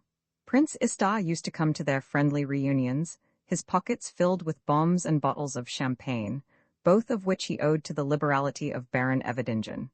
Bouchot received the cherub with pleasure, since she saw in him the witness and the trophy of the victory she had gained on the little flowered couch. He was to her as the severed head of Goliath in the hands of the youthful David, and she admired the prince for his cleverness as an accompanist, his vigor, which she had subdued, and his prodigious capacity for drink. One night, when young d'Espavieux took his angel home in his car from Bouchot's house to the lodgings in the Rue Saint-Jacques, it was very dark. Before the door, the diamond in the spy's necktie glittered like a beacon. 3 cyclists standing in a group under its rays made off in divers directions at the car's approach. The angel took no notice, but Maurice concluded that Arcade's movements interested various important people in the state. He judged the danger to be pressing, and at once made up his mind. The next morning he came to seek the suspect, to take him to the Rue de Rome. The angel was in bed. Maurice urged him to dress and to follow him. "Come," said he. "This house is no longer safe for you. You are watched. One of these days you will be arrested. Do you wish to sleep in jail? No? Well then, come. I will put you in a safe place." The spirit smiled with some little compassion on his naive preserver. "Do you not know," he said, "that an angel broke open the doors of the prison where Peter was confined and delivered the apostle? Do you believe me, Maurice, to be inferior in power to that heavenly brother of mine? And do you suppose that I am unable to do for myself what he did for the fishermen of the lake of Tiberias? Do not count on it, Arcade. He did it miraculously, all by a stroke of luck, as a modern historian of the church has it. But no matter, I will follow you. Just allow me to burn a few letters and to make a parcel of some books I shall need." He threw some papers in the fireplace, put several volumes in his pockets, and followed his guide to the car, which was waiting for them not far off, outside the College of France. Maurice took the wheel. Imitating the cherub's prudence, he made so many windings and turnings, and so many rapid twists that he put all the swift and numerous cyclists, speeding in pursuit, off the scent. At length, having left wheel marks in every direction all over the town, he stopped in the Rue de Rome, before the first door flat, where the angel had first appeared. On entering the dwelling which he had left 18 months before to carry out his mission, Arcade remembered the irreparable past, and breathing in the scent used by Gilbert, his nostrils throbbed. He asked after Madame des Arbles. "She is very well," replied Maurice. "A little plumper and very much more beautiful for it. She still bears you a grudge for your forward behavior. I hope that she will one day forgive you, as I have forgiven you, and that she will forget your offense. But she is still very annoyed with you." Young Despavieux did the honors of his flat to his angel with the manners of a well-bred man and the tender solicitude of a friend. He showed him the folding bed, which was opened every evening in the entrance hall and pushed into a dark cupboard in the morning. He showed him the dressing table with its accessories, the bath, the linen cupboard, the chest of drawers, gave him the necessary information regarding the heating and lighting, told him that his meals would be brought and the rooms cleaned by the concierge, and showed him which bell to press when he required that person's services. He told him also that he must consider himself at home and receive whom he wished. Roman 28, which treats of a painful domestic scene. So long as Maurice confined his selection of mistresses to respectable women, his conduct had called forth no reproach. It was a different matter when he took up with Bouchot. His mother, who had closed her eyes to liaisons, which, though guilty, were elegant and discreet, was scandalized when it came to her ears that her son was openly parading about with a music-hall singer. By dint of much prying and probing, Berthe, Maurice's younger sister, had got to know of her brother's adventures, and she narrated them, without any indignation, to her young girl friends. His little brother Léon declared to his mother one day, in the presence of several ladies, that when he was big he, too, would go on the spree, like Maurice. This was a sore wound to the maternal heart of Madame Despavieux. About the same time, there occurred a family event of a very grave nature, which occasioned much alarm to Monsieur René Despavieux. Drafts were presented to him signed in his name by his son. His writing had not been forged, but there was no doubt that it had been the son's intention to pass off the signature as his father's. It showed a perverted moral sense, whence it appeared that Maurice was living a life of profligacy, that he was running into debt, and on the point of outraging the decencies. The paterfamilias talked the matter over with his wife. It was arranged that he should give his son a very severe lecture, hint at vigorous corrective measures, and that in due course the mother should appear with gentle and sorrowing mien and endeavor to soothe the righteous indignation of the father. This plan being agreed upon, Monsieur René Despavieux sent for his son to come to him in his study. To add to the solemnity of the occasion, he had arrayed himself in his frock-coat. As soon as Maurice saw it, he knew there was something serious in the wind. The head of the family was pale, and his voice shook a little, for he was a nervous man, as he declared that he would no longer put up with his son's irregular behavior, and insisted on an immediate and absolute reform. No more wild causes, no more running into debt, no more undesirable companions, but work, steadiness, and reputable connections. Maurice was quite willing to give a respectful reply to his father, whose complaints, after all, were perfectly justified. But unfortunately, Maurice, like his father, was shy, and the frock coat which Monsieur d'Espavieux had donned in order to discharge his magisterial duty with great dignity, seemed to preclude the possibility of any open and unconstrained intercourse. Maurice maintained an awkward silence, which looked very much like insolence, and this silence compelled Monsieur d'Espavieux to reiterate his complaints, this time with additional severity. He opened one of the drawers in his historic bureau, the bureau on which Alexander d'Espavieux had written his essay on the civil and religious institutions of the world, and produced the bills which Maurice had signed. "Do you know, my boy," said he, "that this is nothing more nor less than forgery, to make up for such grave misconduct as that?" At this moment Madame d'Espavieux, as arranged, entered the room attired in her walking dress. She was supposed to play the angel of forgiveness, but neither her appearance nor her disposition was suitable to the part. She was harsh and unsympathetic. Maurice harbored within him the seeds of all the ordinary and necessary virtues. He loved his mother and respected her. His love, however, was more a matter of duty than of inclination, and his respect arose from habit rather than from feeling. Madame Renée d'Espavieux's complexion was blotchy, and having powdered herself in order to appear to advantage at the domestic tribunal, the color of her face suggested raspberries sprinkled over with sugar. Maurice, being possessed of some taste, could not help realizing that she was ugly and rather repulsively so. He was out of tune with her, and when she began to go through all the accusations his father had brought against him, making them out to be blacker than ever, the prodigal turned away his head to conceal his irritation. "Your Aunt de Saint Fain," she went on, "met you in the street in such disgraceful company that she was really thankful that you forbore to greet her." "Aunt de Saint Fain," Maurice broke out. "I like to hear her talking about scandals. Everyone knows the sort of life she has led, and now the old hypocrite wants to—" He stopped. He had caught sight of his father, whose face was even more eloquent of sorrow than of anger. Maurice began to feel as though he had committed murder, and could not imagine how he had allowed such words to escape him. He was on the point of bursting into tears, falling on his knees, and imploring his father to forgive him, when his mother, looking up at the ceiling, said with a sigh, "What offense can I have committed against God, to have brought such a wicked son into the world?" This speech struck Maurice as a piece of ridiculous affectation, and it pulled him up with a jerk. The bitterness of contrition suddenly gave place to the delicious arrogance of wrongdoing.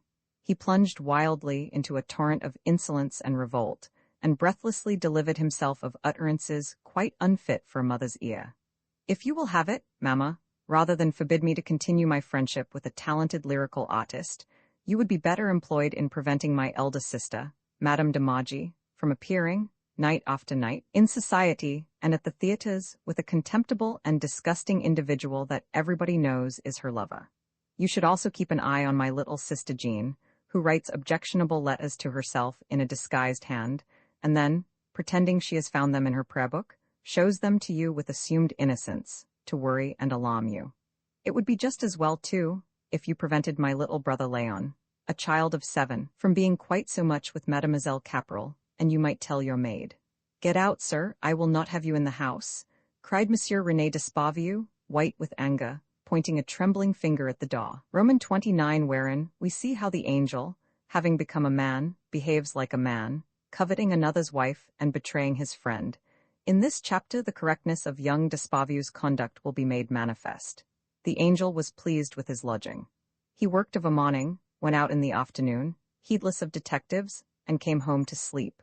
As in days gone by, Maurice received Madame des Aubles twice or thrice a week in the room in which they had seen the apparition. All went very well until one morning Gilbert, having, the night before, left her little velvet bag on the table in the blue room, came to find it, and discovered Arcade stretched on the couch in his pajamas, smoking a cigarette and dreaming of the conquest of heaven. She gave a loud scream. "You, monsieur, had I thought to find you here, you may be quite sure I should not. I came to fetch my little bag, which is in the next room. Allow me." And she slipped past the angel, cautiously and quickly, as if he were a brazier. Madame des Aubles that morning, in her pale green tailor-made costume, was deliciously attractive. Her tight skirt displayed her movements, and her every step was one of those miracles of nature which fill men's hearts with amazement. She reappeared, bag in hand. "Once more, I ask your pardon? I never dreamt that." Arcade begged her to sit down and to stay a moment. "I never expected, monsieur," said she, "that you would be doing the honors of this flat. I knew how dearly Monsieur d'Espavieux loved you. Nevertheless, I had no idea that." The sky had suddenly grown overcast. A brownish glare began to steal into the room. Madame des Aubles told him she had walked for her health's sake, but a storm was brewing, and she asked if a carriage could be called for her. Arcade flung himself at Gilbert's feet, took her in his arms as one takes a precious piece of china, and murmured words which, being meaningless in themselves, expressed desire. She put her hands over his eyes and on his lips and exclaimed, "I hate you?" And shaking with sobs, she asked for a drink of water. She was choking. The angel went to her assistance. In this moment of extreme peril she defended herself courageously. She kept saying, "No, no, I will not love you, I should love you too well." Nevertheless she succumbed. In the sweet familiarity which followed their mutual astonishment she said to him, "I have often asked after you. I knew that you were an assiduous frequenter of the playhouses at Montmartre, that you were often seen with Mademoiselle Bouchard, who nevertheless is not at all pretty. I knew that you had become very smart, and that you were making a good deal of money. I was not surprised. You were born to succeed. The day of your," and she pointed at the spot between the window and the wardrobe with the mirror, "apparition, I was vexed with Maurice for having given you a suicide's rags to wear. You pleased me. Oh, it was not your good looks. Don't think that women are as sensitive as people say to outward attractions. We consider other things in love. There is a sort of, well, anyhow I loved you as soon as I saw you." The shadows grew deeper. She asked, "You are not an angel, are you?" "Maurice believes you are, but he believes so many things, Maurice." She questioned Arcade with her eyes and smiled maliciously. "Confess that you have been fooling him and that you are no angel?" Arcade replied, "I only aspire to please you. I will always be what you want me to be."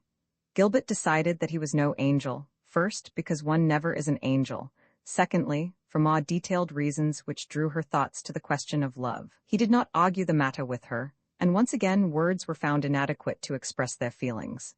Outside, the rain was falling thick and fast, the windows were streaming, lightning lit up the muslin curtains, and thunder shook the panes. Gilbert made the sign of the cross and remained with her head hidden in her lover's bosom. At this moment, Maurice entered the room. He came in wet and smiling, confident, tranquil, happy, to announce to Arcade the good news that with his half-share in the previous day's race at Longchamps, the angel had won 12 times his stake. Surprising the lady and the angel in their embrace, he became furious. Anger gripped the muscles of his throat, his face grew red with blood, and the veins stood out on his forehead. He sprang with clenched fists towards Gilbert, and then suddenly stopped. Interrupted motion was transformed into heat. Maurice fumed. His anger did not arm him, like Archilochus with lyrical vengeance. He merely applied an offensive epithet to his unfaithful one. Meanwhile, she had recovered her dignified bearing. She rose, full of modesty and grace, and gave her accuser a look which expressed both offended virtue and loving forgiveness. But as young Despavieux continued to shower coarse and monotonous insults on her, she grew angry in her turn. "You are a pretty sort of person, are you not?" she said. "Did I run after this Arcade of yours? It was you who brought him here, and in what a state, too? You had only one idea, to give me up to your friend. Well, monsieur, you can do as you like. I am not going to oblige you." Maurice Despavieux replied simply, "Get out of it, you trollop," and he made a motion as if to push her out. It pained Arcade to see his mistress treated so disrespectfully, but he thought he lacked the necessary authority to interfere with Maurice. Madame des Aubles, who had lost none of her dignity, fixed young Despavieux with her imperious gaze, and said, "Go and get me a carriage." And so great is the power of woman over a well-bred soul, in a gallant nation, that the young Frenchman went immediately, and told the concierge to call a taxi. Madame des Aubles, with a studied exhibition of charm in every movement, took leave of them, throwing Maurice the contemptuous look that a woman owes to him whom she has deceived. Maurice witnessed her departure with an outward expression of indifference he was far from feeling. Then he turned to the angel clad in the flowered pajamas which Maurice himself had worn the day of the apparition, and this circumstance, trifling in itself, added fuel to the anger of the host who had been thus shamefully deceived. "Well," he said, "you may pride yourself on being a despicable individual. You have behaved basely, and all for nothing. If the woman took your fancy, you had but to tell me. I was tired of her. I had had enough of her. I would have willingly left her to you." He spoke thus to hide his pain, for he loved Gilbert more than ever, and the creature's treachery caused him great suffering. He pursued, "I was about to ask you to take her off my hands, but you have followed your lower nature. You have behaved like a sweep." If at this solemn moment Arcade had but spoken one word from his heart, Maurice would have burst into tears, and forgiven his friend and his mistress, and all three would have become content and happy once again. But Arcade had not been nourished on the milk of human kindness. He had never suffered, and did not know how to sympathize with suffering. He replied with frigid wisdom, "My dear Morris, that same necessity which orders and constrains the actions of living beings produces effects that are often unexpected and sometimes absurd. Thus it is that I have been led to displease you. You would not reproach me if you had a good philosophical understanding of nature, for you would then know that free will is but an illusion, and that physiological affinities are as exactly determined as our chemical combinations, and like them, may be summed up in a formula. I think that, in your case, it might be possible to inculcate these truths, but it would be a difficult task, and maybe they would not bring you the serenity which eludes you. It is fitting, therefore, that I should leave this spot and stay," said Morris. Morris had a very clear sense of social obligations. He put honor, when he thought about it, above everything. So now he told himself very forcibly that the outrage he had suffered could only be wiped out with blood. This traditional idea instantly lent an unexpected nobility to his speech and bearing. "It is I, monsieur," said he, "who will quit this place, never to return. You will remain here, since you are a refugee. My seconds will wait upon you." The angel smiled. "I will receive them, if it gives you pleasure, but, bethink you, my dear Morris, I am invulnerable. Celestial spirits, even when they are materialized, cannot be touched by point of sword or pistol shot. Consider, my dear Morris, the awkward situation in which this fatal inequality puts me, and realize that in refusing to appoint seconds I cannot give as a reason my celestial nature. It would be unprecedented." "Monsieur," replied the heir of the Bussat d'Esparvieu, "you should have thought of that before you insulted me." Out he marched haughtily, but no sooner was he in the street than he staggered like a drunken man. The rain was still falling. He walked unseeing, unhearing, at haphazard, dragging his feet in the gutters through pools of water, through heaps of mud. He followed the outer boulevards for a long time, and at length, fodden with weariness, lay down on the edge of a piece of waste land. He was mudded up to the eyes, mud and tears smeared his face, the brim of his hat was dripping with rain. A passer-by, taking him for a beggar, tossed him a copper. He picked it up, put it carefully in his waistcoat pocket, and set off to find his seconds. Roman 3, wherein the mystery begins. At 7 o'clock on the evening of that day, having as usual replaced all the books which had been taken from their shelves, and having assured himself that he was leaving everything in good order, he quitted the library, double-locking the door after him. According to his usual habit, he dined at the Crèmerie des Quatre Évêques, read his newspaper, La Croix, and at 10 o'clock went home to his little house in the Rue du Regard. The good man had no trouble and no presentiment of evil. His sleep was peaceful. The next morning at 7 o'clock to the minute, he entered the little room leading to the library, and according to his daily habit, doffed his grand frock coat, and taking down an old one which hung in a cupboard over his washstand, put it on. Then he went into his workroom, where for 16 years he had been cataloguing 6 days out of the 7, under the lofty gaze of Alexander d'Esparvieu. Preparing to make a round of the various rooms, he entered the first and largest, which contained works on theology and religion in huge cupboards, whose cornices were adorned with bronze-colored busts of poets and orators of ancient days.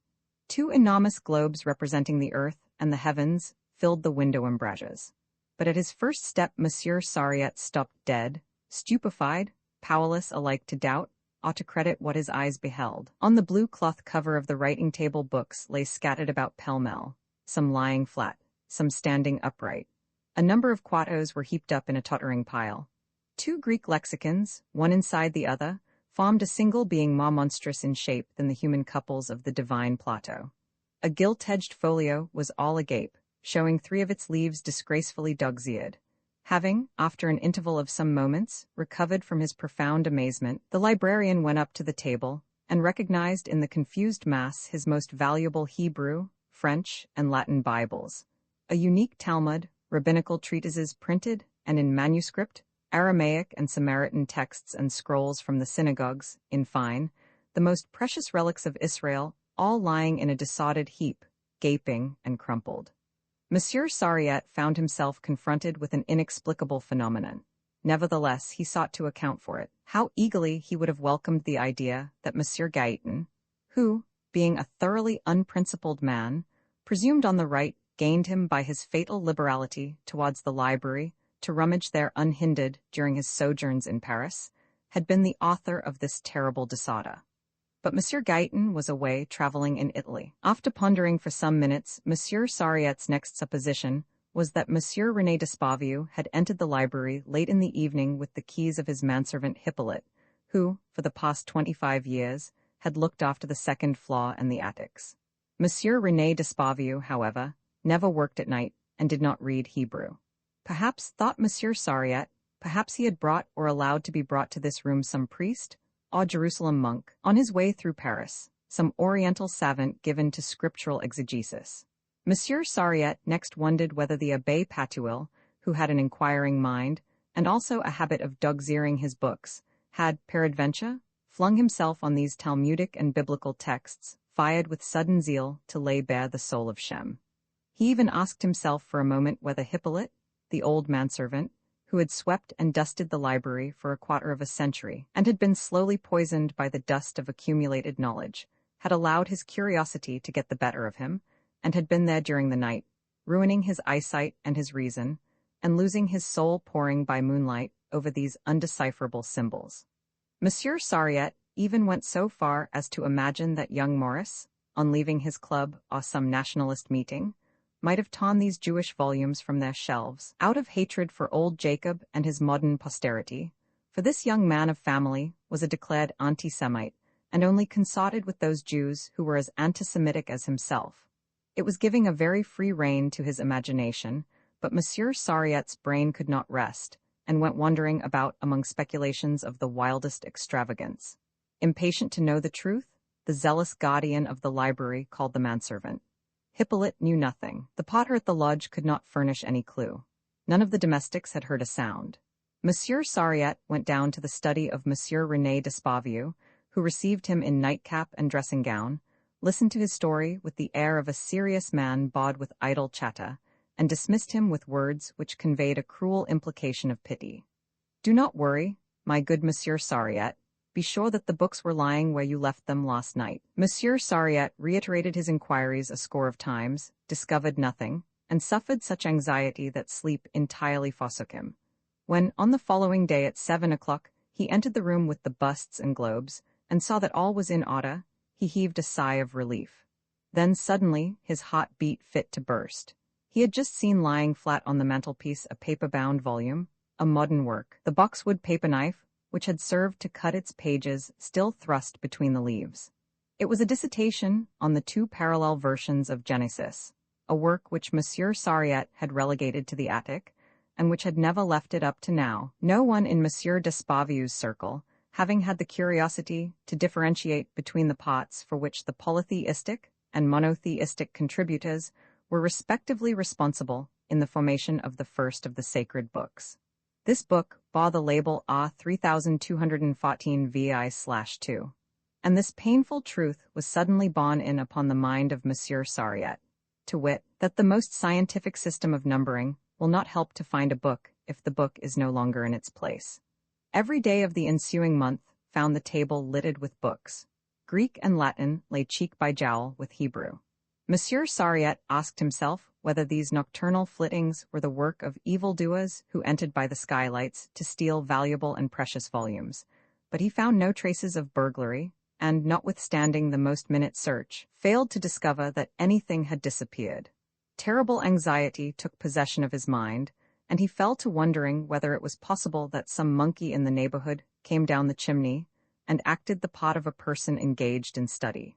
Deriving his knowledge of the habits of these animals in the main from the paintings of Watteau and Chardin, he took it that, in the art of imitating gestures or assuming characters, they resembled Harlequin, Scaramouche, Zurlin, and the doctors of the Italian comedy. He imagined them handling a palette and brushes, pounding drugs in a mortar, or turning over the leaves of an old treatise on alchemy beside an Athena. And so it was that, when on one unhappy morning, he saw a huge blot of ink on one of the leaves of the third volume of the Polyglot Bible, bound in blue morocco, and adorned with the arms of the Comte de Mirabeau, he had no doubt that a monkey was the author of the evil deed. The monkey had been pretending to take notes and had upset the ink pot. It must be a monkey belonging to a learned professor. Imbued with this idea, Monsieur Sariette carefully studied the topography of the district, so as to draw a cordon round the group of houses amid which the Despavieux house stood.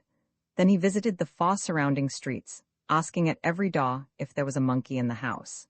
He interrogated potters and their wives, washerwomen, servants, a cobbler, a greengrocer, a glazier, clerks in bookshops, a priest, a bookbinder, 2 guardians of the peace children, thus testing the diversity of character and variety of temper in one and the same people. For the replies he received were quite dissimilar in nature. Some were rough, some were gentle. There were the coarse and the polished, the simple and the ironical, the prolix and the abrupt, the brief and even the silent. But of the animal he sought he had had neither sight nor sound, when under the archway of an old house in the Rue Servandoni, a small freckled, red-haired girl who looked after the door, made reply, "There is Monsieur Audinot's monkey. Would you care to see it?" And without another word she conducted the old man to a stable at the other end of the yard. Thereon some rank straw and old bits of cloth. A young macaco with a chain round his middle sat and shivered. He was no taller than a 5-year-old child. His livid face, his wrinkled brow, his thin lips were all expressive of mortal sadness. He fixed on the visitor the still lively gaze of his yellow eyes. Then, with his small dry hand, he seized a carrot, put it to his mouth, and forthwith flung it away. Having looked at the newcomers for a moment, the exile turned away his head, as if he expected nothing further of mankind or of life. Sitting huddled up, one knee in his hand, he made no further movement, but at times a dry cough shook his breast. "It's Edgar," said the small girl. "He is for sale, you know." But the old book-lover, who had come armed with anger and resentment, thinking to find a cynical enemy, a monster of malice, an antibibliophile, stopped short, surprised, saddened, and overcome, before this little being devoid of strength and joy and hope. Recognizing his mistake, troubled by the almost human face which sorrow and suffering made more human still, he murmured, "Forgive me," and bowed his head. XXX, which treats of an affair of honor, and which will afford the reader an opportunity of judging whether, as Arcade affirms, the experience of our faults makes better men and women of us. The ground chosen for the combat was Colonel Manchon's garden, on the Boulevard de la Réunie at Versailles. Messieurs de la Verdelière and Le Truc de Ruffic, who had both of them constant practice in affairs of honor and knew the rules with great exactness, assisted Maurice Despavieux. No duel was ever fought in the Catholic world without Monsieur de la Verdelière being present, and in making application to this swordsman, Maurice had conformed to custom, though not without a certain reluctance, for he had been notorious as the lover of Madame de la Verdelière, but Monsieur de la Verdelière was not to be looked upon as a husband. He was an institution. As to Monsieur Le Truc de Ruffic, honor was his only known profession, and avowedly his sole resource, and when the matter was made the subject of ill-natured comment in society, the question was asked what finer career than that of honor Monsieur Le Truc de Ruffic could possibly have adopted. Arcade's seconds were Prince Istar and Théophile. The celestial musician had not voluntarily nor with a good grace taken a hand in this affair. He had a horror of every kind of violence and disapproved of single combat.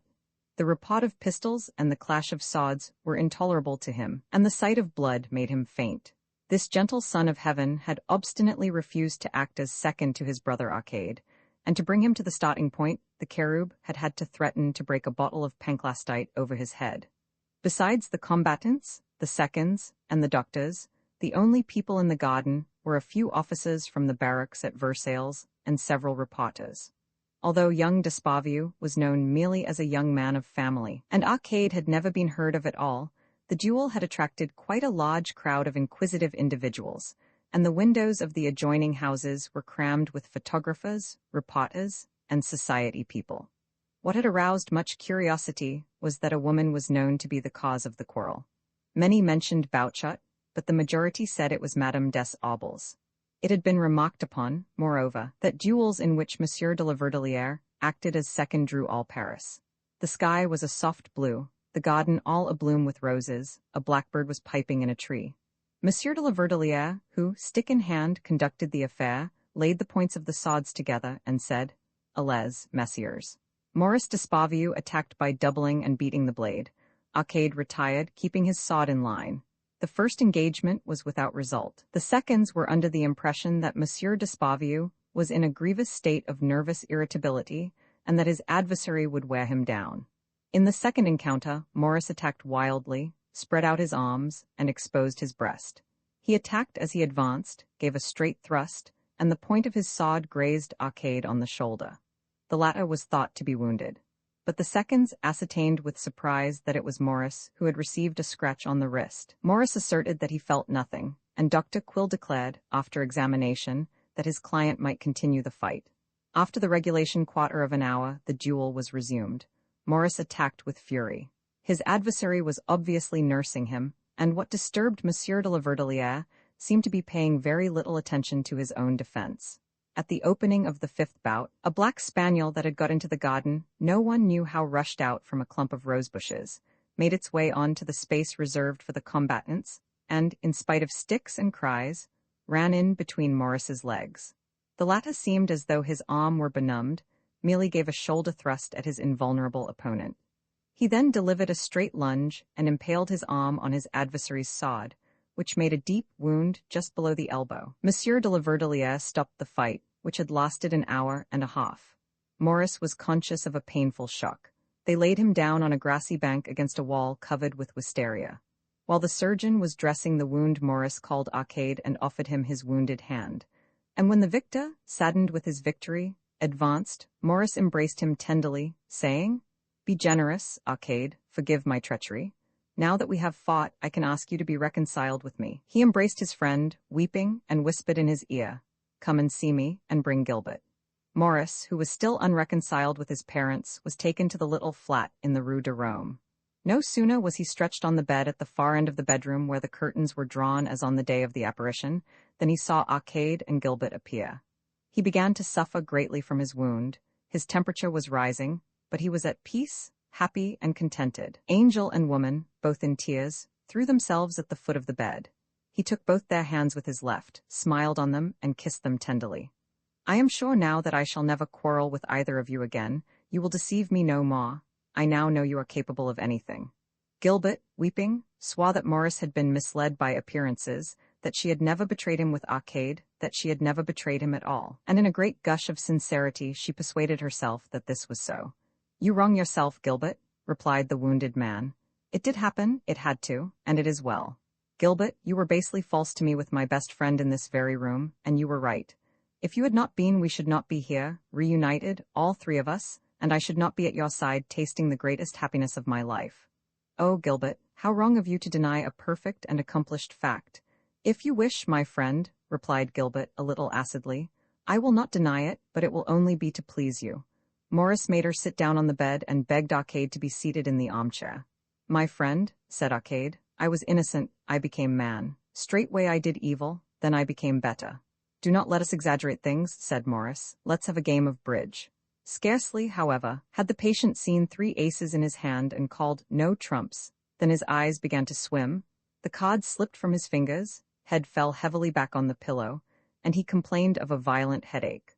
Almost immediately, Madame des Aubles went off to pay some calls, for she made a point of appearing in society, in order that the calmness and confidence of her demeanor might give the lie to the various rumors that were current concerning her. Arcade saw her to the door, and, with a kiss, inhaled from her a delicate perfume which he brought back with him into the room where Morris lay dozing. "I am perfectly content," murmured the latter, "that things should have happened as they have." "It was bound to be so," answered the spirit. "All the other angels in Revolt would have done as I did with Gilbert. Women, saith the apostle, should pray with their heads covered, because of the angels, and the apostle speaks thus because he knows that the angels are disturbed when they look upon them, and see that they are beautiful. No sooner do they touch the earth than they desire to embrace mortal women and fulfill their desire. Their clasp is full of strength and sweetness. They hold the secret of those ineffable caresses which plunge the daughters of men into unfathomable depths of delight, laying upon the lips of their happy victims a honey that burns like fire, making their veins flow with torrents of refreshing flames. They leave them raptured and undone." "Stop your clatter, you unclean beast," cried the wounded one. "One word more," said the angel. "Just one other word, my dear Morris, to bear out what I say, and I will let you rest quietly. There's nothing like having sound references. In order to assure yourself that I am not deceiving you, Morris, on this subject of the amorous embraces of angels and women, look up Justin, Apologies I in Roman 2, Flavius Josephus, Jewish Antiquities, Book I, Chapter Roman 3, Athenagoras, concerning the resurrection, Lactantius, Book Roman 2, Chapter Roman 15. Tertullian, on the veil of the virgins, Marcus of Ephesus in Celis, Eusebius, Preparatio Evangelica, Book V, Chapter Roman 4. St. Ambrose, in his book on Noah and the Ark, Chapter V, St. Augustine, in his City of God, Book Roman 15, Chapter Roman 23, Father Meldonat, the Jesuit, Treatise on Demons, page 248, Pierre Lebire the King's Counselor. Arcade, please, for pity's sake, be quiet. Do, please do, and send this dog away, cried Maurice, whose face was burning, and whose eyes were starting from his head, for in his delirium he thought he saw a black spaniel on his bed. Madame de la Verdelière, who was assiduous in every modish and patriotic practice, was reckoned, in the best French society, as one of the most gracious of the great ladies interested in good works. She came herself to ask for news of Maurice, and offered to nurse the wounded man. But at the vehement instigation of Madame des Aubles, Arcade shut the door in her face. Expressions of sympathy were showered upon Maurice. Piled on the salver, visiting cards displayed their innumerable little dog's ears. Monsieur Le Truc de Ruffic was one of the first to show his manly sympathy at the flat in the Rue de Rome, and holding out his loyal hand, asked young Despavieux, as one honorable man to another, for 25 louis to pay a debt of honor. Of course, my dear Maurice, that is the sort of thing one could not ask of everybody. The same day, Monsieur Guyton came to press his nephew's hand. The latter introduced Arcade. This is my guardian angel, whose foot you thought so beautiful when you saw the print it had made on the telltale powder, uncle. He appeared to me last year in this very room. You don't believe it? Well, it is true, nevertheless. Then turning towards the spirit he said, What say you, Arcade? The Abbé Patouille, who is a great theologian and a good priest, does not believe that you are an angel. And Uncle Guyton, who doesn't know his catechism and hasn't a scrap of religion in him, doesn't think so either. They deny you, the pair of them, the one because he has faith, the other because he hasn't. After that you may be sure that your history, if ever it comes to be narrated, will scarcely appear credible. Moreover, the man that took it into his head to tell your story would not be a man of taste, and would not come in for much approval. For your story is not a pretty one. I love you, but I sit in judgment upon you too. Since you fell into atheism, you have become an abominable scoundrel, a bad angel, a bad friend, a traitor, and a homicide, for I suppose it was to bring about my death that you sent that black spaniel between my legs on the dueling ground. The angel shrugged his shoulders and, addressing Guyton, said, Alas, monsieur, I am not surprised at finding little credit in your eyes. I have been told that you have fallen out with the Judeo-Christian heaven, which is where I came from. Monsieur, answered Guyton, my faith in Jehovah is not sufficiently strong to enable me to believe in his angels. Monsieur, he whom you call Jehovah is really a coss and ignorant demiurge, and his name is Isle de Baoth. In that case, monsieur, I am perfectly ready to believe in him. He is a narrow-minded ignoramus, is he? Then belief in his existence offers me no further difficulty. How is he getting on? Badly. We are going to lay him low next month. Don't make too sure of that, monsieur. You remind me of my brother-in-law, Quizsat, who has been expecting to hear of the fall of the Republic for the past 30 years. You see, Arcade, exclaimed Maurice, Uncle Guyton thinks as I do. He knows you won't succeed. And pray, Monsieur Guyton, what makes you think I shall not succeed? Your Isle de Baoth is still very powerful in this world if he isn't in the other. In days gone by he used to be upheld by his priests, by those who believed in him. Now he is supported by those who do not believe in him, by the philosophers. A pedant of a fellow called Picrochole has recently come on the scene who wants to make a bankrupt of science in order to do a good turn to the church. And just lately, pragmatism has been invented for the express purpose of gaining credit for religion in the minds of rationalists. You have been studying pragmatism? Not I. I was frivolous once, and I went in for metaphysics. I read Hegel and Kant. I have become serious with years, and now I only trouble myself about things evident to the senses, what the eye can see or what the ear can hear. Man is summed up in art. All the rest is moonshine. Thus the conversation went on until evening. It was marked by obscenities that would have brought a blush. I will not say to a cuirassier, for cuirassiers are frequently chaste, but even to a Parisian. Monsieur Sariette came to see his old pupil. When he entered the room, the bust of Alexander Despavieux seemed to take shape behind the librarian's bald head. He drew near the bed. In the place of blue curtains, mirrored wardrobe, and chimney-piece, there straightway came into view the heavy-laden bookcases of the room of the globes and busts, and the air was heavy with piles of papers, records, and files. Monsieur Sariette could not be dissociated from his library. One could not conceive of him or even see him apart from it. He himself was paler, more vague, more shadowy, and more a creature of the fancy than the fancies he evoked. Maurice, who had grown very quiet, was sensible of this mark of friendship. "Sit down, Monsieur Sariette, you know Madame des Aubles.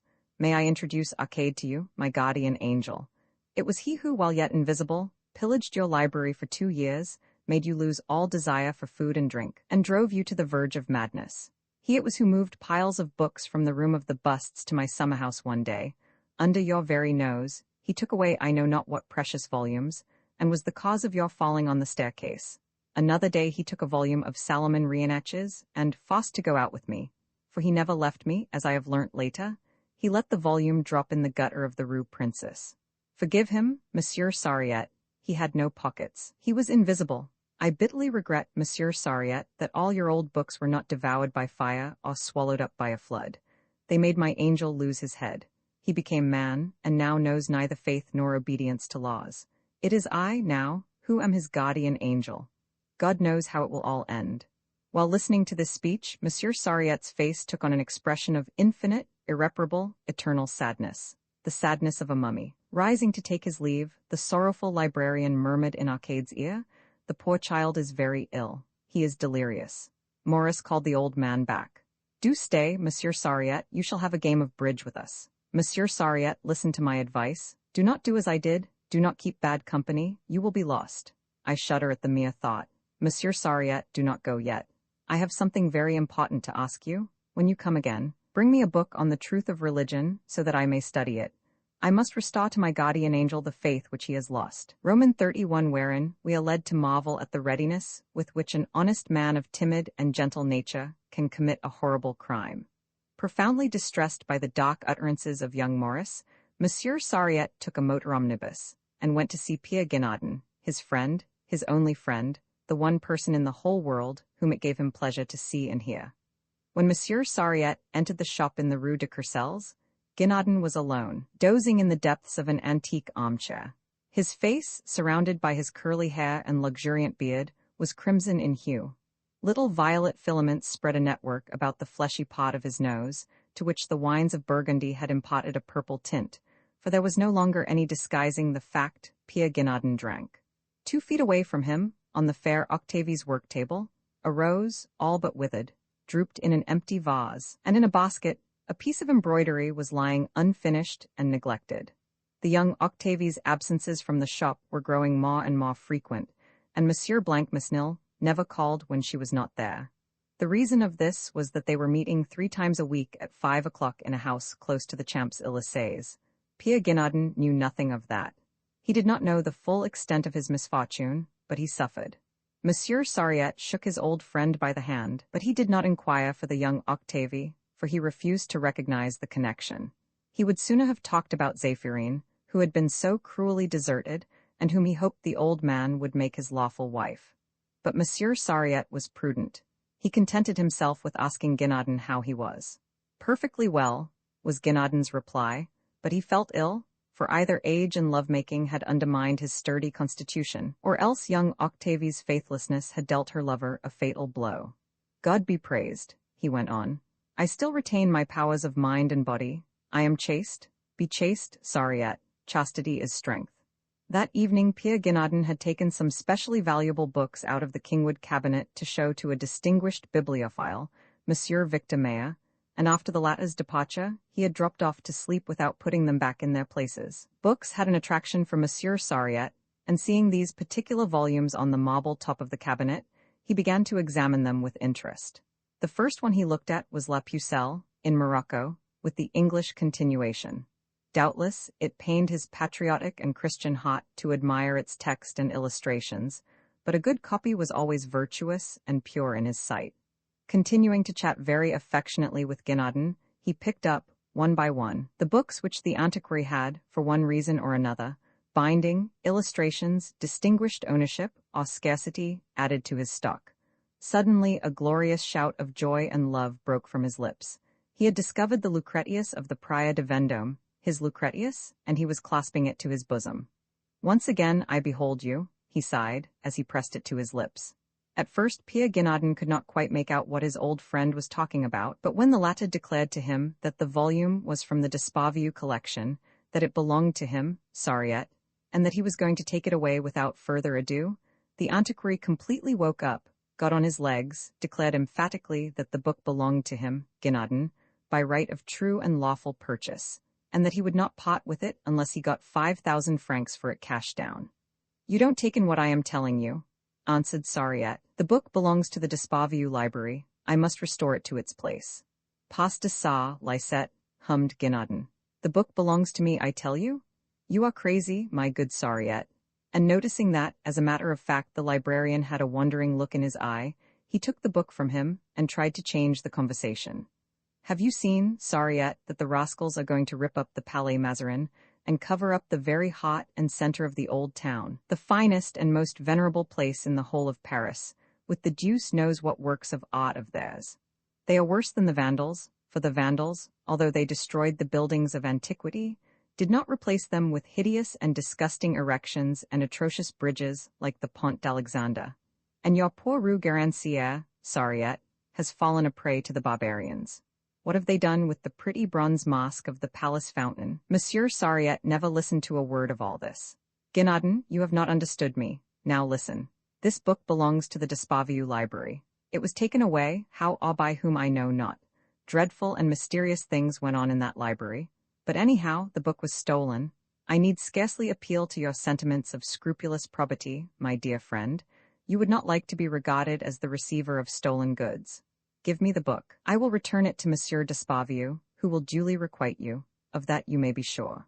Rely on his generosity, and you will be acting like the downright good fellow that you are." The antiquary smiled a bitter smile. "Catch me relying on the generosity of that old curmudgeon of a Despaviu? Why, he'd skin a flea to get its coat. Look at me, Sariette, old boy, and tell me if I look like a dunderhead. You know perfectly well that Despaviu refused to give 50 francs in a second-hand shop for a portrait of Alexandre Despaviu, the founder of the family, by Hersant, and that consequently the founder of the family has had to remain on the Boulevard Montparnasse, propped against a Jew hawker's stall, just opposite the cemetery, where all the dogs of the neighborhood come and make water on him. Catch me trusting to Monsieur Despaviu's liberality. You've got some bright ideas in your head, you have. Very well, Ginadin, I myself will undertake to pay you any indemnity that a board of arbitrators may fix upon. Do you hear? Now don't go and do the handsome for people who won't give you so much as a thank you. This man, Despaviu, has taken your knowledge, your energies, your whole life for a salary that even a valet wouldn't accept. So leave that idea alone. In any case, it is too late. The book is sold. Sold to whom? Asked Sariette in agonized tones. What does that matter? You'll never see it again. You'll hear no more about it. It's off to America. To America? The Lucretius with the arms of Philippe de Vendôme and Marginalia in Voltaire's own hand. My Lucretius off to America? Pia Ginadin began to laugh. My dear Sariette, you remind me of the Chevalier d'Esgria when he learns that his darling mistress is to be transported to the Mississippi. My dear mistress going to the Mississippi, says he. No, no, answered Sariette, very pale. This book shall not go to America. It shall return as it ought to the Despaviu library. Let me have it, Ginadin. The antiquary made a second attempt to put an end to an interview that now looked as if it might take an ugly turn. My good Sariette, you haven't told me what you think of my Greco. You never so much as glanced at it. It is an admirable piece of work all the same. And Ginadin, putting the picture in a good light, went on. Now just look at St. Francis here, the poor man of the Laud, the brother of Jesus. See how his fuliginous body rises heavenward like the smoke from an agreeable sacrifice, like the sacrifice of Abel. Give me the book, Ginadin, said Sariette without turning his head. Give me the book. The blood suddenly flew to Pia Ginadin's head. That's enough of it, he shouted, as red as a turkey cock, the veins standing out on his forehead. And he dropped the Lucretius into his jacket pocket.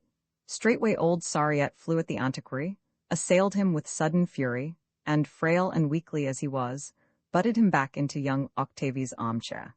Ginadin, in furious amazement, belched forth the most horrible abuse on the old maniac, and gave him a punch that sent him staggering back 4 paces against the coronation of the Virgin, by Fra Angelico, which fell down with a crash. Sariette returned to the charge, and tried to drag the book out of the pocket in which it lay hid. This time Pia Ginadin would really have flawed him had he not been blinded by the blood that was rushing to his head, and hit sideways at the work table of his absent mistress. Sariette fastened himself on to his bewildered adversary, held him down in the armchair, and with his little bony hands clutched him by the neck, which, red as it was already, became a deep crimson. Guinardon struggled to get free, but the little fingers, feeling the mass of soft, warm flesh about them, embedded themselves in it with delicious ecstasy. Some unknown force made them hold fast to their prey. Guinardon's throat began to rattle. Saliva was oozing from one corner of his mouth. His enormous frame quivered now and again beneath the grasp, but the tremors grew more and more intermittent and spasmodic. At last they ceased. The murderous hands did not let go their hold. Sariette had to make a violent effort to loose them. His temples were buzzing. Nevertheless, he could hear the rain falling outside, muffled steps going past on the pavement, newspaper men shouting in the distance. He could see umbrellas passing along in the dim light. He drew the book from the dead man's pocket and fled. The fair Octavie did not go back to the shop that night. She went to sleep in a little entresol underneath the bric-a-brac stores, which Monsieur de Blancmesnil had recently bought for her in this same Rue de Courcelles. The workman whose task it was to shut up the shop found the antiquary's body still warm. He called Madame Lenaine, the concierge, who laid Guinardon on the couch, lit a couple of candles, put a sprig of box in a saucer of holy water, and closed the dead man's eyes. The doctor who was called in to certify the death ascribed it to apoplexy. Zéphirine, informed of what had happened by Madame Lenaine, hastened to the house and sat up all night with the body. The dead man looked as if he were sleeping. In the flickering light of the candles El Greco's saint mounted upwards like a wreath of smoke. The gold of the primitives gleamed in the shadows. Near the deathbed, a little woman by Baudouin was plainly discernible giving herself a douche. All through the night Zéphirine's lamentations could be heard 50 yards away. He's dead, she kept saying. My friend, my divinity, my all, my love. But no, he is not dead, he moves. It is I, Mitchell, I, your Zéphirine. Awake, hear me, answer me, I love you. If ever I caused you pain, forgive me. Dead, dead.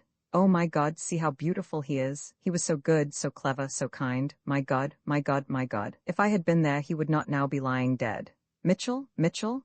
When morning came she was silent. They thought she had fallen asleep. She was dead too. Roman 32, which describes how Nectaire's flute was heard in the tavern of Clodomir. Madame de la Verdelière, having failed to fasten in tray as sick nurse, returned after several days had elapsed, during the absence of Madame des Aubles, to ask Maurice d'Espavieu for his subscription to the French churches. Arcade led her to the bedside of the convalescent. Maurice whispered in the angel's ear, "Traitor, deliver me from this ogress immediately, or you will be answerable for the evil which will soon befall." "Be calm," said Arcade, with a confident air. After the conventional complimentary flourishes, Madame de la Verdelière signed to Maurice to dismiss the angel. Maurice feigned not to understand, and Madame de la Verdelière disclosed the ostensible reason of her visit. "Our churches," she said, "our beloved country churches, what is to become of them?" Arcade gazed at her angelically and sighed. "They will disappear, madame. They will fall into ruin, and what a pity! I shall be inconsolable. The church amid the village's cottages is like the hen amidst her chickens." "Just so?" exclaimed Madame de la Verdelière with a delighted smile. "It is just like that. And the spires, madame?" "Oh, monsieur, the spires?" "Yes, the spires, madame, that stick up into the skies towards the little cherubim, like so many syringes." Madame de la Verdelière incontinently left the place. That same day, Monsieur l'Abbé Patouille came to offer the wounded man good counsel and consolation. He exhorted him to break with his bad companions and to be reconciled to his family. He drew a picture of the sorrowful father, the mother in tears, ready to receive their long-lost child with open arms. Renouncing with manly effort a life of profligacy and deluding joys, Maurice would recover his peace and strength of mind. He would free himself from devouring chimeras and shake off the evil spirit. Young d'Espavieu thanked Abbé Patouille for all his kindness and made a protestation of his religious feelings. "Never," said he, "have I had such faith, and never have I been in such need of it. Just imagine, Monsieur l'Abbé, I have to teach my guardian angel his catechism all over again, for he has quite forgotten it." Monsieur l'Abbé Patouille heaved a deep sigh, and exhorted his dear child to pray, there being no other resource but prayer for a soul assailed by the devil. "Monsieur l'Abbé," asked Maurice, "may I introduce my guardian angel to you? Do stay a moment, he has gone to get me some cigarettes." "Unhappy child," and Abbé Patouille's fat cheeks drooped in token of affliction, but almost immediately they plumped up again as a sign of light-heartedness. For in his heart there was matter for rejoicing. Public opinion was improving. The Jacobins, the Freemasons, the coalitionists were everywhere in disgrace. The smart set led the way. The Académie Française was of the right way of thinking. The number of Christian schools was increasing by leaps and bounds. The young men of the Quartier Latin were submitting to the church, and the École Normale exhaled the perfume of the seminary. The cross was gaining the day, but money was wanted. More money, always money. After 6 weeks' rest, Maurice was allowed by his doctor to take a drive. He wore his arm in a sling. His mistress and his friend went with him. They drove to the bois, and took a gentle pleasure in looking upon the grass and the trees. They smiled on everything, and everything smiled on them. As Arcade had said, their faults had made them better. By the unlooked-for ways of jealousy and anger, Maurice had attained to calm and kindliness. He still loved Gilbert, and he loved her with an indulgent love. The angel still desired her as much as ever, but having once possessed her, his desire had lost the sting of curiosity. Gilbert forbore trying to please, and thereby pleased them all. They drank milk at the cascade and found it good. They were all three innocent. Arcade forgot the injustice of the old tyrant of the world, but he was soon to be reminded of it. On entering his friend's house, he found Zita awaiting him, looking like a statue in ivory and gold. "You excite my pity," she said to him. "The day is at hand the like of which has never dawned since the beginning of time, and perhaps will never dawn again before the sun enters with all its train into the constellation of Hercules.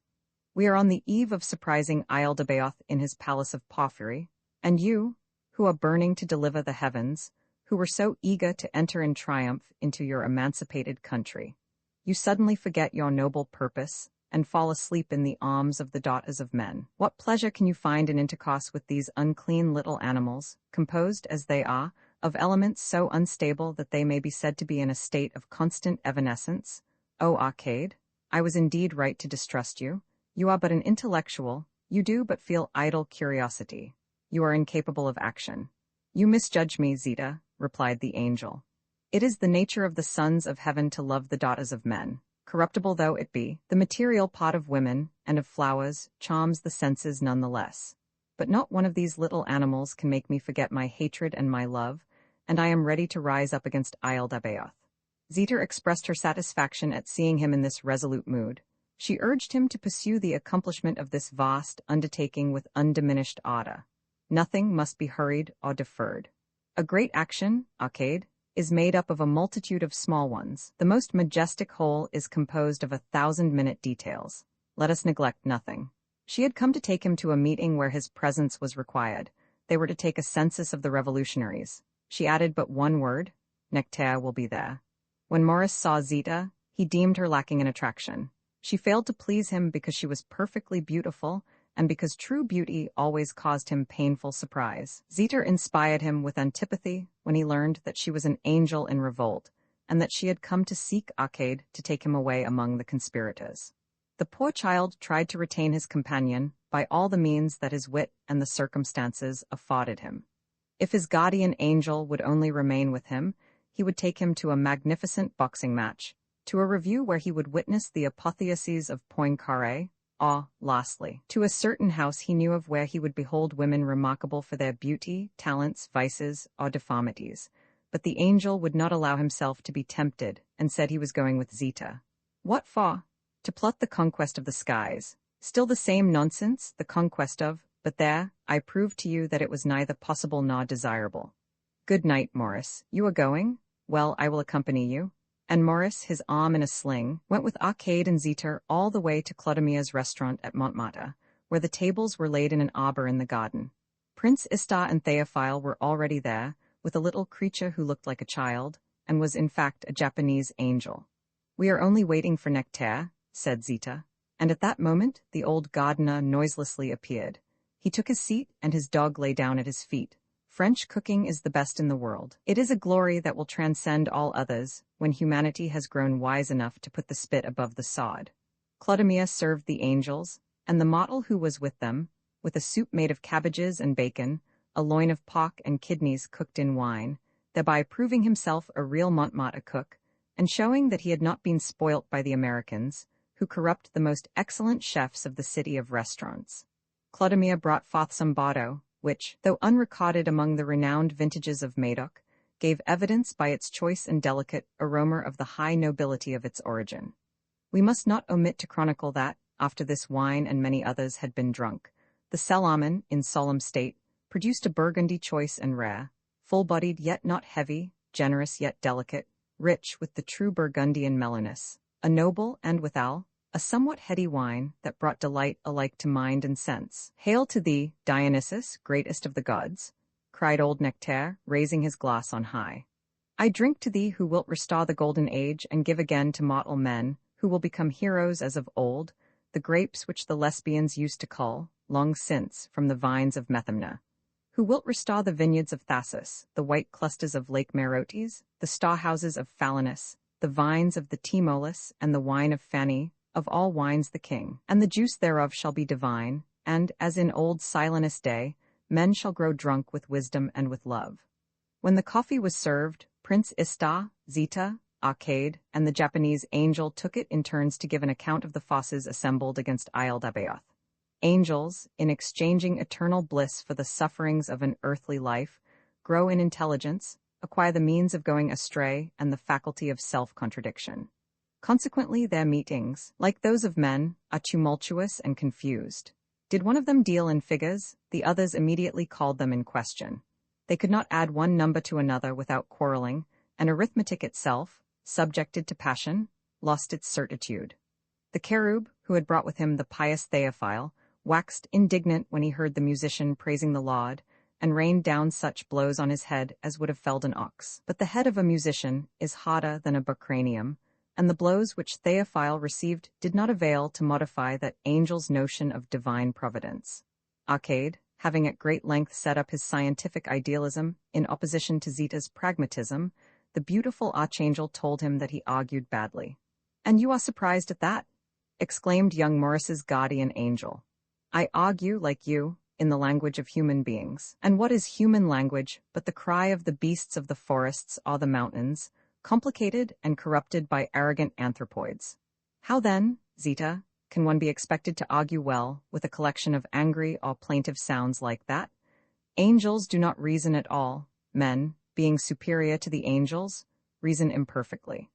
I will not mention the professors who think to define the absolute with the aid of cries that they have inherited from the pithecanthropoid monkeys, marsupials and reptiles, their ancestors. It is a colossal joke. How it would amuse the demiurge if he had any brains. It was a beautiful starlight night. The gardener was silent. "Nectaire," said the beautiful archangel, "play to us on your flute if you are not afraid that the earth and heaven will be stirred to their depths thereby." Nectaire took up his flute. Young Maurice lighted a cigarette. The flame burnt brightly for a moment, casting back the sky and its stars into the shadows, and then died out. And Nectaire sang of the flame on his divine flute. The silvery voice sought aloft and sang. That flame was a whole universe which fulfilled its destiny in less than a minute. Suns and planets were formed therein. Venus Urania apportioned the orbits of the wandering spheres in those infinite spaces. Beneath the breath of Eros, the first of the gods, plants, animals, and thoughts sprang into being. In the 20 seconds which hurried by betwixt the life and death of those worlds, civilizations were unfolded, and empires sank in long decline. Mothers shed tears, and songs of love, cries of hatred, and sighs of victims rose upward to the silent skies. In proportion to its minuteness, that universe lasted as long as this one, whereof we see a few atoms glittering above our heads, has lasted or will last. They are, one no less than the other, but a gleam in the infinite. As the clear, pure notes welled up into the charmed air, the earth melted into a soft mist, the stars revolved rapidly in their orbits, the great bear fell asunder, its parts flew far and wide. Orion's belt was shattered, the pole star forsook its magnetic axis. Sirius, whose incandescent flame had lit up the far horizon, grew blue, then red, flickered, and suddenly died out. The shaken constellations formed new signs which were extinguished in their turn. By its incantations, the magic flute had compressed into one brief moment the life and the movement of this universe, which seems unchanging and eternal both to men and angels. It ceased, and the heavens resumed their immemorial aspect. Nectaire had vanished. Clodomir asked his guests if they were pleased with the cabbage soup which, in order that it might be strong, had been kept simmering for 24 hours on the fire, and he sang the praises of the Beaujolais which they had drunk. The night was mild. Arcade, accompanied by his guardian angel, Theophile, Prince Istar, and the Japanese angel, escorted Zita home. Roman 33, How a dreadful crime plunges Paris into a state of terror. The city was asleep. Their footsteps rang loudly on the deserted pavement. Having reached the corner of the Rue Futria, halfway up Montmartre, the little company halted before the dwelling of the beautiful angel. Arcade was talking about the thrones and dominations with Zita, who, her finger on the bell, could not make up her mind to ring. Prince Istar was tracing the mechanism of a new sort of bomb on the pavement with the end of his stick, and bellowed so loudly that he woke the sleeping citizens and stirred into activity the amatory passions of the neighboring Pasiphaes. Theophile was singing the barcarolle from the second act of a line, Queen of Golconda, at the top of his voice. Maurice, his arm in a sling, was fencing left-handed with the Japanese, striking sparks from the pavement and crying, a hit, in a piercing voice. Meanwhile, Inspector Groll at the corner of the next street was dreaming. He had the bearing of a Roman legionary and displayed all the characteristics of that proudly servile race, who, ever since men first took to building cities, have been the mainstay of empires and the support of ruling houses. Inspector Groll was very strong, but very tired. He suffered from an arduous profession and from lack of food. He was a man devoted to duty, but still a man, and he was unable to resist the wiles, the charms, and the blandishments of the gay ladies whom he met in swarms in the shadows along the empty streets and round about pieces of waste ground. He loved them. He loved like a soldier under arms. It tired him, but courage conquered fatigue. Though he had not yet reached the middle of life's way, he longed for sweet repose and peaceful country pursuits. At the corner of the Rue Mulla, on this mild night, he stood lost in thought. He was dreaming of the house where he was born, of the little olive wood, of his father's bit of ground, of his old mother, bent with long and heavy labor, whom he would never see again. Roused from his reverie by the nocturnal tumult, Inspector Groll turned the corner of the street and looked rather unfavorably at the band of loiterers, wherein his social instinct suspected enemies of law and order. He was patient and resolute. After a lengthy silence, he said, with awe-inspiring calm, "Move on there." But Maurice and the Japanese angel were fencing and heard nothing. The musician heard nothing but his own melodies. Prince Istar was absorbed in the explanation of explosive formulae. Zita was discussing with Arcade the greatest enterprise that had ever been conceived since the solar system issued from its original nebula, and thus they all remained unconscious of their surroundings. "Move on, I tell you," repeated Inspector Groll. This time the angels heard the solemn word of warning, but either through indifference or contempt, they neglected to obey, and continued their talk, their songs, and their cries. "So you want to be taken up, do you?" shouted Inspector Groll, clapping his great hand on Prince Istar's shoulder. The cherub was indignant at this vile contact, and with one blow from his formidable fist sent the inspector flying into the gutter. But Constable Fessendit was already running to his comrade's aid, and they both fell upon the prince, whom they belabored with mechanic fury, and whom, notwithstanding his strength and weight, they would perchance have dragged all bleeding to the police station, had not the Japanese angel overset them one after the other without effort, and reduced them to writhing and shrieking in the mud before Maurice, Arcade, and Zita had time to intervene. As to the angelic musician, he stood apart trembling, and invoked the heavens. At this moment, 2 bakers who were kneading their dough in a neighboring cellar ran out at the noise, in their white aprons, stripped to the waist. With an instinctive feeling for social solidarity, they took the side of the downfallen police.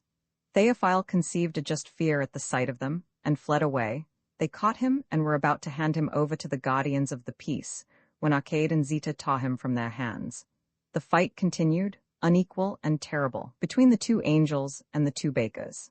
Like an athlete of Lysippus in strength and beauty, Arcade smothered his heavy adversary in his arms. The beautiful archangel drove her dagger into the baker who had attacked her. A dark stream of blood flowed down over his hairy chest, and the 2 white-capped supporters of the law sank to the ground. Constable Fessendit had fainted face downwards in the gutter. But Inspector Groll, who had got up, blew a blast on his whistle loud enough to be heard at the neighboring police station, and sprang upon young Maurice, who, having but one arm with which to defend himself, fired his revolver with his left hand at the inspector, who put his hand to his heart, staggered, and dropped down. He gave a long sigh, and the shadows of eternity darkened his eyes. Meanwhile, Windows opened one by one, and heads looked out on the street. A sound of heavy steps approached. 2 policemen on bicycles debouched upon the street. Thereupon Prince Ista flung a bomb which shook the ground, put out the gas, shattered some of the houses, and enveloped the flight of young Maurice and the angels in a dense smoke. Arcade and Maurice came to the conclusion that the safest thing to do after this adventure was to return to the little flat in the Rue de Rome. They would certainly not be sought for immediately and probably not at all, the bomb thrown by the cherub having fortunately wiped out all witnesses of the affair. They fell asleep towards dawn, and they had not yet awoke at 10 o'clock in the morning when the concierge brought their tea. While eating his toast and butter and slice of ham, young Despavieux remarked to the angel, "I used to think that a murder was something very extraordinary. Well, I was mistaken. It is the simplest, the most natural action in the world. And of most ancient tradition," replied the angel. "For long centuries it was both usual and necessary for man to kill and despoil his fellows. It is still recommended in warfare. It is also honorable to attempt human life in certain definite circumstances, and people approved when you wanted to assassinate me, Maurice, because it appeared to you that I had been intimate with your mistress. But killing a police inspector is not the action of a man of fashion." "Be silent," exclaimed Maurice. "Be silent, scoundrel! I killed the poor inspector instinctively, not knowing what I was doing. I am grieved to my heart about it. But it is not I, it is you who are the guilty one, you who are the murderer. It was you who lured me along this path of revolt and violence which leads to the pit. You have been my undoing. You have sacrificed my peace of mind, my happiness, to your pride and your wickedness, and all in vain. For I warn you, Arcade, you will not succeed in what you are undertaking." The concierge brought in the newspapers. On seeing them, Maurice grew pale. They announced the outrage in the Rue de Remy in huge headlines. An inspector killed, 2 cyclist policemen and 2 bakers seriously wounded, 3 houses blown up, numerous victims. Maurice let the paper drop and said in a weak, plaintive voice, "Arcade, why did you not slay me in the little garden at Versailles amidst the roses, to the song of the blackbirds?" Meanwhile terror reigned in Paris. In the public squares and in the crowded streets, housewives, string bag in hand, grew pale as they listened to the story of the crime, and consigned the perpetrators to the most dreadful punishment. Shopkeepers, standing at the doors of their shops, put it all down to the anarchists, syndicalists, socialists, and radicals, and demanded that special measures should be taken against them. The more thoughtful people recognized the handiwork of the Jew and the German, and demanded the expulsion of all aliens. Many vaunted the ways of America and advocated lynching. In addition to the printed news, sinister rumors became current. Explosions had been heard at various places, everywhere bombs had been discovered, everywhere individuals, taken for malefactors, had been struck down by the popular arm and given up to justice, torn to ribbons. On the Place de la République, a drunkard who was crying "down with the police" was torn to pieces by the crowd. The president of the council and minister of justice held long conferences with the prefect of police, and they agreed to take immediate action. In order to allay the excitement of the Parisians, they arrested 5 or 6 hooligans out of the 30,000 which the capital contains. The chief of the Russian police, believing he recognized in this attack the methods of the nihilists, demanded, on behalf of his government, that a dozen refugees should be given up. The demand was immediately granted. Proceedings were also taken for certain individuals to be extradited to ensure the safety of the King of Spain. On learning of these energetic measures, Paris breathed once more, and the evening papers congratulated the government. There was excellent news of the wounded. They were out of danger and identified as their assailants all who were brought before them. True, Inspector Groll was dead, but 2 Sisters of Mercy kept vigil at his side, and the president of the council came and laid the cross of honor on the breast of this victim of duty. At night there were panics. In the Avenue de la Revolt the police, noticing a traveling acrobat's caravan on a piece of waste ground, took it for the retreat of a band of robbers. They whistled for help, and when they were a goodly number, attacked the caravan. Some worthy citizens joined them. 15,000 revolver shots were fired, the caravan was blown up with dynamite, and among the debris they found the corpse of a monkey. Roman 34, which contains an account of the arrest of Bouchot and Maurice, of the disaster which befell the Despavieux library, and of the departure of the angels. Maurice Despavieux passed a terrible night. At the least sound, he seized his revolver that he might not fall alive into the hands of justice. When morning came he snatched the newspapers from the hands of the concierge, devoured them greedily, and gave a cry of joy. He had just read that Inspector Groll having been taken to the morgue for the post-mortem, the police surgeons had only discovered bruises and contusions of a very superficial nature, and stated that death had been brought about by the rupture of an aneurysm of the aorta. "You see, Arcade," he exclaimed triumphantly. "You see I am not an assassin, I am innocent. I could never have imagined how extremely agreeable it is to be innocent." Then he grew thoughtful, and no unusual phenomenon, reflection dissipated his gaiety. "I am innocent, but there is no disguising the fact," he said, shaking his head. "I am one of a band of malefactors. I live with miscreants. You are in your right place there, Arcade, for you are deceitful, cruel, and perverse. But I come of good family and have received an excellent education, and I blush for it." "I also," said Arcade, "have received an excellent education." "Where was that?" "In heaven." "No, Arcade, no, you never had any education. If good principles had been inculcated into you, you would still hold them. Such principles are never lost. In my childhood I learnt to revere my family, my country, my religion. I have not forgotten the lesson, and I never shall. Do you know what shocks me most in you? It is not your perversity, your cruelty, your black ingratitude. It is not your agnosticism, which may be borne with at a pinch. It is not your skepticism, though it is very much out of date, for since the national awakening there is no longer any skepticism in France. No, what disgusts me in you is your lack of taste, the bad style of your ideas, the inelegance of your doctrines. You think like an intellectual, you speak like a freethinker, you have theories which reek of radicalism and Khamaism and all ignoble systems. Get along with you? You disgust me. Arcade, my old friend, Arcade, my dear angel, Arcade, my beloved child, listen to your guardian angel. Yield to my prayers, renounce your mad ideas, become good, simple, innocent, and happy once more. Put on your hat, come with me to Notre Dame. We will say a prayer and burn a candle together. Meanwhile, public opinion was still active in the matter. The leading papers, the organs of the national awakening, in articles of real elevation and real depth, unraveled the philosophy of this monstrous attack, which was revolting to the conscience. They discovered the real origin, the indirect but effective cause in the revolutionary doctrines which had been disseminated unchecked, in the weakening of social ties, the relaxing of moral discipline, in the repeated appeals to every appetite, to every greedy desire. It would be needful, so as to cut down the evil at its root, to repudiate as quickly as possible all such chimeras and utopias as syndicalism, the income tax, etc., etc., etc. Many newspapers, and these not the least important, pointed out that the recrudescence of crime was but the natural fruit of impiety, and concluded that the salvation of society lay in an unanimous and sincere return to religion. On the Sunday, which followed the crime, the congregations in the churches were noticed to be unusually large. Judge Salneuve, who was entrusted with the task of investigation, first examined the persons arrested by the police and lost his way among attractive but illusory clues.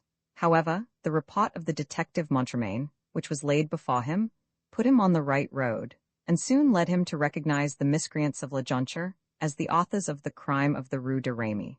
He ordered a search to be made for Arcade and Zita, and issued a warrant against Prince Istar, on whom the detectives laid hands as he was leaving Bouchot's, where he had been depositing some bombs of new design. The cherub, on learning the detectives' intentions, smiled broadly and asked them if they had a powerful motor car. On their replying that they had one at the door, he assured them that was all he wanted. Thereupon he felled the two detectives on the stairs, walked up to the waiting car, flung the chauffeur under a motorbus which was opportunely passing, and seized the steering wheel under the eyes of the terrified crowd. That same evening, Monsieur Jeancourt, the police magistrate, entered Théophile's rooms just when Bouchot was swallowing a raw egg to clear her voice, for she was to sing her new song, "They Haven't Got Any in Germany," at the National Eldorado that evening. The musician was absent. Bouchot received the magistrate, and received him with a hauteur which intensified the simplicity of her attire. Bouchot was indeshabile. The worthy magistrate seized the score of a line, Queen of Golconda, and the love letters which the singer carefully preserved in the drawer of the table by her bed, for she was an orderly young woman. He was about to withdraw when he espied a cupboard, which he opened with a careless air, and found machines capable of blowing up half Paris, and a pair of large white wings, whose nature and use appeared inexplicable to him. Bouchot was invited to complete her toilette, and in spite of her cries, was taken off to the police station. Monsieur Salneuve was indefatigable. After the examination of the papers seized in Bouchot's house, and acting on the information of Montremain, he issued a warrant for the arrest of young Despavieux, which was executed on Wednesday, the 27th May, at 7 o'clock in the morning, with great discretion. For 3 days, Maurice had neither slept nor eaten, loved nor lived. He had not a moment's doubt as to the nature of the matutinal visit. At the sight of the police magistrate, a strange calm fell on him. Arcade had not returned to sleep in the flat. Maurice begged the magistrate to wait for him, dressed with care, and then accompanied the magistrate, a calmness of mind which was barely disturbed when the door of the conciergerie closed on him. Alone in his cell, he climbed upon the table to look out. His tranquillity was due to his weariness of spirit, to his numbed senses, and to the fact that he no longer stood in fear of arrest. His misfortune endowed him with superior wisdom. He felt he had fallen into a state of grace. He did not think too highly or too humbly of himself, but left his cause in the hands of God. With no desire to cover up his faults, which he would not hide even from himself, he addressed himself in mind to Providence, to point out that if he had fallen into disorder and rebellion, it was to lead his erring angel back into the straight path. He stretched himself on the couch and slept in peace. On hearing of the arrest of a music-hall singer and of a young man of fashion, both Paris and the provinces felt painful surprise. Deeply stirred by the tragic accounts which the leading newspapers were bringing out, the general idea was that the sort of people the authorities ought to bring to justice were ferocious anarchists, all reeking and dripping from deeds of blood and arson, but they failed to understand what the world of art and fashion should have to do with such things. At this news, which he was one of the last to hear, the president of the council and keeper of the seals started up in his chair. The sphinxes that adorned it were less terrible than he, and in the throes of his angry meditation, he cut the mahogany of his imperial table with his penknife, after the manner of Napoleon. And when Judge Salneuve, whose attendance he had commanded, appeared before him, the president flung his penknife in the grate, as Louis Roman XIV flung his cane out of the window in the presence of Lauzun, and it cost him a supreme effort to master himself, and to say, in a voice of suppressed fury, "Are you mad? Surely I said often enough that I meant the plot to be anarchist, antisocial, fundamentally antisocial and anti-governmental, with a shade of syndicalism. I have made it clear enough that I wanted it kept within these lines, and what do you go and make of it? The vengeance of anarchists and aspirants to freedom? Whom do you arrest? A singer adored of the nationalist public, and the son of a man highly esteemed in the Catholic party, who receives our bishops and has the entrée to the Vatican. A man who may be one day sent as ambassador to the Pope.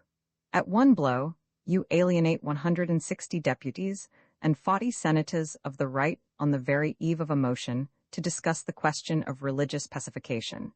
You embroil me with my friends of today, with my friends of tomorrow. Was it to find out if you were in the same dilemma as Des Obels that you seized the love letters of young Maurice Despavieux? I can put your mind at rest on that point. You are, and all Paris knows it, but it is not to avenge your personal affronts that you are on the bench. Monsieur le garde des Sceaux, murmured the judge, nearly apoplectic and in a choked voice. I am an honest man.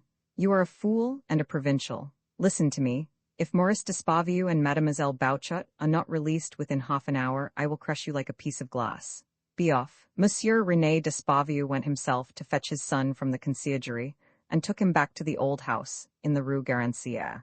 The return was triumphant. The news had been disseminated that Maurice had with generous imprudence interested himself in an attempt to restore the monarchy, and that Judge Salneuve, the infamous Freemason, the tool of Commes and André, had tried to compromise the young man by making him out to be an accomplice of a band of criminals. That was what Abbé Patuel seemed to think, and he answered for Maurice as for himself. It was known, moreover, that breaking with his father, who had rallied to the support of the Republic, young Despavieux was on the high road to becoming an out-and-out royalist. The people who had an inside knowledge of things saw in his arrest the vengeance of the Jews.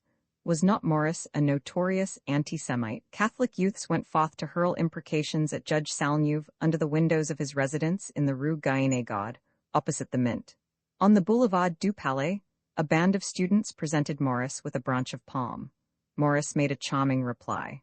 Maurice was overcome with emotion when he beheld the old house in which his childhood had been spent, and fell weeping into his mother's arms.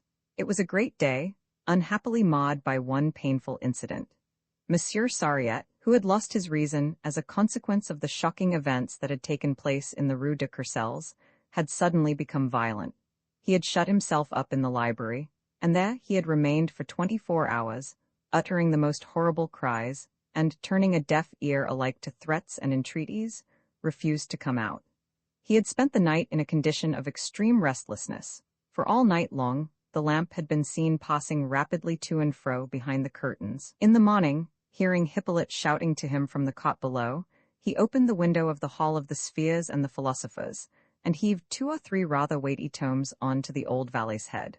The whole of the domestic staff, men, women, and boys, hurried to the spot, and the librarian proceeded to throw out books by the armful onto their heads. In view of the gravity of the situation, Monsieur René d'Esparvieu did not disdain to intervene. He appeared in nightcap and dressing gown, and attempted to reason with the poor lunatic, whose only reply was to pour forth torrents of abuse on the man whom till then he had worshipped as his benefactor, and to endeavor to crush him beneath all the Bibles, all the Talmuds, all the sacred books of India and Persia, all the Greek fathers, and all the Latin fathers, St. John Chrysostom, St. Gregory Nazianzen, St. Augustine, St. Jerome, all the apologists, and under the Histoire des Variations, annotated by Bossuet himself, octavos, quartos, folios came crashing down, and lay in a sodded heap on the courtyard pavement. The letters of Gassendi, of Pierre Mersenne, of Pascal, were blown about hither and thither by the wind. The lady's maid who had stooped down to rescue some of the sheets from the gutter got a blow on the head from an enormous Dutch atlas. Madame René d'Esparvieu had been terrified by the ominous sounds, and appeared on the scene without waiting to apply the finishing touches of powder and paint. When he caught sight of her, old Sariette became more violent than ever. Down they came one after another as hot as he could pelt them, the busts of the poets, philosophers, and historians of antiquity, Homer, Aeschylus, Sophocles, Euripides, Herodotus, Thucydides, Socrates, Plato, Aristotle, Demosthenes, Cicero, Virgil, Horace, Seneca, Epictetus, all lay scattered on the ground. The celestial sphere and the terrestrial globe descended with a terrifying crash that was followed by a ghastly hush, broken only by the shrill laughter of little Léon, who was looking down on the scene from a window above. A locksmith having opened the library door, all the household hastened to enter, and found the aged Sariette entrenched behind piles of books, busily engaged in tearing and slashing away at the Lucretius of the Prior de Vendôme, annotated in Voltaire's own hand. They had to force a way through the barricade, but the maniac, perceiving that his stronghold was being invaded, fled away and escaped onto the roof. For 2 whole hours he gave vent to shouts and yells that were heard far and wide. In the Rue Garancière, the crowd kept growing bigger and bigger. All had their eyes fixed on the unhappy creature, and whenever he stumbled on the slates which cracked beneath him, they gave a shout of terror. In the midst of the crowd, the Abbé Patouille, who expected every moment to see him hurled into space, was reciting the prayers for the dying, and making ready to give him the absolution in extremis. There was a cordon of police round the house keeping order. Someone summoned the fire brigade, and the sound of their approach was soon heard.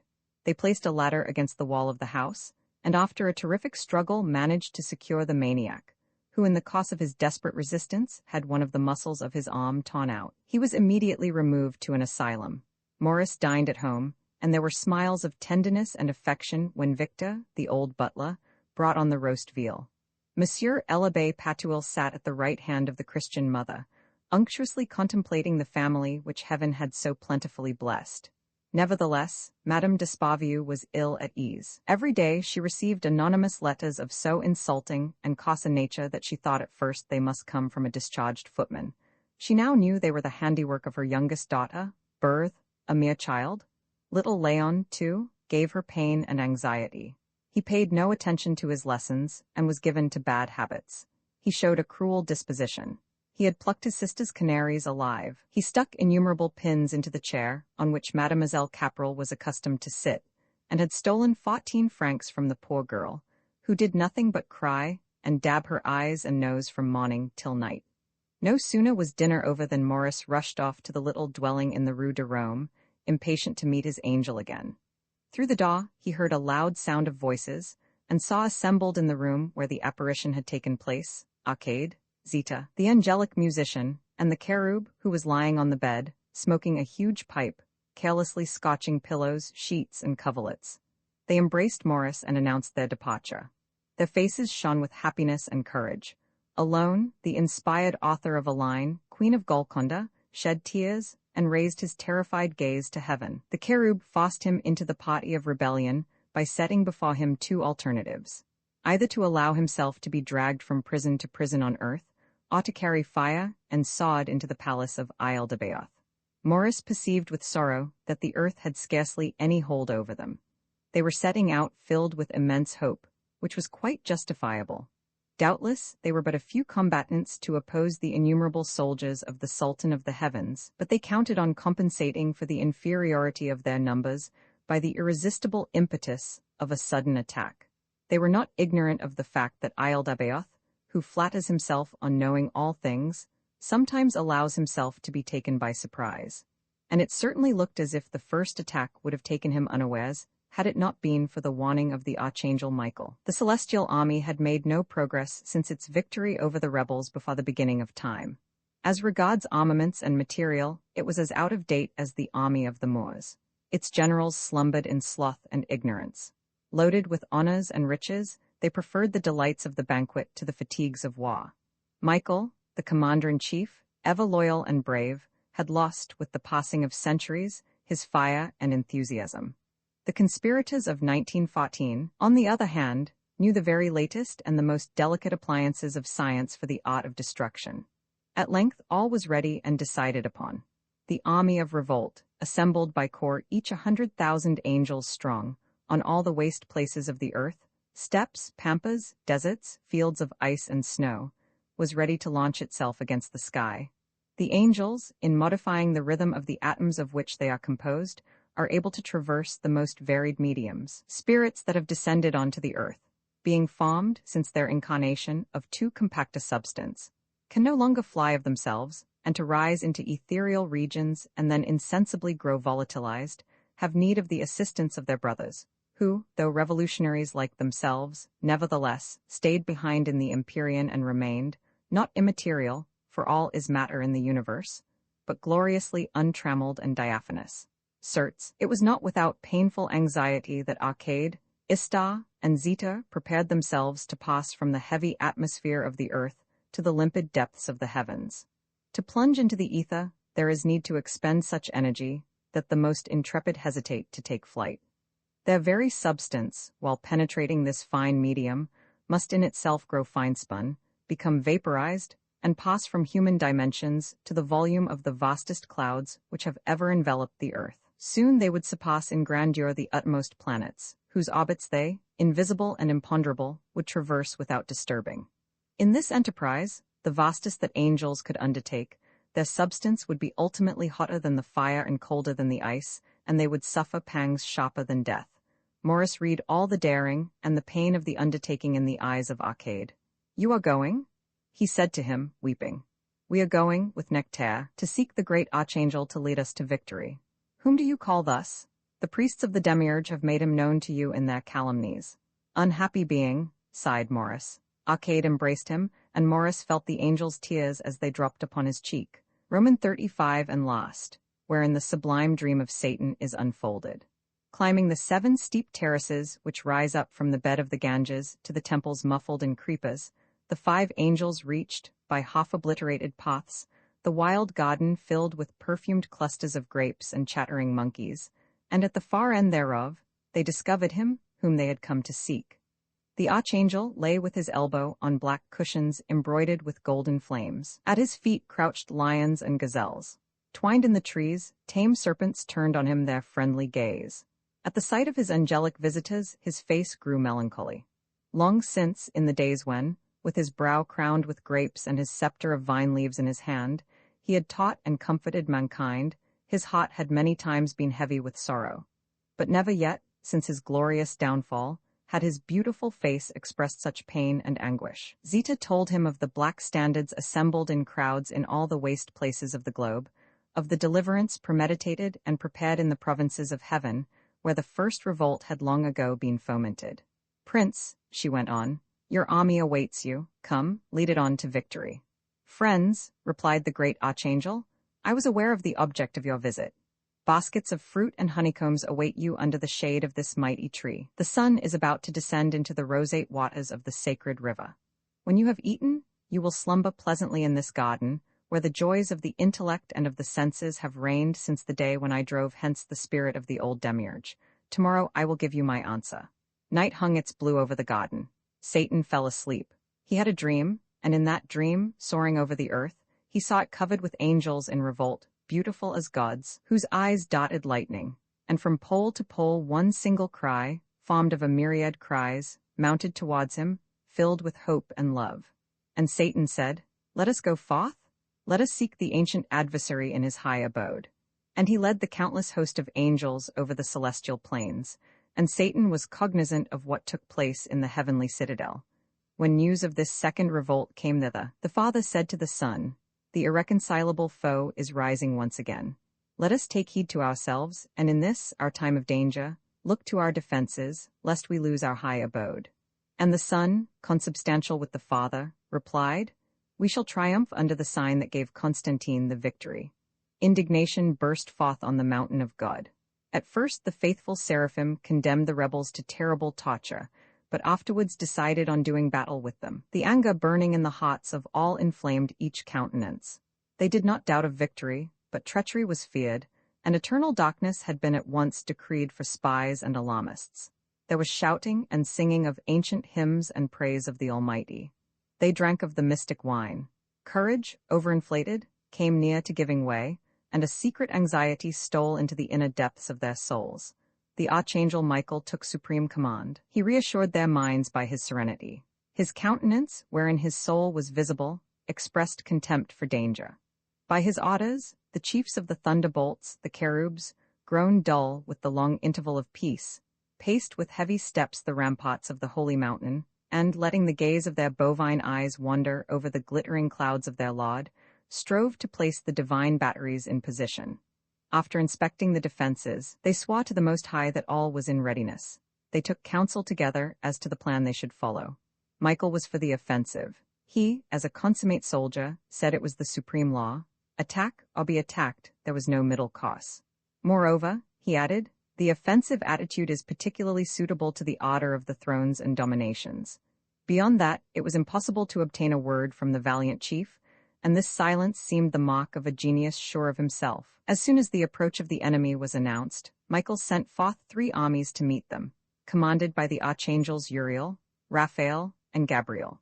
Standards, displaying all the colors of the Orient, were unfurled above the ethereal plains, and the thunders rolled over the starry flaws. For 3 days and 3 nights was the lot of the terrible and adorable armies unknown on the mountain of God. Towards dawn on the 4th day news came, but it was vague and confused. There were rumors of indecisive victories, of the triumph now of this side, now of that. There came reports of glorious deeds which were dissipated in a few hours. The thunderbolts of Raphael, hurled against the rebels, had, it was said, consumed entire squadrons. The troops commanded by the impure Zeta were thought to have been swallowed up in the whirlwind of a tempest of fire. It was believed that the savage Istar had been flung headlong into the gulf of perdition so suddenly that the blasphemies begun in his mouth had been forced backwards with explosive results. It was popularly supposed that Satan, laden with chains of adamant, had been plunged once again into the abyss. Meanwhile, the commanders of the 3 armies had sent no messages. Mutterings and murmurs, mingling with the rumors of glory, gave rise to fears of an indecisive battle, a precipitate retreat. Insolent voices gave out that a spirit of the lowest category, a guardian angel, the insignificant Arcade, had checked and routed the dazzling host of the 3 great archangels. There were also rumors of wholesale defection in the 7th heaven, where rebellion had broken out before the beginning of time, and some had even seen black clouds of impious angels joining the armies of the rebels on earth. But no one lent an ear to the odious rumors, and stress was laid on the news of victory which ran from lip to lip, each statement readily finding confirmation. The high places resounded with hymns of joy. The seraphim celebrated on harp and psaltery Sabaoth, God of thunder. The voices of the elect united with those of the angels in glorifying the invisible, and at the thought of the bloodshed that the ministers of holy wrath had caused among the rebels, sighs of relief and jubilation were wafted from the heavenly Jerusalem towards the Most High. But the beatitude of the most blessed, having swelled to the utmost limit before due time, could increase no more, and the very excess of their felicity completely dulled their senses.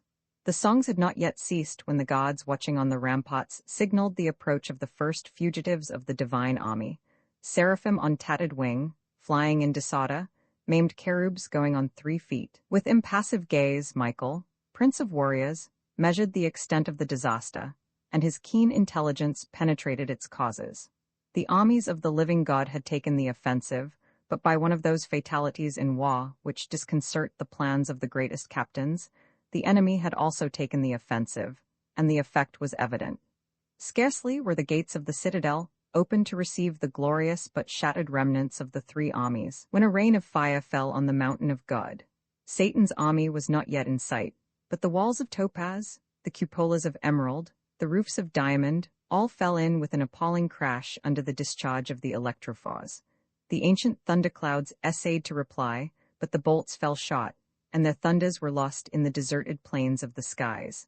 Smitten by an invisible foe, the faithful angels abandoned the ramparts. Michael went to announce to his god that the holy mountain would fall into the hands of the demon in 24 hours, and that nothing remained for the master of the heavens but to seek safety in flight. The seraphim placed the jewels of the celestial crown in coffers. Michael offered his arm to the Queen of Heaven, and the Holy Family escaped from the palace by a subterranean passage of porphyry. A deluge of fire was falling on the citadel. Regaining his post once more, the glorious archangel declared that he would never capitulate, and straightway advanced the standards of the living God. That same evening, the rebel host made its entry into the thrice-sacred city. On a fiery steed Satan led his demons. Behind him marched Arcade, Istar, and Zeta. As in the ancient revels of Dionysus, old Nectaire bestrode his ass. Thereafter, floating out far behind, followed the black standards. The garrison laid down their arms before Satan. Michael placed his flaming sword at the feet of the conquering archangel. "Take back your sword, Michael," said Satan. "It is Lucifer who yields it to you. Bear it in defense of peace and law." Then letting his gaze fall on the leaders of the celestial cohorts, he cried in a ringing voice, "Archangel Michael, and you, powers, thrones, and dominations, swear all of you to be faithful to your God." "We swear it," they replied with one voice. And Satan said, "Powers, thrones, and dominations of all past wars, I wish but to remember the invincible courage that you displayed and the loyalty which you rendered to authority, for these assure me of the steadfastness of the fealty you have just sworn to me." The following day, on the ethereal plane, Satan commanded the black standards to be distributed to the troops, and the winged soldiers covered them with kisses and bedewed them with tears. And Satan had himself crowned God. Thronging round the glittering walls of heavenly Jerusalem, apostles, pontiffs, virgins, martyrs, confessors, the whole company of the elect, who during the fierce battle had enjoyed delightful tranquility, tasted infinite joy in the spectacle of the coronation. The elect saw with ravishment the Most High precipitated into hell, and Satan seated on the throne of the Lord. In conformity with the will of God which had cut them off from sorrow, they sang in the ancient fashion the praises of their new master.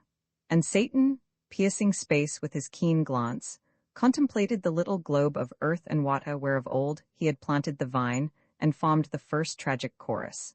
And he fixed his gaze on that Rome where the fallen god had founded his empire on fraud and lie. Nevertheless, at that moment, a saint ruled over the church. Satan saw him praying and weeping, and he said to him, "To thee I entrust my spouse. Watch over her faithfully.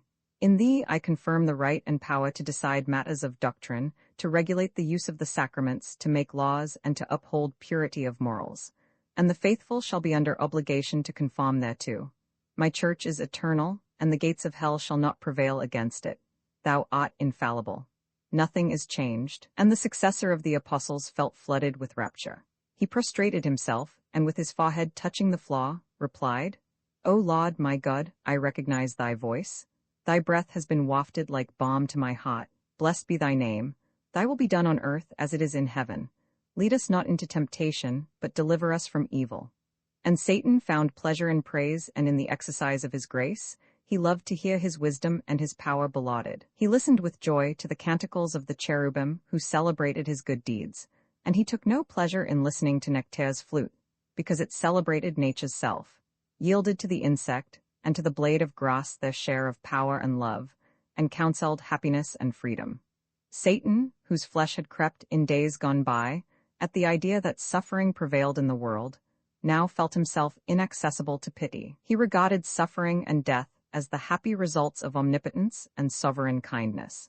And the savor of the blood of victims rose upward towards him like sweet incense. He fell to condemning intelligence and to hating curiosity.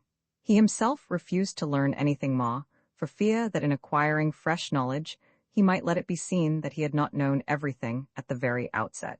He took pleasure in mystery, and believing that he would seem less great by being understood, he affected to be unintelligible. Dense fumes of theology filled his brain. One day, following the example of his predecessor, he conceived the notion of proclaiming himself one God in 3 persons. Seeing Arcade smile as this proclamation was made, he drove him from his presence. Istar and Zeta had long since returned to Earth. Thus centuries passed like seconds. Now, one day, from the altitude of his throne, he plunged his gaze into the depths of the pit and saw Isle-de-Baoth in the Gehenna where he himself had long lain enchained. Amid the everlasting gloom, Isle-de-Baoth still retained his lofty mien. Blackened and shattered, terrible and sublime, he glanced upwards at the palace of the King of Heaven with a look of proud disdain, then turned away his head. And the new god, as he looked upon his foe, beheld the light of intelligence and love pass across his sorrow-stricken countenance. And lo, Isle-de-Baoth was now contemplating the earth, and seeing it sunk in wickedness and suffering, he began to foster thoughts of kindliness in his heart. On a sudden he rose up, and beating the ether with his mighty arms, as though with awes, he hastened thither to instruct and to console mankind. Already, his vast shadow shed upon the unhappy planet a shade soft as a night of love, and Satan awoke bathed in an icy sweat. Nectaire, Istar, Arcade, and Zeta were standing round him. The finches were singing. "Comrades," said the great archangel, "no, we will not conquer the heavens, enough to have the power. War engenders war, and victory defeat. God conquered will become Satan, Satan conquering will become God. May the fates spare me this terrible lot. I love the hell which formed my genius. I love the earth where I have done some good, if it be possible to do any good in this fearful world where beings live but by rapine. Now, thanks to us, the god of old is dispossessed of his terrestrial empire, and every thinking being on this globe disdains him or knows him not. But what matter that men should be no longer submissive to Isle-de-Baoth, if the spirit of Isle-de-Baoth is still in them? If they, like him, are jealous, violent, quarrelsome, and greedy, and the foes of the arts and of beauty? What matter that they have rejected the ferocious demiurge, if they do not hearken to the friendly demons who teach all truths, to Dionysus, Apollo, and the Muses? As to ourselves, celestial spirits, sublime demons, we have destroyed Isle-de-Baoth, our tyrant, if in ourselves we have destroyed ignorance and fear." And Satan, turning to the gardener, said, "Nectaire, you fought with me before the birth of the world. We were conquered because we failed to understand that victory is a spirit, and that it is in ourselves and in ourselves alone that we must attack and destroy Isle-de-Baoth, Roman fa, which in its forceful brevity projects us to the limits of the actual world." 2 months elapsed, the domestic upheaval did not subside, and Monsieur Sariette's thoughts turned to the Freemasons. The papers he read were full of their crimes. Abbé Patuil deemed them capable of the darkest deeds, and believed them to be in league with the Jews and meditating the total overthrow of Christendom. Having now arrived at the acme of power, they wielded a dominating influence in all the principal departments of state. They ruled the chambers, there were 5 of them in the ministry, and they filled the Élysée. Having some time since assassinated a president of the Republic because he was a patriot, they were getting rid of the accomplices and witnesses of their execrable crime. Few days passed without Paris being terror-stricken at some mysterious murder hatched in their lodges. These were facts concerning which no doubt was possible. By what means did they gain access to the library? Monsieur Sariette could not imagine. What task had they come to fulfill? Why did they attack sacred antiquity and the origins of the Church? What impious designs were they forming? A heavy shadow hung over these terrible undertakings. The Catholic archivist, feeling himself under the eye of the sons of Hiram, was terrified and fell ill. Scarcely had he recovered, when he resolved to pass the night in the very spot where these terrible mysteries were enacted, and to take the subtle and dangerous visitors by surprise. It was an enterprise that demanded all his slender courage. Being a man of delicate physique and of nervous temperament, Monsieur Sariette was naturally inclined to be fearful. On the 8th of January, at 9 o'clock in the evening, while the city lay asleep under a whirling snowstorm, he built up a good fire in the room containing the busts of the ancient poets and philosophers, and ensconced himself in an armchair at the chimney corner, a rug over his knees. On a small stand within reach of his hand were a lamp, a bowl of black coffee, and a revolver borrowed from the youthful Morris. He tried to read his paper, La Croix, but the letters danced beneath his eyes. So he stared hard in front of him, saw nothing but the shadows, heard nothing but the wind, and fell asleep. When he awoke, the fire was out, the lamp was extinguished, leaving an acrid smell behind. But all around, the darkness was filled with milky brightness and phosphorescent lights. He thought he saw something flutter on the table. Stricken to the marrow with cold and terror, but upheld by a resolve stronger than any fear, he rose, approached the table, and passed his hands over the cloth. He saw nothing. Even the lights faded, but under his fingers he felt a folio wide open. He tried to close it. The book resisted, jumped up and hit the imprudent librarian 3 blows on the head. Monsieur Sariette fell down unconscious. Since then, things had gone from bad to worse. Books left their allotted shelves in greater profusion than ever, and sometimes it was impossible to replace them. They disappeared. Monsieur Sariette discovered fresh losses daily.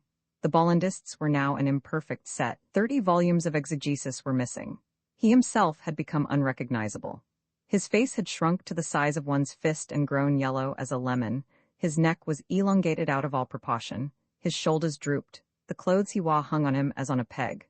He ate nothing, and at the Crèmerie des Quatre Évêques he would sit with dull eyes and bowed head, staring fixedly and vacantly at the saucer where, in a muddy juice, floated his stewed prunes. He did not hear old Guénardon relate how he had at last begun to restore the Delacroix paintings at St. Sulpice.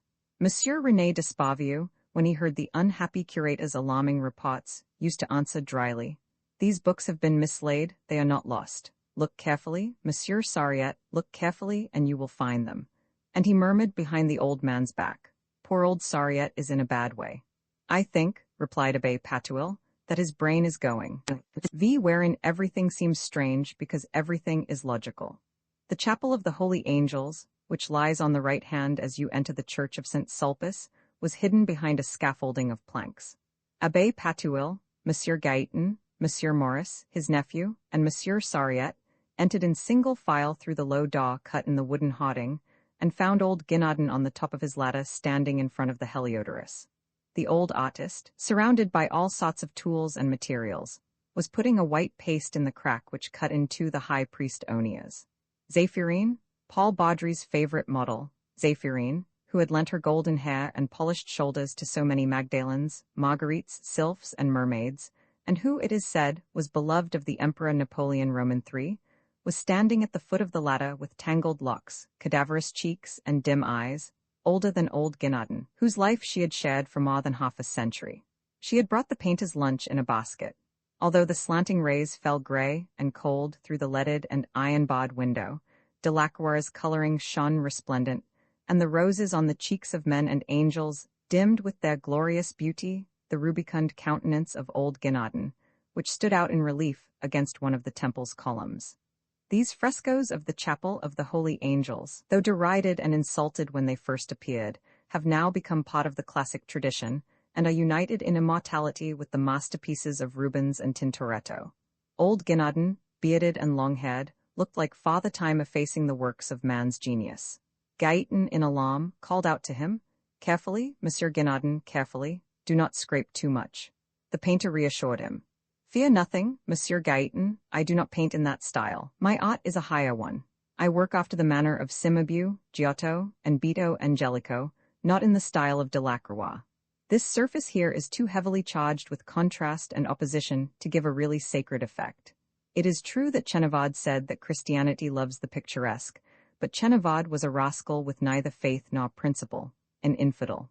Look, Monsieur d'Espavieu, I fill up the crevice, I relay the scales of paint which are peeling. That is all. The damage, due to the sinking of the wall, or more probably to a seismic shock, is confined to a very small space. This painting of oil and wax applied on a very dry foundation is far more solid than one might think. I saw Delacroix engaged on this work. Impassioned but anxious, he modeled feverishly, scraped out, repainted unceasingly. His mighty hand made childish blunders, but the thing is done with the mastery of a genius and the inexperience of a schoolboy. It is a marvel how it holds. The good man was silent, and went on filling in the crevice. How classic and traditional the composition is, said Gaëtan. Time was when one could recognize nothing but its amazing novelty. Now one can see in it a multitude of old Italian formulas. I may allow myself the luxury of being just, I possess the qualifications, said the old man from the top of his lofty ladder. Delacroix lived in a blasphemous and godless age. A painter of the decadence, he was not without pride nor grandeur. He was greater than his times, but he lacked faith, single-heartedness, and purity. To be able to see and paint angels, he needed that virtue of angels and primitives, that supreme virtue which, with God's help, I do my best to practice, chastity. Hold your tongue, Mitchell, you are as big a brute as any of them.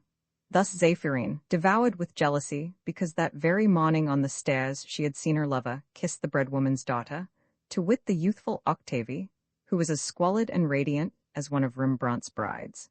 She had loved Mitchell madly in the happy days long since past, and love had never died out in Zéphirine's heart. Old Guinardon received the flattering insult with a smile that he dissembled, and raised his eyes to the ceiling, where the archangel Michael, terrible in azure cuirass and gilt helmet, was springing heavenwards in all the radiance of his glory. Meanwhile, Abbé Patouille, blinking and shielding his eyes with his hat against the glaring light from the window, began to examine the pictures one after another. Heliodorus being scourged by the angels, St. Michael vanquishing the demons, and the combat of Jacob and the angel. All this is exceedingly fine, he murmured at last, but why has the artist only represented wrathful angels on these walls? Look where I will in this chapel, I see but heralds of celestial anger, ministers of divine vengeance.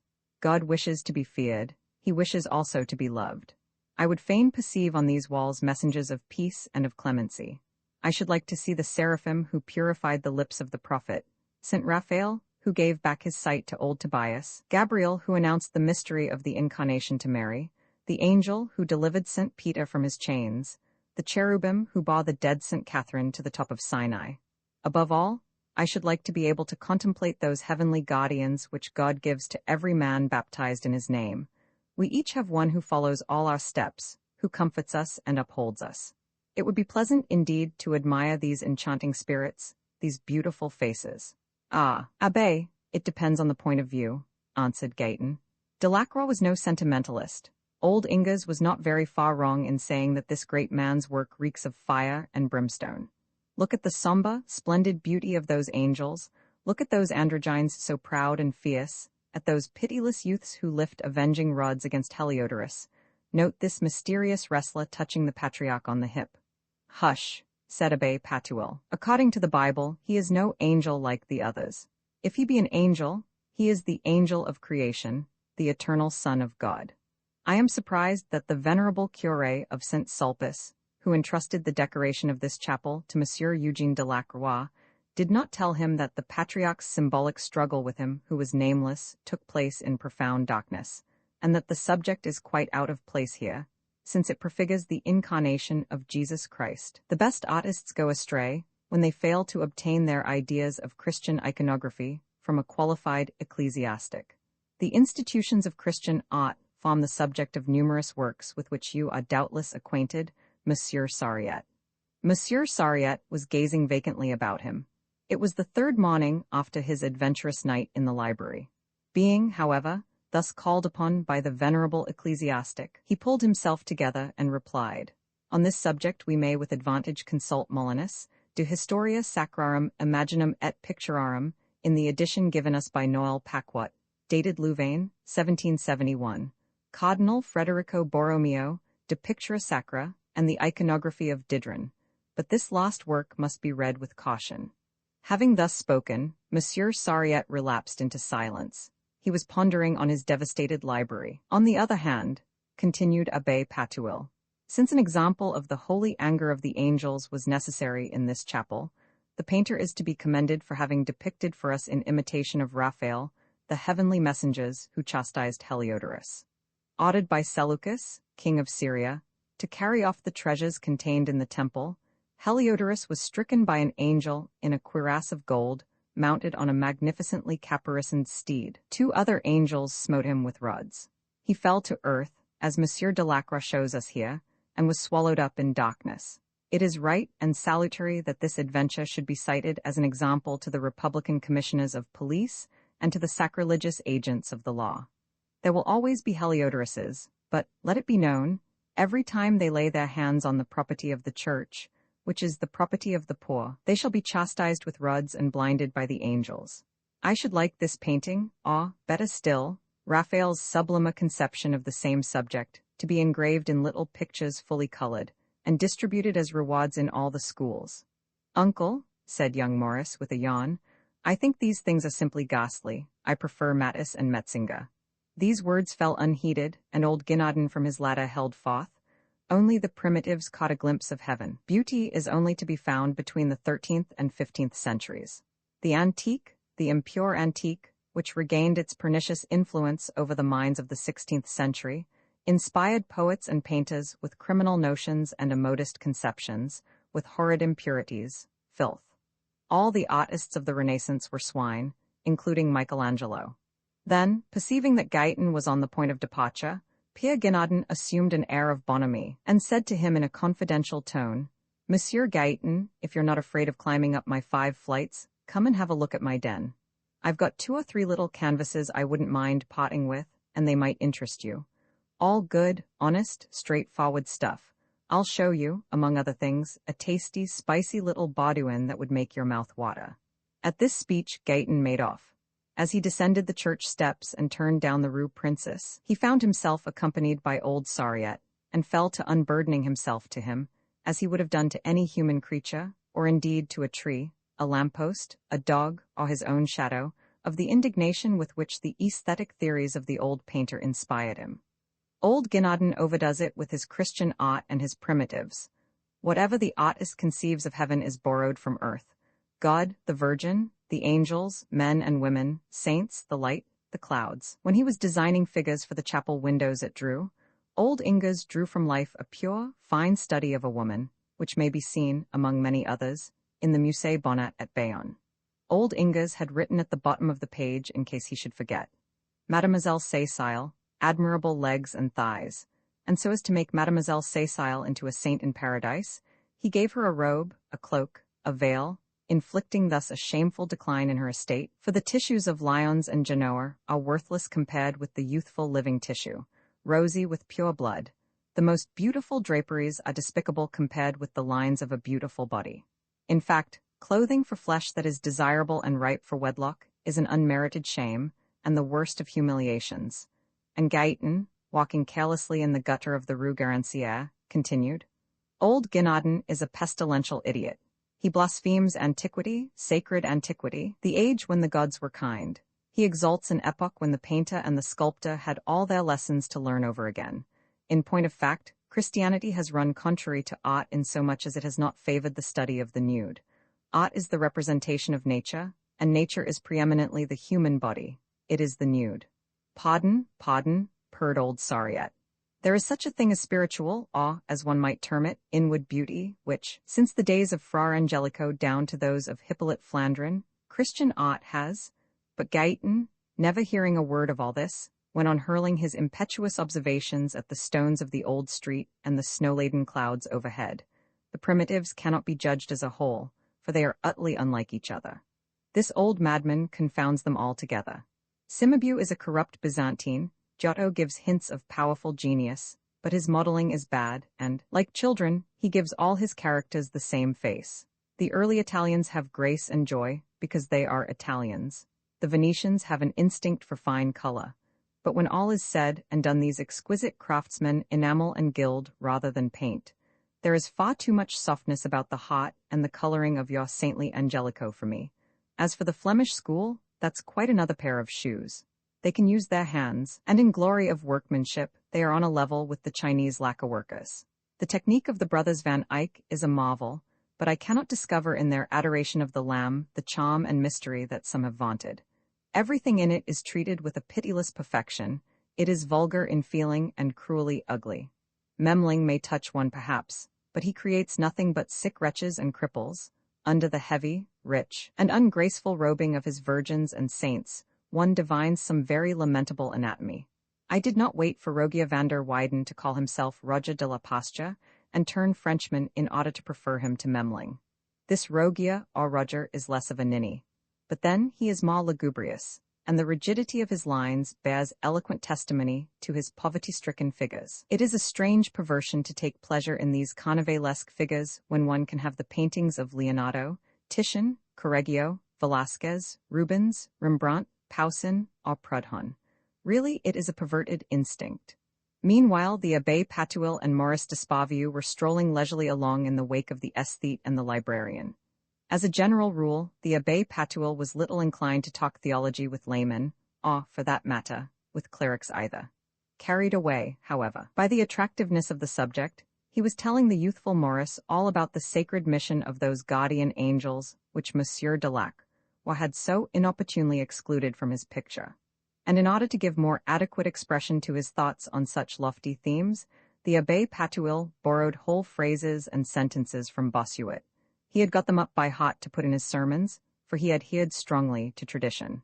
"Yes, my son," he was saying, "God has appointed tutelary spirits to be near us. They come to us laden with his gifts. They return laden with our prayers. Such is their task.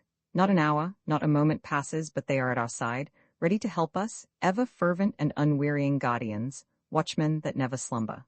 "Quite so, Abbé," murmured Maurice, who was wondering by what cunning artifice he could get on the soft side of his mother and persuade her to give him some money of which he was urgently in need. Vi wherein Pierre Sariette discovers his missing treasures. Next morning, Monsieur Sariette entered Monsieur René d'Esparvieu's study without knocking. He raised his arms to the heavens, his few hairs were standing straight up on his head. His eyes were big with terror. In husky tones he stammered out the dreadful news. A very old manuscript of Flavius Josephus, 60 volumes of all sizes, a priceless jewel, namely, a Lucretius adorned with the arms of Philippe de Vendôme, Grand Prior of France, with notes in Voltaire's own hand, a manuscript of Richard Simon, and a set of Gassendi's correspondence with Gabriel Naudé, comprising 238 unpublished letters, had disappeared. This time the owner of the library was alarmed. He mounted in haste to the abode of the philosophers and the globes, and there with his own eyes confirmed the magnitude of the disaster. There were yawning gaps on many a shelf. He searched here and there, opened cupboards, dragged out brooms, dusters, and fire extinguishers, rattled the shovel in the coke fire, shook out Monsieur Sariette's best frock coat that was hanging in the cloakroom, and then stood and gazed disconsolately at the empty places left by the Gassendi portfolios. For the past half-century, the whole learned world had been loudly clamoring for the publication of this correspondence. Monsieur René d'Esparvieu had not responded to the universal desire, unwilling either to assume so heavy a task or to resign it to others. Having found much boldness of thought in these letters, and many passages of more libertine tendency than the piety of the 20th century could endure, he preferred that they should remain unpublished, but he felt himself responsible for their safekeeping, not only to his country, but to the whole civilized world. "How can you have allowed yourself to be robbed of such a treasure?" he asked severely of Monsieur Sariette. "How can I have allowed myself to be robbed of such a treasure?" repeated the unhappy librarian. "Monsieur, if you open my breast, you would find that question engraved upon my heart." Unmoved by this powerful utterance, Monsieur d'Esparvieu continued with pent-up fury, "And you have discovered no single sign that would put you on the track of the thief, Monsieur Sariette? You have no suspicion, not the faintest idea, of the way these things have come to pass. You have seen nothing, heard nothing, noticed nothing, learnt nothing? You must grant this is unbelievable. Think, Monsieur Sariette, think of the possible consequences of this unheard-of theft committed under your eyes. A document of inestimable value in the history of the human mind disappears. Who has stolen it? Why has it been stolen? Who will gain by it? Those who have got possession of it doubtless know that they will be unable to dispose of it in France. They will go and sell it in America or Germany. Germany is greedy for such literary monuments. Should the correspondence of Gassendi with Gabriel Naudé go over to Berlin, if it is published there by German savants, what a disaster, nay, what a scandal! Monsieur Sariette, have you not thought of that? Beneath the stroke of an accusation all the more cruel in that he brought it against himself, Monsieur Sariette stood stupefied, and was silent. And Monsieur d'Esparvieu continued to overwhelm him with bitter reproaches. "And you make no effort, you devise nothing to find these inestimable treasures. Make inquiries, bestir yourself, Monsieur Sariette, use your wits, it is well worthwhile. And Monsieur Despavieux went out, throwing an icy glance at his librarian. Monsieur Sariette sought the lost books and manuscripts in every spot where he had already sought them 100 times, and where they could not possibly be. He even looked in the coke box and under the leather seat of his armchair. When midday struck, he mechanically went downstairs. At the foot of the stairs, he met his old pupil Maurice, with whom he exchanged a bow. But he only saw men and things as through a mist. The broken-hearted curator had already reached the hall when Maurice called him back. Monsieur Sariette, while I think of it, do have the books removed that are choking up my garden house. What books, Maurice? I could not tell you, Monsieur Sariette, but there are some in Hebrew, all worm-eaten, with a whole heap of old papers. They are in my way. You can't turn round in the passage. Who took them there? I'm bothered if I know. And the young man rushed off to the dining room, the luncheon gong having sounded quite a minute ago. Monsieur Sariette tore away to the summer house. Maurice had spoken the truth. About 100 volumes were there, on tables, on chairs, even on the floor. When he saw them, he was divided betwixt joy and fear, filled with amazement and anxiety, happy in the finding of his lost treasure, dreading to lose it again, and completely overwhelmed with astonishment. The man of books alternately babbled like an infant and uttered the hoarse cries of a maniac. He recognized his Hebrew Bibles, his ancient Talmuds, his very old manuscript of Flavius Josephus, his portfolios of Gassendi's letters to Gabriel Naudé, and his richest jewel of all, to wit, Lucretius adorned with the arms of the Grand Prior of France, and with notes in Voltaire's own hand. He laughed, he cried, he kissed the morocco, the calf, the parchment and vellum, even the wooden boards studded with nails. As fast as Hippolyte, the manservant, returned with an armful to the library, Monsieur Sariette, with a trembling hand, restored them piously to their places. Romans 7, of a somewhat lively interest, whereof the moral will, I hope, appeal greatly to my readers, since it can be expressed by this sorrowful query. Thought, whither dost thou lead me? For it is a universally admitted truth that it is unhealthy to think, and that true wisdom lies in not thinking at all. All the books were now once more assembled in the pious keeping of Monsieur Sariette, but this happy reunion was not destined to last. The following night 20 volumes left their places, among them the Lucretius of Prior de Vendôme. Within a week, the old Hebrew and Greek texts had all returned to the summer house, and every night during the ensuing month, they left their shelves and secretly went on the same path. Others betook themselves no one knew whither.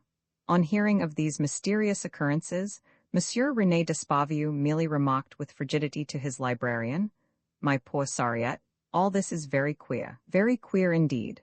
And when Monsieur Sariette tentatively advised him to lodge a formal complaint or to inform the commissaire de police, Monsieur Despavieux cried out upon him, "What are you suggesting, Monsieur Sariette? Divulge domestic secrets, make a scandal? You cannot mean it. I have enemies, and I am proud of it. I think I have deserved them. What I might complain about is that I am wounded in the house of my friend, attacked with unheard-of violence by fervent loyalists, who, I grant you, are good Catholics, but exceedingly bad Christians.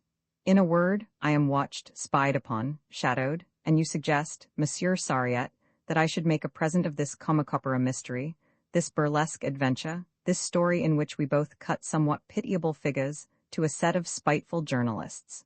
Do you wish to cover me with ridicule?"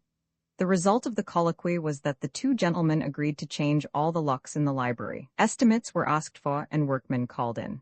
For 6 weeks, the Despavieux household rang from morning till night with the sound of hammers, the hum of centibits, and the grating of files. Fires were always going in the abode of the philosophers and globes, and the people of the house were simply sickened by the smell of heated oil. The old, smooth, easy-running locks were replaced, on the cupboards and doors of the rooms, by stubborn and tricky fastenings. There was nothing but combinations of locks, letter padlocks, safety bolts, bars, chains, and electric alarm bells. All this display of ironmongery inspired fear. The lock cases glistened, and there was much grinding of bolts. To gain access to a room, a cupboard, or a drawer, it was necessary to know a certain number, of which Monsieur Sariette alone was cognizant. His head was filled with bizarre words and tremendous numbers, and he got entangled among all these cryptic signs, these square, cubic, and triangular figures. He himself couldn't get the doors and the cupboards undone, yet every morning he found them wide open, and the books thrown about, ransacked, and hidden away. In the gutter of the Rue Servandoni, a policeman picked up a volume of Salomon Reinech on the identity of Barabbas and Jesus Christ. As it bore the bookplate of the Despavieux library, he returned it to the owner. Monsieur René Despavieux, not even deigning to inform Monsieur Sariette of the fact, made up his mind to consult a magistrate, a friend in whom he had complete confidence, to wit, a certain Monsieur des Aubles, counsel at the law courts, who had put through many an important affair. He was a little plump man, very red, very bald, with a cranium that shone like a billiard ball. He entered the library one morning feigning to come as a book lover, but he soon showed that he knew nothing about books. While all the busts of the ancient philosophers were reflected in his shining pate, he put divers insidious questions to Monsieur Sariette, who grew uncomfortable and turned red, for innocence is easily flustered. From that moment, Monsieur des Aubles had a mighty suspicion that Monsieur Sariette was the perpetrator of the very thefts he denounced with horror, and it immediately occurred to him to seek out the accomplices of the crime. As regards motives, he did not trouble about them. Motives are always to be found. Monsieur des Aubles told Monsieur René Despavieux that, if he liked, he would have the house secretly watched by a detective from the prefecture. "I will see that you get Mignon," he said. "He is an excellent servant, assiduous and prudent." By 6 o'clock next morning, Mignon was already walking up and down outside the Despavieux house, his head sunk between his shoulders, wearing lovelocks which showed from under the narrow brim of his bowler hat, his eye cocked over his shoulder. He wore an enormous dull black moustache, his hands and feet were huge. In fact, his whole appearance was distinctly memorable. He paced regularly up and down from the nearest of the big ram's head pillars which adorn the Hôtel de la Saudière to the end of the Rue Garancière, towards the apse of St. Sulpice Church and the dome of the Chapel of the Virgin. Henceforth it became impossible to enter or leave the Despavieux house without feeling that one's every action, that one's very thoughts, were being spied upon. Mignon was a prodigious person endowed with powers that nature denies to other mortals. He neither ate nor slept. At all hours of the day and night, in wind and rain, he was to be found outside the house, and no one escaped the X-rays of his eye. One felt pierced through and through, penetrated to the very marrow, worse than naked, bare as a skeleton. It was the affair of a moment. The detective did not even stop, but continued his everlasting walk. It became intolerable. Young Maurice threatened to leave the paternal roof if he was to be so radiographed. His mother and his sister Berthe complained of his piercing look. It offended the chaste modesty of their souls. Mademoiselle Caporal, young Léon Despavieux's governess, felt an indescribable embarrassment. Monsieur René Despavieux was sick of the whole business. He never crossed his own threshold without crushing his hat over his eyes to avoid the investigating ray, and without wishing old Sariette, the fons et origo of all the evil, at the devil. The intimates of the household, such as Abbé Patouille and Uncle Gaëtan, made themselves scarce. Visitors gave up calling, tradespeople hesitated about leaving their goods. The carts belonging to the big shops scarcely dared stop, but it was among the domestics that the spying roused the most disorder. The footman, afraid, under the eye of the police, to go and join the cobbler's wife over her solitary labors in the afternoon, found the house unbearable and gave notice. Odile, Madame Despavieux's lady's maid, not daring, as was her custom after her mistress had retired, to introduce Octave, the handsomest of the neighboring booksellers' clerks, to her little room upstairs, grew melancholy, irritable, and nervous, pulled her mistress's hair while dressing it, spoke insolently, and made advances to Monsieur Maurice. The cook, Madame Malgois, a serious matron of some 50 years, having no more visits from Auguste, the wine merchant's man in the Rue Servandoni, and being incapable of suffering a privation so contrary to her temperament, went mad, sent up a raw rabbit to table, and announced that the Pope had asked her hand in marriage. At last, after a fortnight of superhuman assiduity, contrary to all known laws of organic life, and to the essential conditions of animal economy, Mignon, the detective, having observed nothing abnormal, ceased his surveillance and withdrew without a word, refusing to accept a gratuity. In the library the dance of the books became livelier than ever. "That is all right," said Monsieur des Aubles. "Since nothing comes in nor goes out, the evildoer must be in the house." The magistrate thought it possible to discover the criminal without police warrant or inquiry.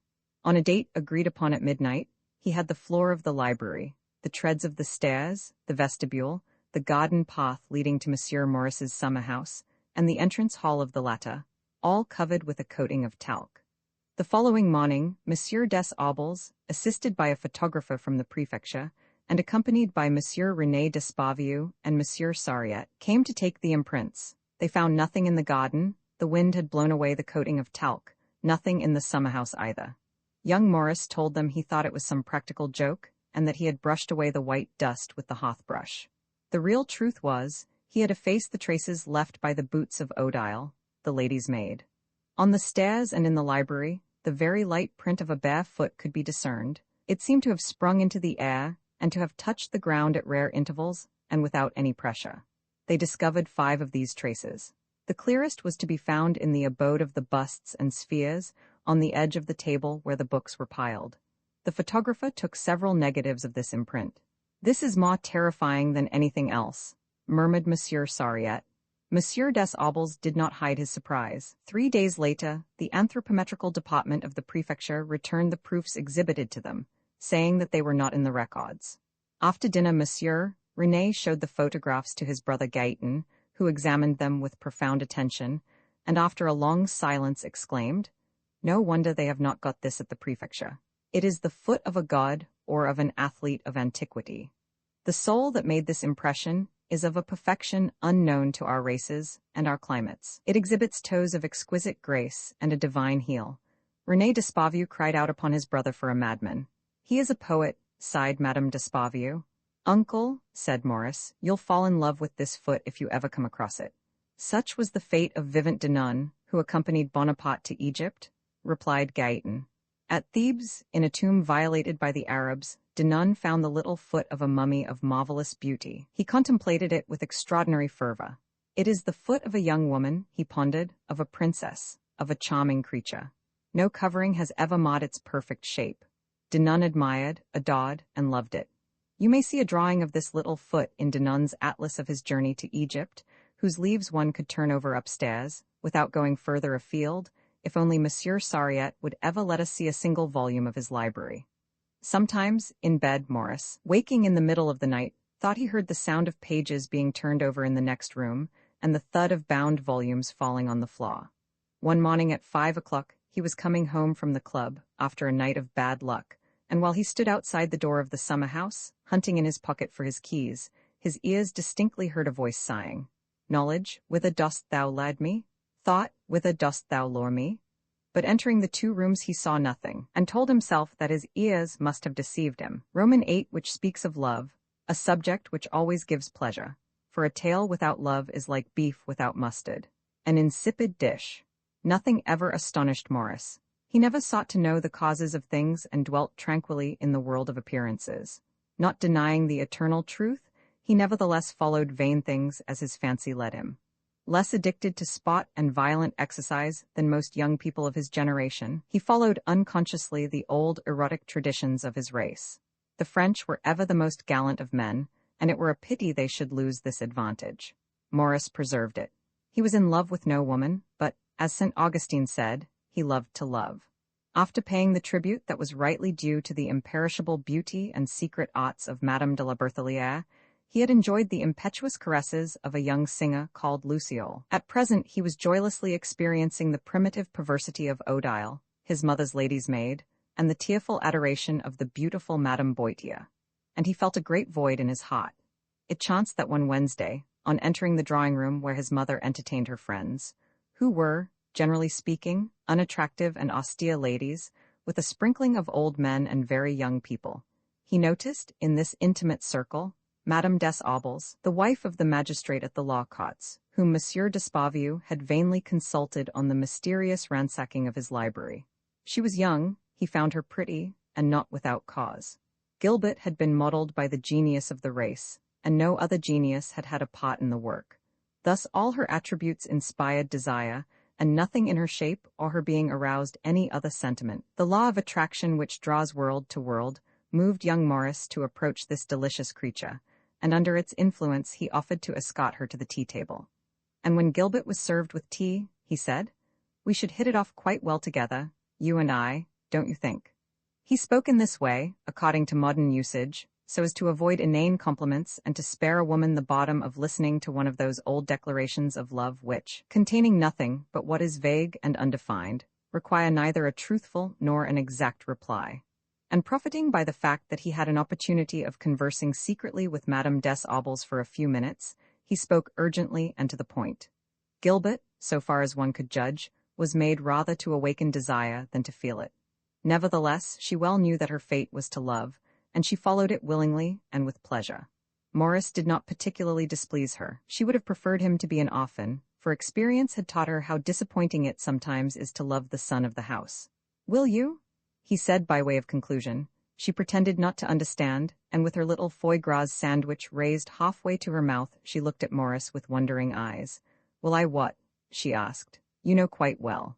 Madame des Aubles lowered her eyes and sipped her tea, for her prudishness was not quite vanquished. Meanwhile Morris, taking her empty cup from her hand, murmured, "Saturday, 5 o'clock, 126 Rue de Rome, on the ground floor, the door on the right, under the arch. Knock 3 times. Madame des Aubles glanced severely and imperturbably at the son of the house, and with a self-possessed air rejoined the circle of highly respectable women to whom the senator Monsieur Le Fol was explaining how artificial incubators were employed at the agricultural colony at St. Julien. The following Saturday, Morris, in his ground-floor flat, awaited Madame des Aubles. He awaited her in vain. No light hand came to knock 3 times on the door under the arch, and Morris gave way to imprecation, inwardly calling the absent one a jade and a hussy. His fruitless wait, his frustrated desires, rendered him unjust. For Madame des Aubles in not coming where she had never promised to go hardly deserved these names, but we judge human actions by the pleasure or pain they cause us. Morris did not put in an appearance in his mother's drawing-room until a fortnight after the conversation at the tea-table. He came late. Madame des Aubles had been there for half an hour. He bowed coldly to her, took a seat some way off, and affected to be listening to the talk. "Worthily matched," a rich male voice was saying. The two antagonists were well calculated to render the struggle a terrible and uncertain one. General Ball, with unprecedented tenacity, maintained his position as though he were rooted in the very soil. General Millepertuis, with an agility truly superhuman, kept carrying out movements of the most dazzling rapidity around his immovable adversary. The battle continued to be waged with terrible stubbornness. We were all in an agony of suspense. It was General Despavieux describing the autumn maneuvers to a company of breathlessly interested ladies. He was talking well, and his audience were delighted. Proceeding to draw a comparison between the French and German methods, he defined their distinguishing characteristics and brought out the conspicuous merits of both with a lofty impartiality. He did not hesitate to affirm that each system had its advantages, and at first made it appear to his circle of wondering, disappointed, and anxious dames, whose countenances were growing increasingly gloomy, that France and Germany were practically in a position of equality.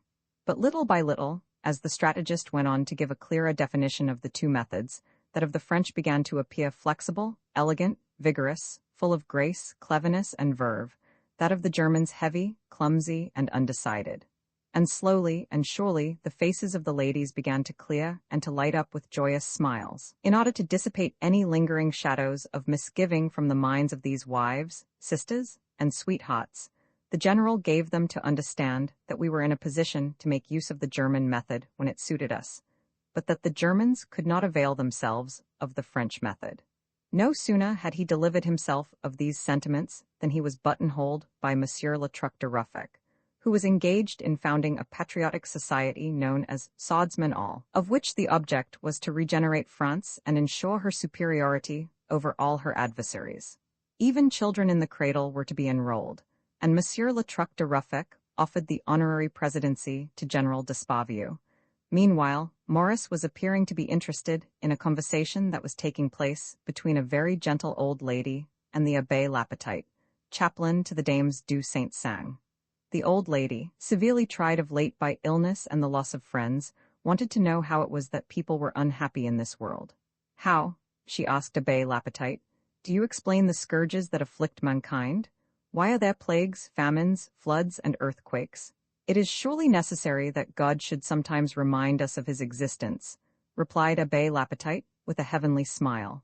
Morris appeared keenly interested in this conversation. Then he seemed fascinated by Madame Philip Grandin, quite a personable young woman, whose simple innocence, however, detracted all piquancy from her beauty, all savour from her bodily charms. A very sour, shrill-voiced old lady, who, affecting the dowdy, woolen tweeds of poverty, displayed the pride of a great lady in the world of Christian finance, exclaimed in a squeaky voice, "Well, my dear Madame d'Esparvieu, so you have had trouble here. The papers speak darkly of robbery, of thefts committed in Monsieur d'Esparvieu's valuable library, of stolen letters." "Oh," said Madame d'Esparvieu, "if we are to believe all the newspapers say." "Oh, so, dear madam, you have got your treasures back, all's well that ends well.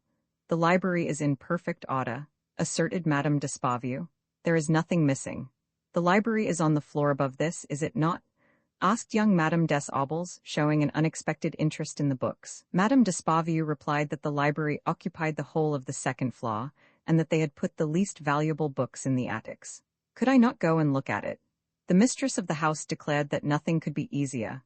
She called to her son, "Maurice, go and do the honors of the library to Madame des Aubles." Maurice rose, and without uttering a word, mounted to the second floor in the wake of Madame des Aubles. He appeared indifferent, but inwardly he rejoiced, for he had no doubt that Gilbert had feigned her ardent desire to inspect the library simply to see him in secret. And while affecting indifference, he promised himself to renew those offers which, this time, would not be refused. Under the romantic bust of Alexander d'Esparvieu, they were met by the silent shadow of a little wan, hollow-eyed old man, who wore a settled expression of mute terror. "Do not let us disturb you, Monsieur Sariette," said Maurice. "I am showing Madame des Aubles round the library." Maurice and Madame des Aubles passed on into the great room where against the far walls rose presses filled with books and surmounted by bronze busts of poets, philosophers, and orators of antiquity. All was in perfect order, an order which seemed never to have been disturbed from the beginning of things. Only, a black void was to be seen in the place which, only the evening before, had been filled by an unpublished manuscript of Richard Simon. Meanwhile, by the side of the young couple walked Monsieur Sariette, pale, faded, and silent. "Really and truly, you have not been nice," said Maurice, with a look of reproach at Madame des Aubles. She signed to him that the librarian might overhear, but he reassured her. "Take no notice, it is old Sariette. He has become a complete idiot." And he repeated, "No, you have not been at all nice. I awaited you. You did not come. You have made me unhappy." After a moment's silence, while one heard the low, melancholy whistling of asthma in poor Sariette's bronchial tubes, young Maurice continued insistently, "You are wrong." "Why wrong?" "Wrong not to do as I ask you." "Do you still think so?" "Certainly." "You meant it seriously?" "As seriously as can be." Touched by his assurance of sincere and constant feeling, and thinking she had resisted sufficiently, Gilbert granted to Maurice what she had refused him a fortnight ago. They slipped into an embrasure of the window, behind an enormous celestial globe whereon were graven the signs of the zodiac and the figures of the stars, and there, their gaze fixed on the lion, the Virgin, and the scales in the presence of a multitude of Bibles, before the works of the Fathers, both Greek and Latin, beneath the casts of Homer, Aeschylus, Sophocles, Euripides, Herodotus, Thucydides, Socrates, Plato, Aristotle, Demosthenes, Cicero, Virgil, Horace, Seneca, and Epictetus, they exchanged vows of love and a long kiss on the mouth. Almost immediately, Madame des Aubles bethought herself that she still had some calls to pay, and that she must make her escape quickly, for love had not made her lose all sense of her own importance. But she had barely crossed the landing with Maurice when they heard a hoarse cry and saw Monsieur Sariette plunge madly downstairs, exclaiming as he went, "Stop it, stop it! I saw it fly away. It escaped from the shelf by itself. It crossed the room, there it is, there, it's going downstairs. Stop it, it has gone out of the door on the ground floor." "What?" asked Maurice. Monsieur Sariette looked out of the landing window, murmuring horror-struck, "It's crossing the garden, it's going into the summer house. Stop it, stop it." "But what is it?" repeated Maurice, "in God's name, what is it?" "My Flavius Josephus," exclaimed Monsieur Sariette. "Stop it," and he fell down unconscious. "You see he is quite mad," said Maurice to Madame des Aubles, as he lifted up the unfortunate librarian. Gilbert, a little pale, said she also thought she had seen something in the direction indicated by the unhappy man, something flying. Maurice had seen nothing, but he had felt what seemed like a gust of wind. He left Monsieur Sariette in the arms of Hippolyte and the housekeeper, who had both hastened to the spot on hearing the noise. The old gentleman had a wound in his head. "All the better," said the housekeeper. "This wound may save him from having a fit." Madame des Aubles gave her handkerchief to stop the blood, and recommended an arnica compress, Roman 9, wherein it is shown that, as an ancient Greek poet said, "Nothing is sweeter than Aphrodite the Golden." Although he had enjoyed Madame des Aubels' favors for 6 whole months, Maurice still loved her. True, they had had to separate during the summer. For lack of funds of his own, he had had to go to Switzerland with his mother, and then to stop with the whole family at the Château d'Espavieux. She had spent the summer with her mother at Niort, and the autumn with her husband at a little Normandy seaside place, so that they had hardly seen each other 5 times. But since the winter, kindly to lovers, had brought them back to town again, Maurice had been receiving her twice a week in his little flat in the Rue de Rome, and received no one else. No other woman had inspired him with feelings of such constancy and fidelity. What augmented his pleasure was that he believed himself loved, and indeed he was not unpleasing. He thought that she did not deceive him, not that he had any reason to think so, but it appeared right and fitting that she should be content with him alone. What annoyed him was that she always kept him waiting, and was unpunctual in coming to their meeting place. She was invariably late, at times very late. Now on Saturday, January 30th, since 4 o'clock in the afternoon, Maurice had been awaiting Madame des Aubels in the little pink room, where a bright fire was burning. He was gaily clad in a suit of flowered pajamas, smoking Turkish cigarettes. At first he dreamt of receiving her with long kisses, with hitherto unknown caresses. A quarter of an hour having passed, he meditated serious and affectionate reproaches. Then after an hour of disappointed waiting, he vowed he would meet her with cold disdain. At length she appeared, fresh and fragrant. "It was scarcely worth while coming," he said bitterly, as she laid her muff and her little bag on the table and untied her veil before the wardrobe mirror. Never, she told her beloved, had she had such trouble to get away. She was full of excuses, which he obstinately rejected. But no sooner had she the good sense to hold her tongue than he ceased his reproaches, and then nothing detracted from the longing with which she inspired him. The curtains were drawn, the room was bathed in warm shadows lit by the dancing gleams of the fire. The mirrors in the wardrobe and on the chimney-piece shone with mysterious lights. Gilbert, leaning on her elbow, head on hand, was lost in thought. A little jeweler, a trustworthy and intelligent man, had shown her a wonderfully pretty pearl and sapphire bracelet. It was worth a great deal, and was to be had for a mere nothing. He had got it from a cocotte down on her luck, who was in a hurry to dispose of it. It was a rare chance, it would be a huge pity to let it slip. "Would you like to see it, darling? I will ask the little man to let me have it to show you." Maurice did not actually decline the proposal, but it was clear that he took no interest in the wonderful bracelet. When small jewelers come across a great bargain, they keep it to themselves and do not allow their customers to profit by it. Moreover, jewelry means nothing just now. Well-bred women have given up wearing it. Everyone goes in for spot, and jewelry does not go with spot. Maurice spoke thus, contrary to truth, because having given his mistress a fur coat, he was in no hurry to give her anything more. He was not stingy, but he was careful with his money. His people did not give him a very large allowance, and his debts grew bigger every day. By satisfying the wishes of his inamorata too promptly, he feared to arouse others still more pressing. The bargain seemed less wonderful to him than to Gilbert. Besides, he liked to take the initiative in choosing his gifts. Above all, he thought that if he gave her too many presents he would be no longer sure of being loved for himself. Madame des Aubels felt neither contempt nor surprise at this attitude. She was gentle and temperate, she knew men, and judged that one must take them as one found them, that for the most part they do not give very willingly, and that a woman should know how to make them give. Suddenly a gas lamp was lighted in the street, and shone through the gaps in the curtains. 6:30, she said. "We must be on the move." Pricked by the touch of time's fleeting wing, Maurice was conscious of reawakened desires and reanimated powers. A white and radiant offering, Gilbert, with her head thrown back, her eyes half closed, her lips apart, sunk in dreamy languor, was breathing slowly and placidly, when suddenly she started up with a cry of terror. "Whatever is that?" "Stay still," said Maurice, holding her back in his arms. In his present mood, had the sky fallen it would not have troubled him. But in one bound she escaped from him. Crouching down, her eyes filled with terror, she was pointing with her finger at a figure which appeared in a corner of the room, between the fireplace and the wardrobe with the mirror. Then, unable to bear the sight, and nearly fainting, she hid her face in her hands.